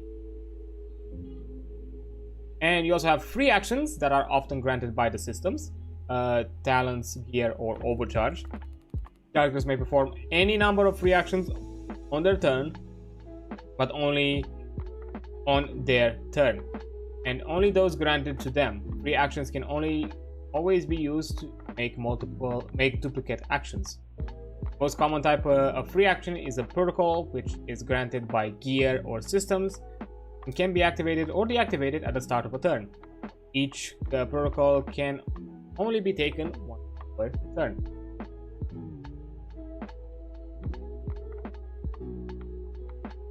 You can activate all protocols at the beginning of the turn. You can choose how many of them, or if you want to do all of them. Kind of the idea, or if you don't want the none activated. Yeah, that's nice. And aside from the general mech combat, the pilots can also be in combat as well. So that's also a possibility. Not just the player, not just the mech itself. Pilots in mech combat. During combat, pilots might leave their mechs for all kinds of reasons, to go somewhere their mech can go, interact with a computer terminal, or even attempt to climb a mech. Sometimes pilots use non-human persons, NHPs, or ComCons, complex artificial intelligence, to control their mech while they aren't in the cockpit. Which are a possibility, but always be careful on how your AIs behave without the pilot inside, because I mentioned before, at the very least there is one NHP that, if triggered, will see everyone in their vicinity as they're hostile, including the pilot if it leaves the cockpit. That's a big no-no. Okay, piloting mechs. Unless specified, a pilot must be physically inside a mech to control it, and can mount, dismount, or boot up a mech. Powered off mech can always... a powered off mech has shut down status. Inactive mechs can't do anything, make for easy targets. While inside their mechs, your pilot doesn't have line of sight to anything outside the mech, and nothing outside has line of sight to them. So yeah, once you're in a mech, you're basically in a cocoon that protects you. This means that as long as your mech is intact and your pilot is in the cockpit, it can't be targeted, damaged, or affected by anyone or anything outside the mech. If the mech does get destroyed, this benefit is lost. It's got holes blown in it. Easy. And the wreck merely grants hard cover. If you're adjacent to it, that is. And being inside of it, it's considered adjacent. Yeah, that works. Your character pilot the mech they aren't licensed for, such as an enemy mech. The absence of a correct neurological interface reduces its effectiveness. While piloting an unlicensed mech, it is impaired, giving it a +1 difficulty on all attack saves and checks, and slowed, which reduces its movement speed. So yeah, you can pilot things that you are not licensed in, but there are immediate drawbacks, kind of like piloting, kind of like wearing things that you're not proficient in TTRPGs to that obvious example. So it kind of gives you a reason to be proficient and to advance yourself into that mech. Like, hey, you want this mech that you found yourself here? Sure, go ahead. It's not going to be beneficial. Which also, it's probably a solution for what I'm going to call the loot goblins of these games. Like, if somehow, you are in scenarios where you're out there to scavenge the mechs, or maybe you find yourself in a situation where you are able to remove the pilot without destroying the mech, and now you have a mech that you're probably not licensed in, most likely not licensed in, and what do you do with it? So, there are those kind of advantages. Like, yeah, a goal that could be given now to one of the players at the very least is that, hey, now you have this mech that could be of a part of a license that you now definitely have in your arsenal, but you cannot efficiently use it. So, just advance yourself in a license that would give you that accessibility. There you go. There you have it. But again, that's interesting. And of course, if you want to be really mean about it, make custom. Because I think there are custom, at the very least, custom mechs specific for NPCs. Just kind of designed to be like, yeah, these are things that you're technically never going to be licensed in. Have fun. But hey, that could be an interesting quest or interesting way of maybe giving the players a mission, like, oh, what, you want to pilot this mech efficiently? Well, you're gonna go through a whole journey trying to find any semblance of how to obtain a license in it. That could also be a mission. That could also be like a goal. Oh yeah. Now, as pilot statistics, in mech combat, pilots have the following statistics by default. HP is 6 plus their grit, evasion E defense 10, 1.5 size, speed 4, and armor 0. These statistics can change depending on the pilot's gear, but without the gear, that's what I have. So they are squishy, and considering that, an improvised weapon, an improvised attack by a mech does 1d6. This is gonna, at the very least, in 2 to 3 attacks, they are gonna be squished. If they are gonna be hit with something heavier than that, maybe even less. Okay, now, fighting on the ground. On foot, pilots can rapidly find themselves out of their depth. Not only are pilot-scale weapons too small to reliably take down a mech, but mech weapons are heavy enough to completely pulverize anything smaller than another mech. So yeah, they're just tiny little man about to be turned into paste. Although it would be interesting to occasionally have something very, I don't know, Titanfall-esque that could put down a mech on occasions. Finding something out there. In mech combat, the following rules apply regarding unmounted characters. Unmounted characters make all attack saves by adding grit to their roll instead of using their triggers. While, you know, I guess just to keep ease of use, everything uses grit even if you're not in the mech. It doesn't matter how good someone is in a fist fight. When they're fighting on a mech scale, everyone is roughly on the same footing. Fair enough. It's good luck being, oh yeah, I'm really proficient in punching. Yeah, but proficient in mech punching another mech outside of your own grit and skills. Unmounted characters have the biological tag, so they have immunity to all tech actions, even beneficial ones, except lock on and scan. Lock on targets is not just necessarily electronic, although they can be targeted by electronic systems such as drones and smart weapons. But again, yeah, if a biological character would take heat, they instead take the equivalent amount of energy damage. And I don't think I think they still apply the dot, right? Mounted characters can't aid mechs, benefit from talents, or give or receive any bonuses that apply to mechs scale weapons. I would say depending. At the very least, the talents. I'm not saying necessarily the bonuses, because the NHP thing, it's a bit more outside of the mech.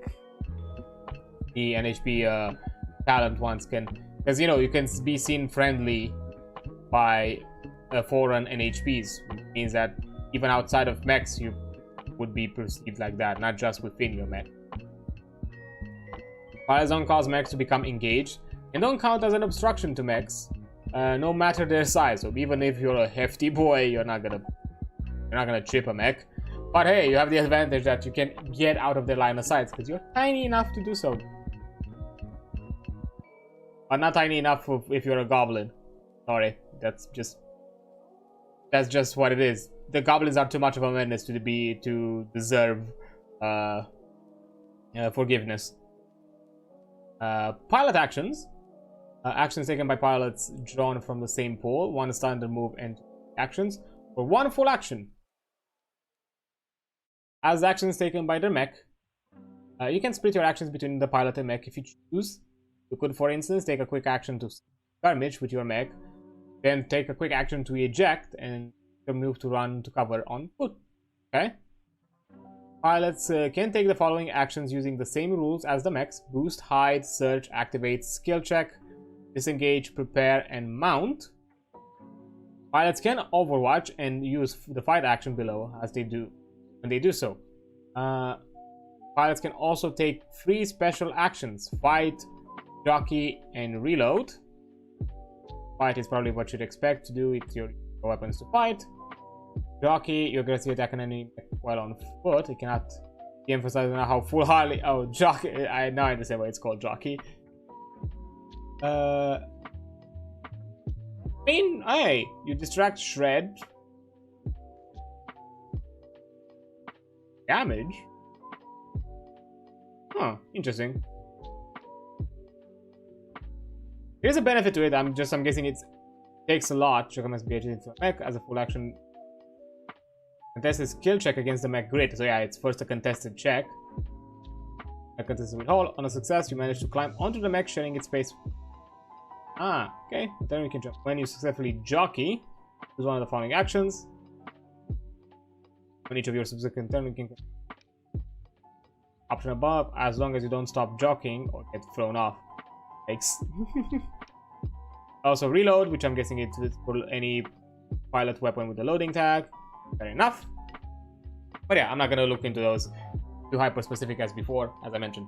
A bit crazy. But the next other thing that is related to mechs and certain mechs can be piloted and affected by is the non-human persons, or NHPs. In normal circumstances, a pilot needs to be physically present inside the cockpit for a mech to take actions. Mechs with the AI tag, however, have some ability to act autonomously. If the mech has the AI tag, its pilot can choose to turn over control to the AI as protocol. The pilot cannot take any actions or reactions within the mech till the start of their turn. But the mech gets its own set of actions and reactions. AIs don't benefit from any pilot's talents while controlling the mech. Pilots can act independently until they pick the controls back up. They can do so as a protocol, as long as they are physically able to be present inside the mech.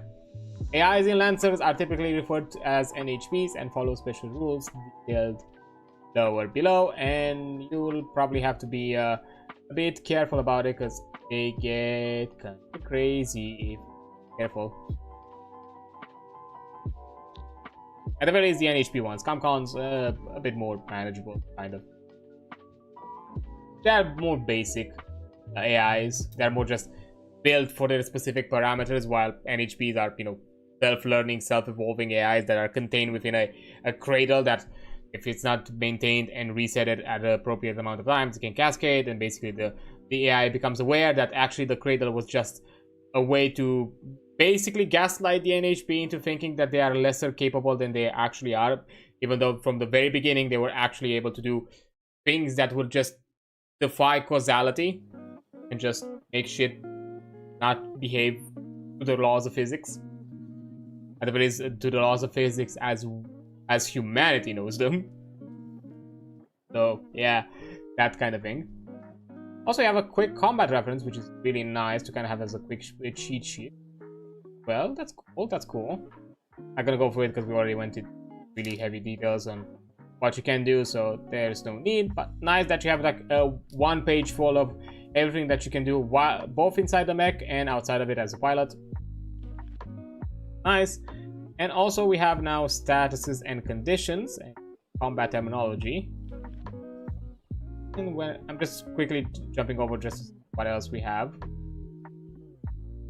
Okay, there is still a few. Yeah, there's still a few things to cover. What is? Some of it I'm probably gonna go quickly over, like conditions and all that. I'm not gonna like go through all of them. I'm just gonna read through this because again, this is gonna be a thing that you'll have to look into it if you're gonna encounter it yourself. Just gonna generally talk about it. Okay, statuses and conditions. During combat, characters often inflict and receive statuses like prone or shutdown, and conditions like stunned. Conditions are temporary effects that are caused by things like damage in electronic warfare, whereas statuses are usually effects that can't be cleared. I'm guessing conditions are something like that are temporary and immediately are removed after a certain amount of after a condition is met.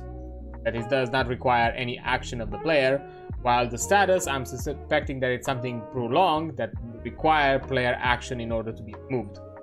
Like, for example, the shutdown, you know, you first need to the only way to remove shutdown is to do a boot up action.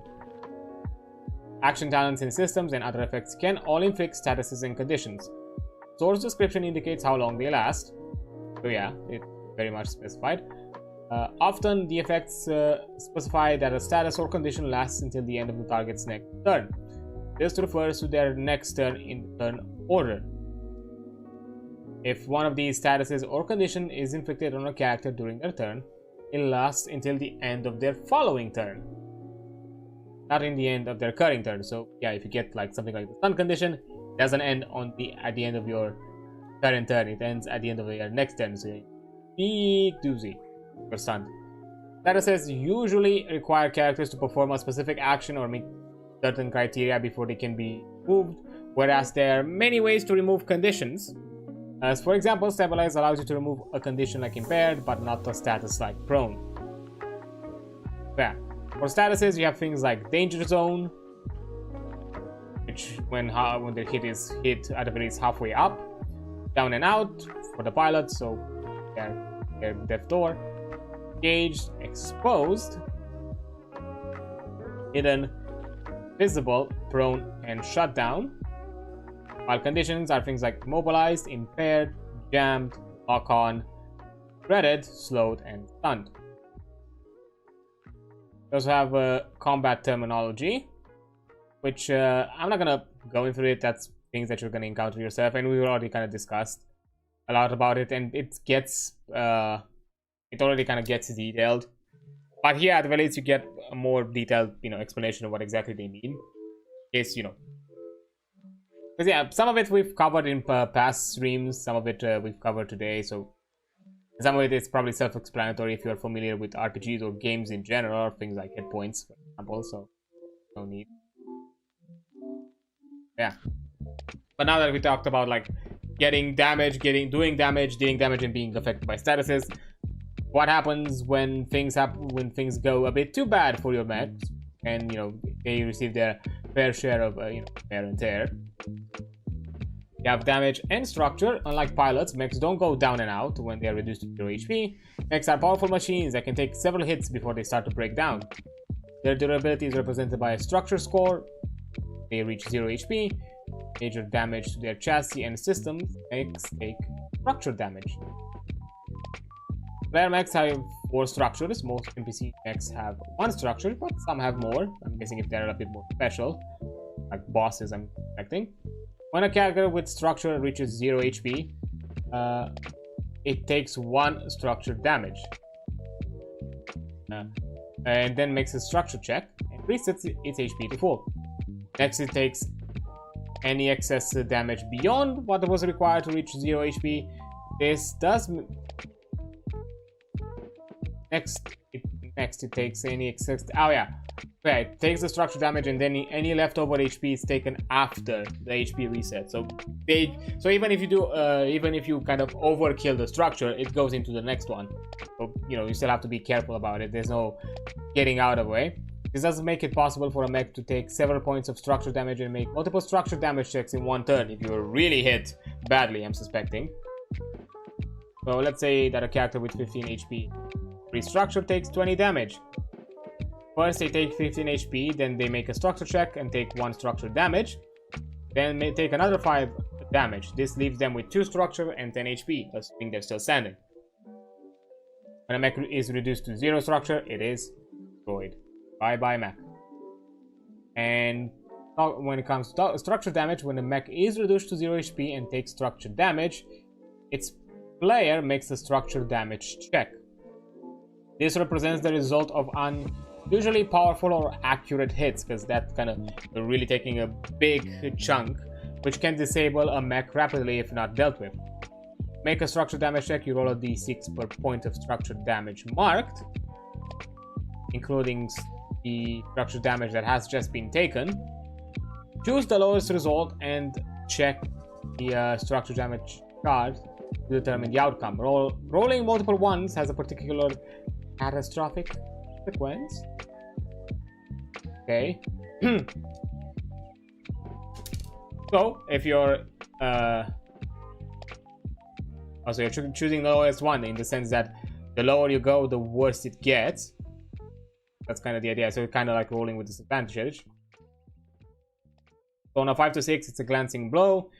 Emergency systems kick in and stabilize your mech, but it's impaired until the end of your next turn. This is the best case scenario. So even in a best case situation, you're still affected in some way negatively. On a 2 to 4, you get system trauma. Parts of your mech are torn off by the damage. Roll a 1d6. On a 1 and 3, all weapons on one mount your choice are destroyed. And on a 4 or 6, a system of your choice is destroyed. Limited systems and weapons that are out of charges are not valid choices. So you don't get a get out of jail free card. Oh no. If there are no valid choices remaining, it becomes the other result. If there are no valid systems or weapon remaining, this becomes a direct hit instead. So it can cascade into getting worse. Which one is a direct hit on the roll? The result depends on your mech's remaining structure. On a free structure or higher, your mech is stunned until the next turn. Until the end of the next turn. If you only have 2 structure left, roll a hull check. On a success, the mech is stunned until the end of your next turn. On your failure, it is destroyed. Oh no! So a direct hit can be bad. And if you only have 1 structure left, after you remove the second one, the one before that, and you get direct hit, your mech is destroyed. Yeah, that is awful. And if you get multiple ones, so that means that after your first structure, so basically if you are going with the example of free structure, so if you are losing your secondary structure or lower than that, and you get on all the rolls, or at the very least on 2 rolls, for checking that structure hit once. Your mech is damaged beyond repair, it is destroyed. You may still exit it as normal, so you're not necessarily killed with it. But yeah. Basically, at that point, it doesn't matter at which of these statuses you are with the direct hit. If you have multiple ones, it's bad. It's really bad. So yeah, you're fucked. You have to be careful about your structures. There is strategy. You're not just tanking it and without consequence. But structure damage is not the only way to get bad things happen to you. There's also overheating and stress. Combat puts a tremendous amount of stress on a mech's electronic system and mechanical components, which are represented by heat. Electronic warfare, environmental hazards, weaponry, and pushing structural limits can cause heat to build up. Most mechs are equipped with heat sinks, shunts, coolants, and other heat dispersal systems that allow them to operate within factory-defined margins without generating heat. However, the demands of combat can tax the systems to the limit, even to the point of causing actual damage. So you have heat cap, which determines how much heat a mech can handle before things get dangerous, and the amount of strain a mech's reactor can take is represented by a stress score. There's only so much stress damage a reactor can take before its core is breached and a meltdown begins, which is basically you're going nuclear. Most mechs have 4 stress, and NPCs typically have 1. When a mech takes heat over its heat cap, the runaway heat buildup places a strain. It's called fusion reactor, and it takes 1 stress. Make an overheating check and then clear all heat. Next time it takes any excess heat beyond what is required to the exceeded heat cap, potential causing it to overheat more than once. When a mech reaches 0, it suffers a reactor meltdown at the end of the next turn, which is going to be detailed. But yeah, overheating. When a mech hits the heat cap, it takes stress damage. Its player or game master makes an overheating check. Then when you make an overheating check, you roll a 1d6 per point of stress damage marked, including the one that it has just been taken, similar to structure damage. For the structure check, choose the lowest result and check the overheating chart to determine the outcome. Rolling multiple ones as the structure check can particularly cause catastrophic consequences. Now, before we get that, what exactly is a reactor meltdown? Well, overheating systems sometimes results in a reactor meltdown. This can take place immediately or following a countdown, in which case the countdown is updated at the start of your turn. And the meltdown triggers when specified. A reactor meltdown takes place, any pilot inside is immediately killed, and the mech vaporized in a catastrophic eruption with a burst to area.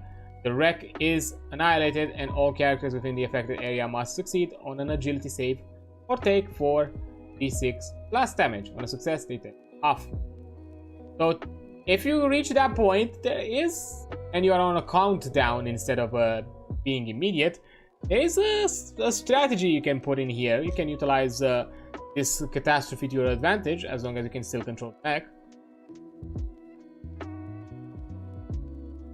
Pulling a mech's marked heat can be cleared with stabilized, or by using certain systems. Heat also resets when you rest or perform a full repair. So heat can be managed if you are careful about it. So it's not as bad as structure damage. You can, if you want to, you can just constantly keep at it and make sure that it's kept in check. But certain talents and certain abilities and classes or systems can benefit from having heat. So for some playstyles, it's a bit of a risk reward that goes with heat. And also you have danger zone, which was a bit mentioned prior. When a mech is at half of its total heat cap, it enters the danger zone. Certain weapons and talents can only be used in this state. It's obvious when a mech is in the danger zones. Segments start to glow, smoke, or steam, an external cooling mechanism like reactor appear visibly hot or overworked. So there's not a subtle way of showing that you are in the danger zone. And what exactly happens when you overheat? Well, base case scenario, on a 5 and 6 you can get an emergency shunt. Your mech's cooling systems manage to contain the increasing heat. However, your mech becomes impaired. till the end of the next turn, similar to the structure damage. 2 or 4, destabilize power plant. The power plant becomes unstable, beginning to eject plasma. Your mech becomes exposed, taking double kinetic, blast, or energy damage until the status is cleared. That's a bad thing. The results depend, and then on 1 you get a meltdown. The results depend on your mech's remaining stress. On on 3 or higher stress, your mech becomes exposed. 2 stress left. You'll roll an engineering check on a success. Your mech is exposed,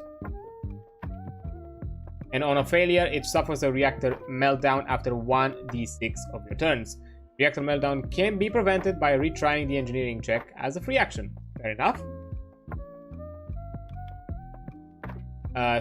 And 1 stress, your mech suffers a reaction meltdown at the end of your next turn, so irreversible. And if you get multiple ones, it's an irreversible meltdown. Your mech suffers reactor meltdown at the end of your next turn. So yep, that is bad. But it doesn't mention that from my understanding, it also doesn't mention that the mech becomes unusable while in a meltdown. So as I said before, this can be used in your advantage.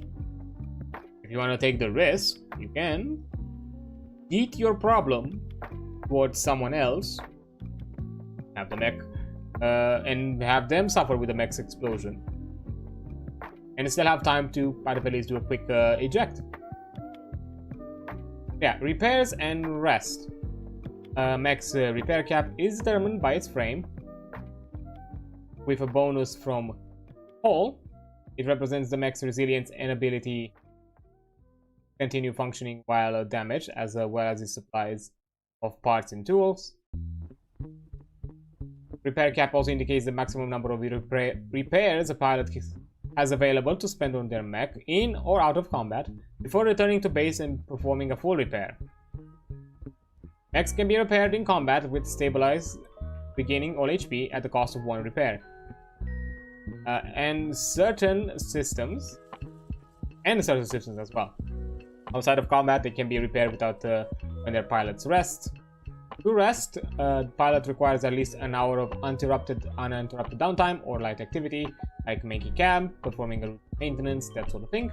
After resting, characters may clear or heat, clear any statuses and conditions affecting their mech, restore half of their pilot's HP, and clear down and out. They may also spend repairs at the following costs. For 1 repair, restore full HP or repair a destroyed weapon or system. For 2 repairs, restore 1 structure or 1 stress. And for 4 repair, you repair a destroyed mech. See the next column. Okay. But that's only if you get already 4 repairs as a repair cap, which I don't think everybody does. So that's not something that is available for everyone if you have not invested in it. So, destroyed mechs. Destroyed mechs become a wreckage, objects on the battlefield that can be moved and dragged around and which provide hard cover.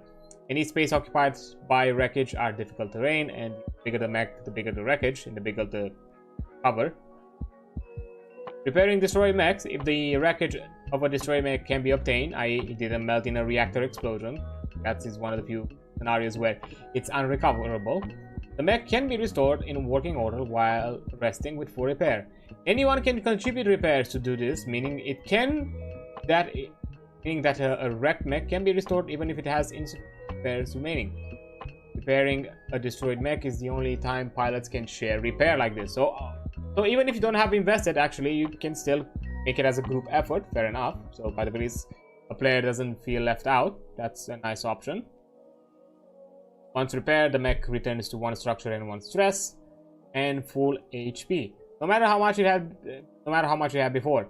Any destroyed weapons or systems remain unusable unless the damaged mech spends repairs to fix as normal. So technically, you can strategize. Like for example, if you have players willing to assist, you could just, you yourself, the owner of the mech, can spend 1 repair for the destroyed mech and have your party spend the rest of the pool. And that way you can still have some leftover repairs for you to manage the other aspects of it. I think, at the very least, from my understanding, I would say that the owner of the mech should at the very least contribute one repair there just to bring them back from destruction. And then, you know, whatever is left can allow them. So there's still a bit of management of resources. Full repair, when a character spends at least 10 hours relatively uninterrupted in a secure location, they can perform a full repair. Full repair allows them to restore all hit points and clear down and out, restore all mech to full HP, stress, and structure as long as is it intact or the wreckage is accessible. Clear all statuses and conditions, repair any destroyed weapons or systems, recover CP if used, core points, regain all repairs and uses of limited weapons, and print a new mech and equipment with the proper facilities. But again, the clear is 10 hours in a relatively uninterrupted in a secure location, so that's a bit up to the game master's kind of willingness as well to determine, like, if this happens during a mission but they found some sort of base for them to kind of stand there for a longer period of time, what exactly, have to take in account the security of the base or the security of their encampment, because yeah, quick camping is not necessarily a secure location even if they spent 10 hours there. And then, as it was mentioned lastly, printing. If a pilot has access to the proper facilities, they can use a full repair to rebuild a mech or build an entirely new one. Mechs can be printed from scratch using Union's enormous printing facilities, which are ubiquitous on most occupied worlds. A printer and assembler can perfectly recreate any mechs or gear from which a pilot is licensed. Of course, pilots are only licensed to print one mech at a time. If they print anyone, any others immediately cease function. So there is a limit in resources that you can spend even for full repair. So you can't bring your entire mech fleet and get it usable. So I guess that's to kind of avoid weird shenanigans for players like, oh yeah, I have a big ass hangar of mechs. I may not pilot all of them, but I found this group of rebels that are willing to assist us, so we're gonna give them our mechs even if they're gonna be at disadvantage, and you know, the game is like, nah, you can't do this. It's a bad time. If I'm mistaken, yep, this is the last thing, which is dealing with death. Death, the destruction of a mech, doesn't always mean death of its pilot. Pilots are hardy and cunning, and as long as they survive, they can and will escape or eject from mechs that have been shut down, disabled, or even destroyed entirely. Mechs can always be rebuilt. Pilots are one of a kind. Sometimes. And you know, immediately the follow-up: cloning. Exceptional pilots, especially lancers, represent tremendous investments in hardware and training. As such, they tend to have powerful, well-connected patrons with an interest in investments. It's no surprise that technologies exist to replace these pilots with subjective facsimiles, or if it doesn't permit, time doesn't permit, to create imperfect flash-grown genetic clones. Cloning is explained in detail on page later down the page, but just so you know that this is possible. Unique subjectivity, natural life facsimile clones are their own people, legally, culturally, and cognitively, and are common throughout the galaxy. In terrestrial worlds colonization, for example, first and second generation cloning is the norm. Flash clones are far less common, as the practice is broadly unlawful. Subjectivity override of either a flash or facsimile clone is exceedingly rare. Growing a body is easy. It is a very different thing and much more fraught to override a clone's natural subjectivity with the cobbled together cognitive profile of the facsimile subjectivity, cloning is an incredibly expensive subject to intense scrutiny and restricted to approved entities. Unless a pilot is lucky enough to work for an organization with express a sanction to run one of these rare and arguably unethical cloning programs, any cloning that does take place is probably unlawful. Complications. While facsimile clones suffer fewer physical complications than flash clones, subjectivity override, whether applied to a facsimile or flash clone, is an experimental process that always creates complications, personal and social.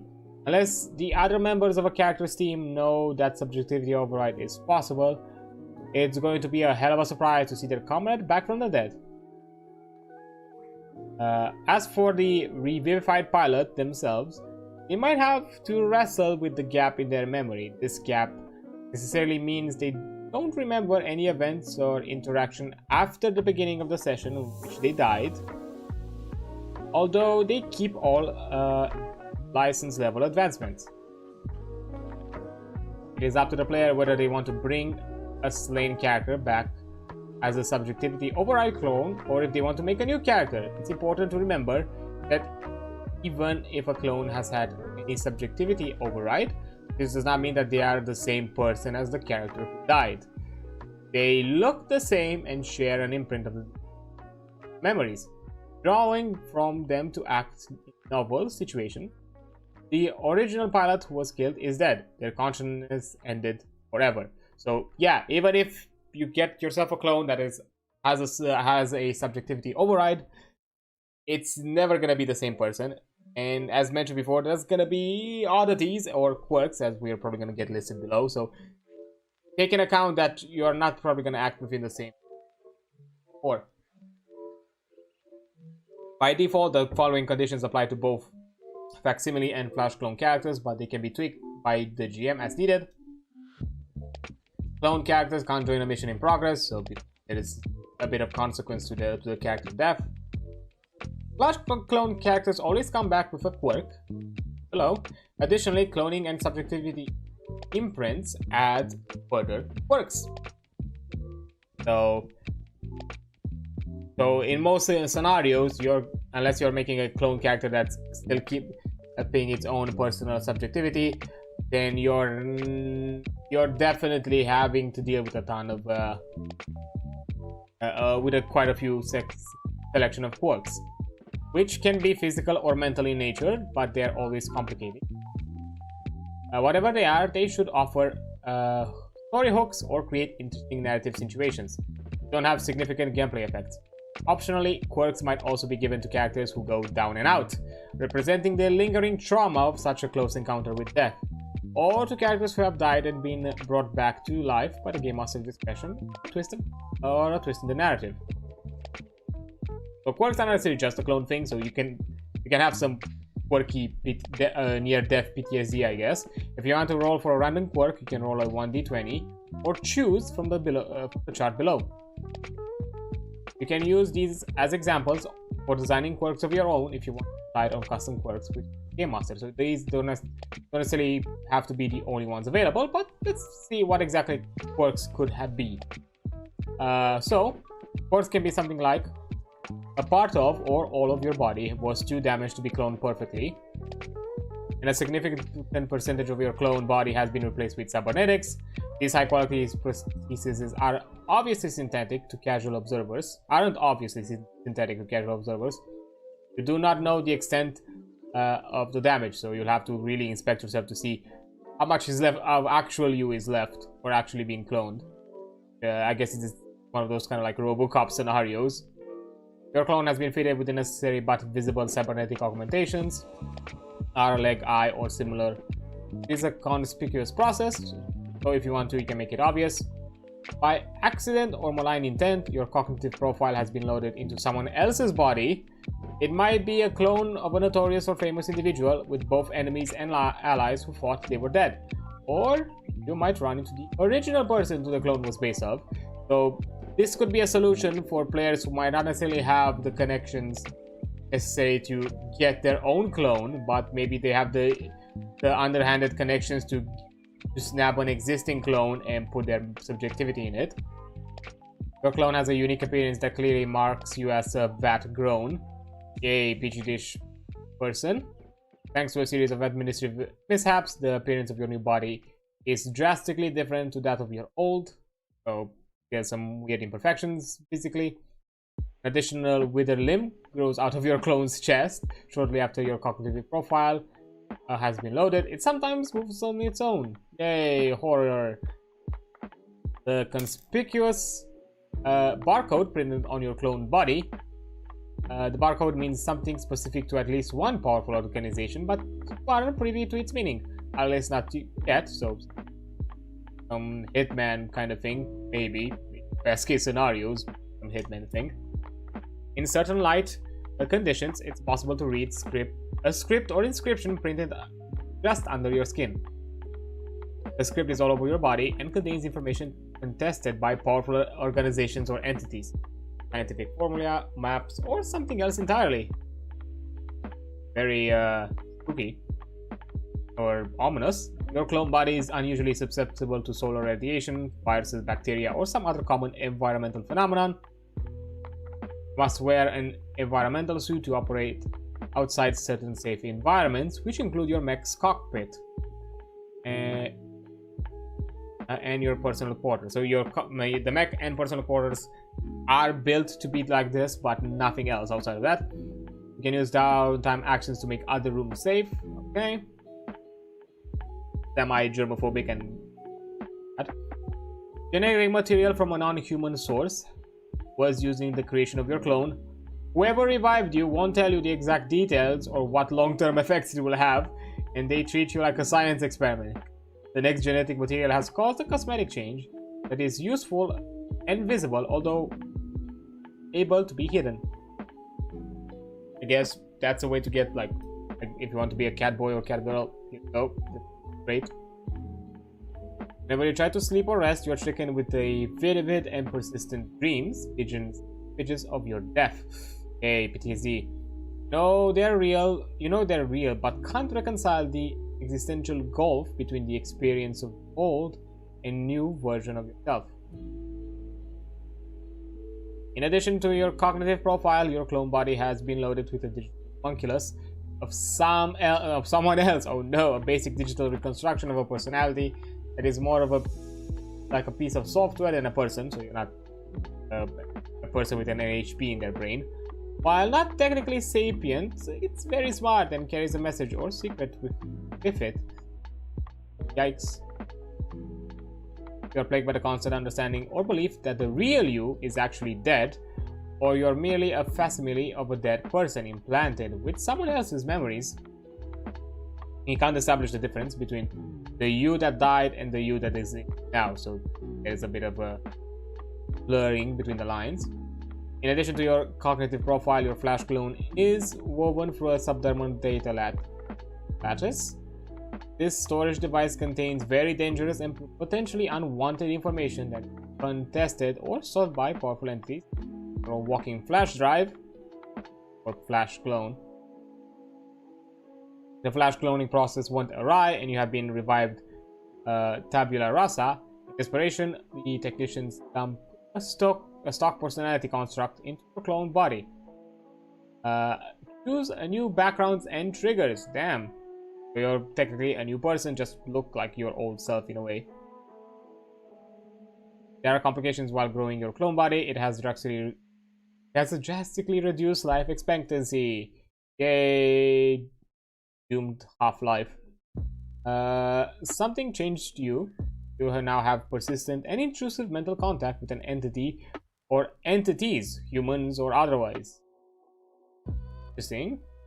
You keep having searing headaches, which you see brief flashes of what you're pretty sure is the future. Sometimes these visions come to pass. They don't. Oracle. Knowing or unknowingly, your clone body has been implanted with a mental trigger that places you in a receptive state. When heard or activated, you're a sleeper agent, yes, causing you to either follow a pre-programmed course of actions or to follow instructions given by a person who activated you. These commands must be simple, like kill, lie, etc. And the Game Master determines who PC or NPC gave them. You might be able to overcome this effect. Might. Come back with the total amnesia regarding the time before your death, meaning you must be retrained and prepared from scratch. Lose all previous triggers and assign new ones to your current level, up to your current level. Additionally, you may rewrite some incidental facts of your backstory. So, you have a bit of a rework of your character, but not much, but just a bit. But anyways, I think that covers, that covers the whole combat section and how exactly it runs. Quite descriptive, quite tight, and self-explanatory and easy to understand. It has its moments where, of course, of edge case scenarios, as we've kind of covered and talked about a bit here and there, which can happen because hey, combat is varied and many things can happen in it, but that doesn't mean that that's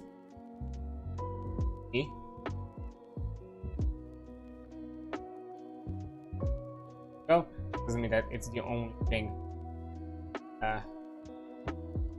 available. But yeah, that kind of goes it. That kind of covers the general Lancer things when it comes to how combat things. And yeah, I think that's mostly gonna be it. I don't want to expand on anything further. To be fair, we did run quite within expected stream time, so that's really nice. Even with quite a few, at the very least I would count an hour and a half of side tangents and yapping and all that kind of stuff. So I think we did it in a decent amount of record. I kind of skimmed pretty fast to the last things because they are mostly flavor and for your idea, but they're neat their own way nonetheless. But yeah, that's going to be it with me for now. I'm gonna stop here, but you know, Lancer is still gonna be covered at least for one more time next week to get into the Game Master section, and that will probably be it with me covering it on stream when it comes to just covering the general content. Anything else you want to see about it, you can look for yourself for it and look for the game yourself. But there might be some other Lancer stuff in the future. Not immediate, maybe in the coming months, hopefully. Depending on how things go. But yeah, that's going to be it with me for now. But before I go, as per usual, I do like to jump to some friend's place and say hi. Let's see is around that we jump at and enjoy their company.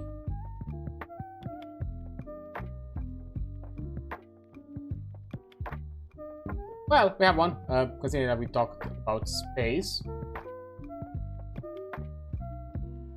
Work, there we go. Perfect.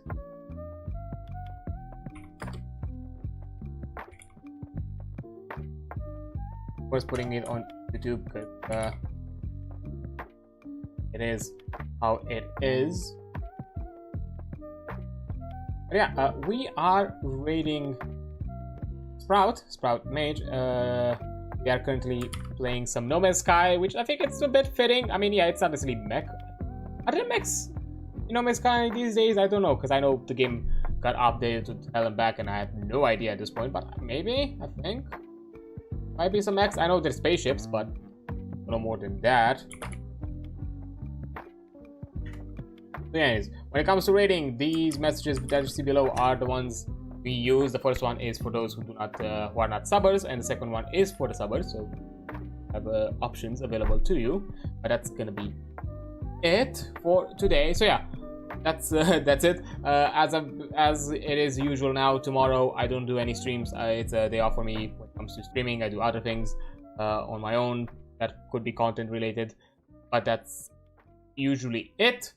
Then I'm gonna be back on Friday. We're gonna check the ZZZ update for the 2.2 storyline and character seed per story.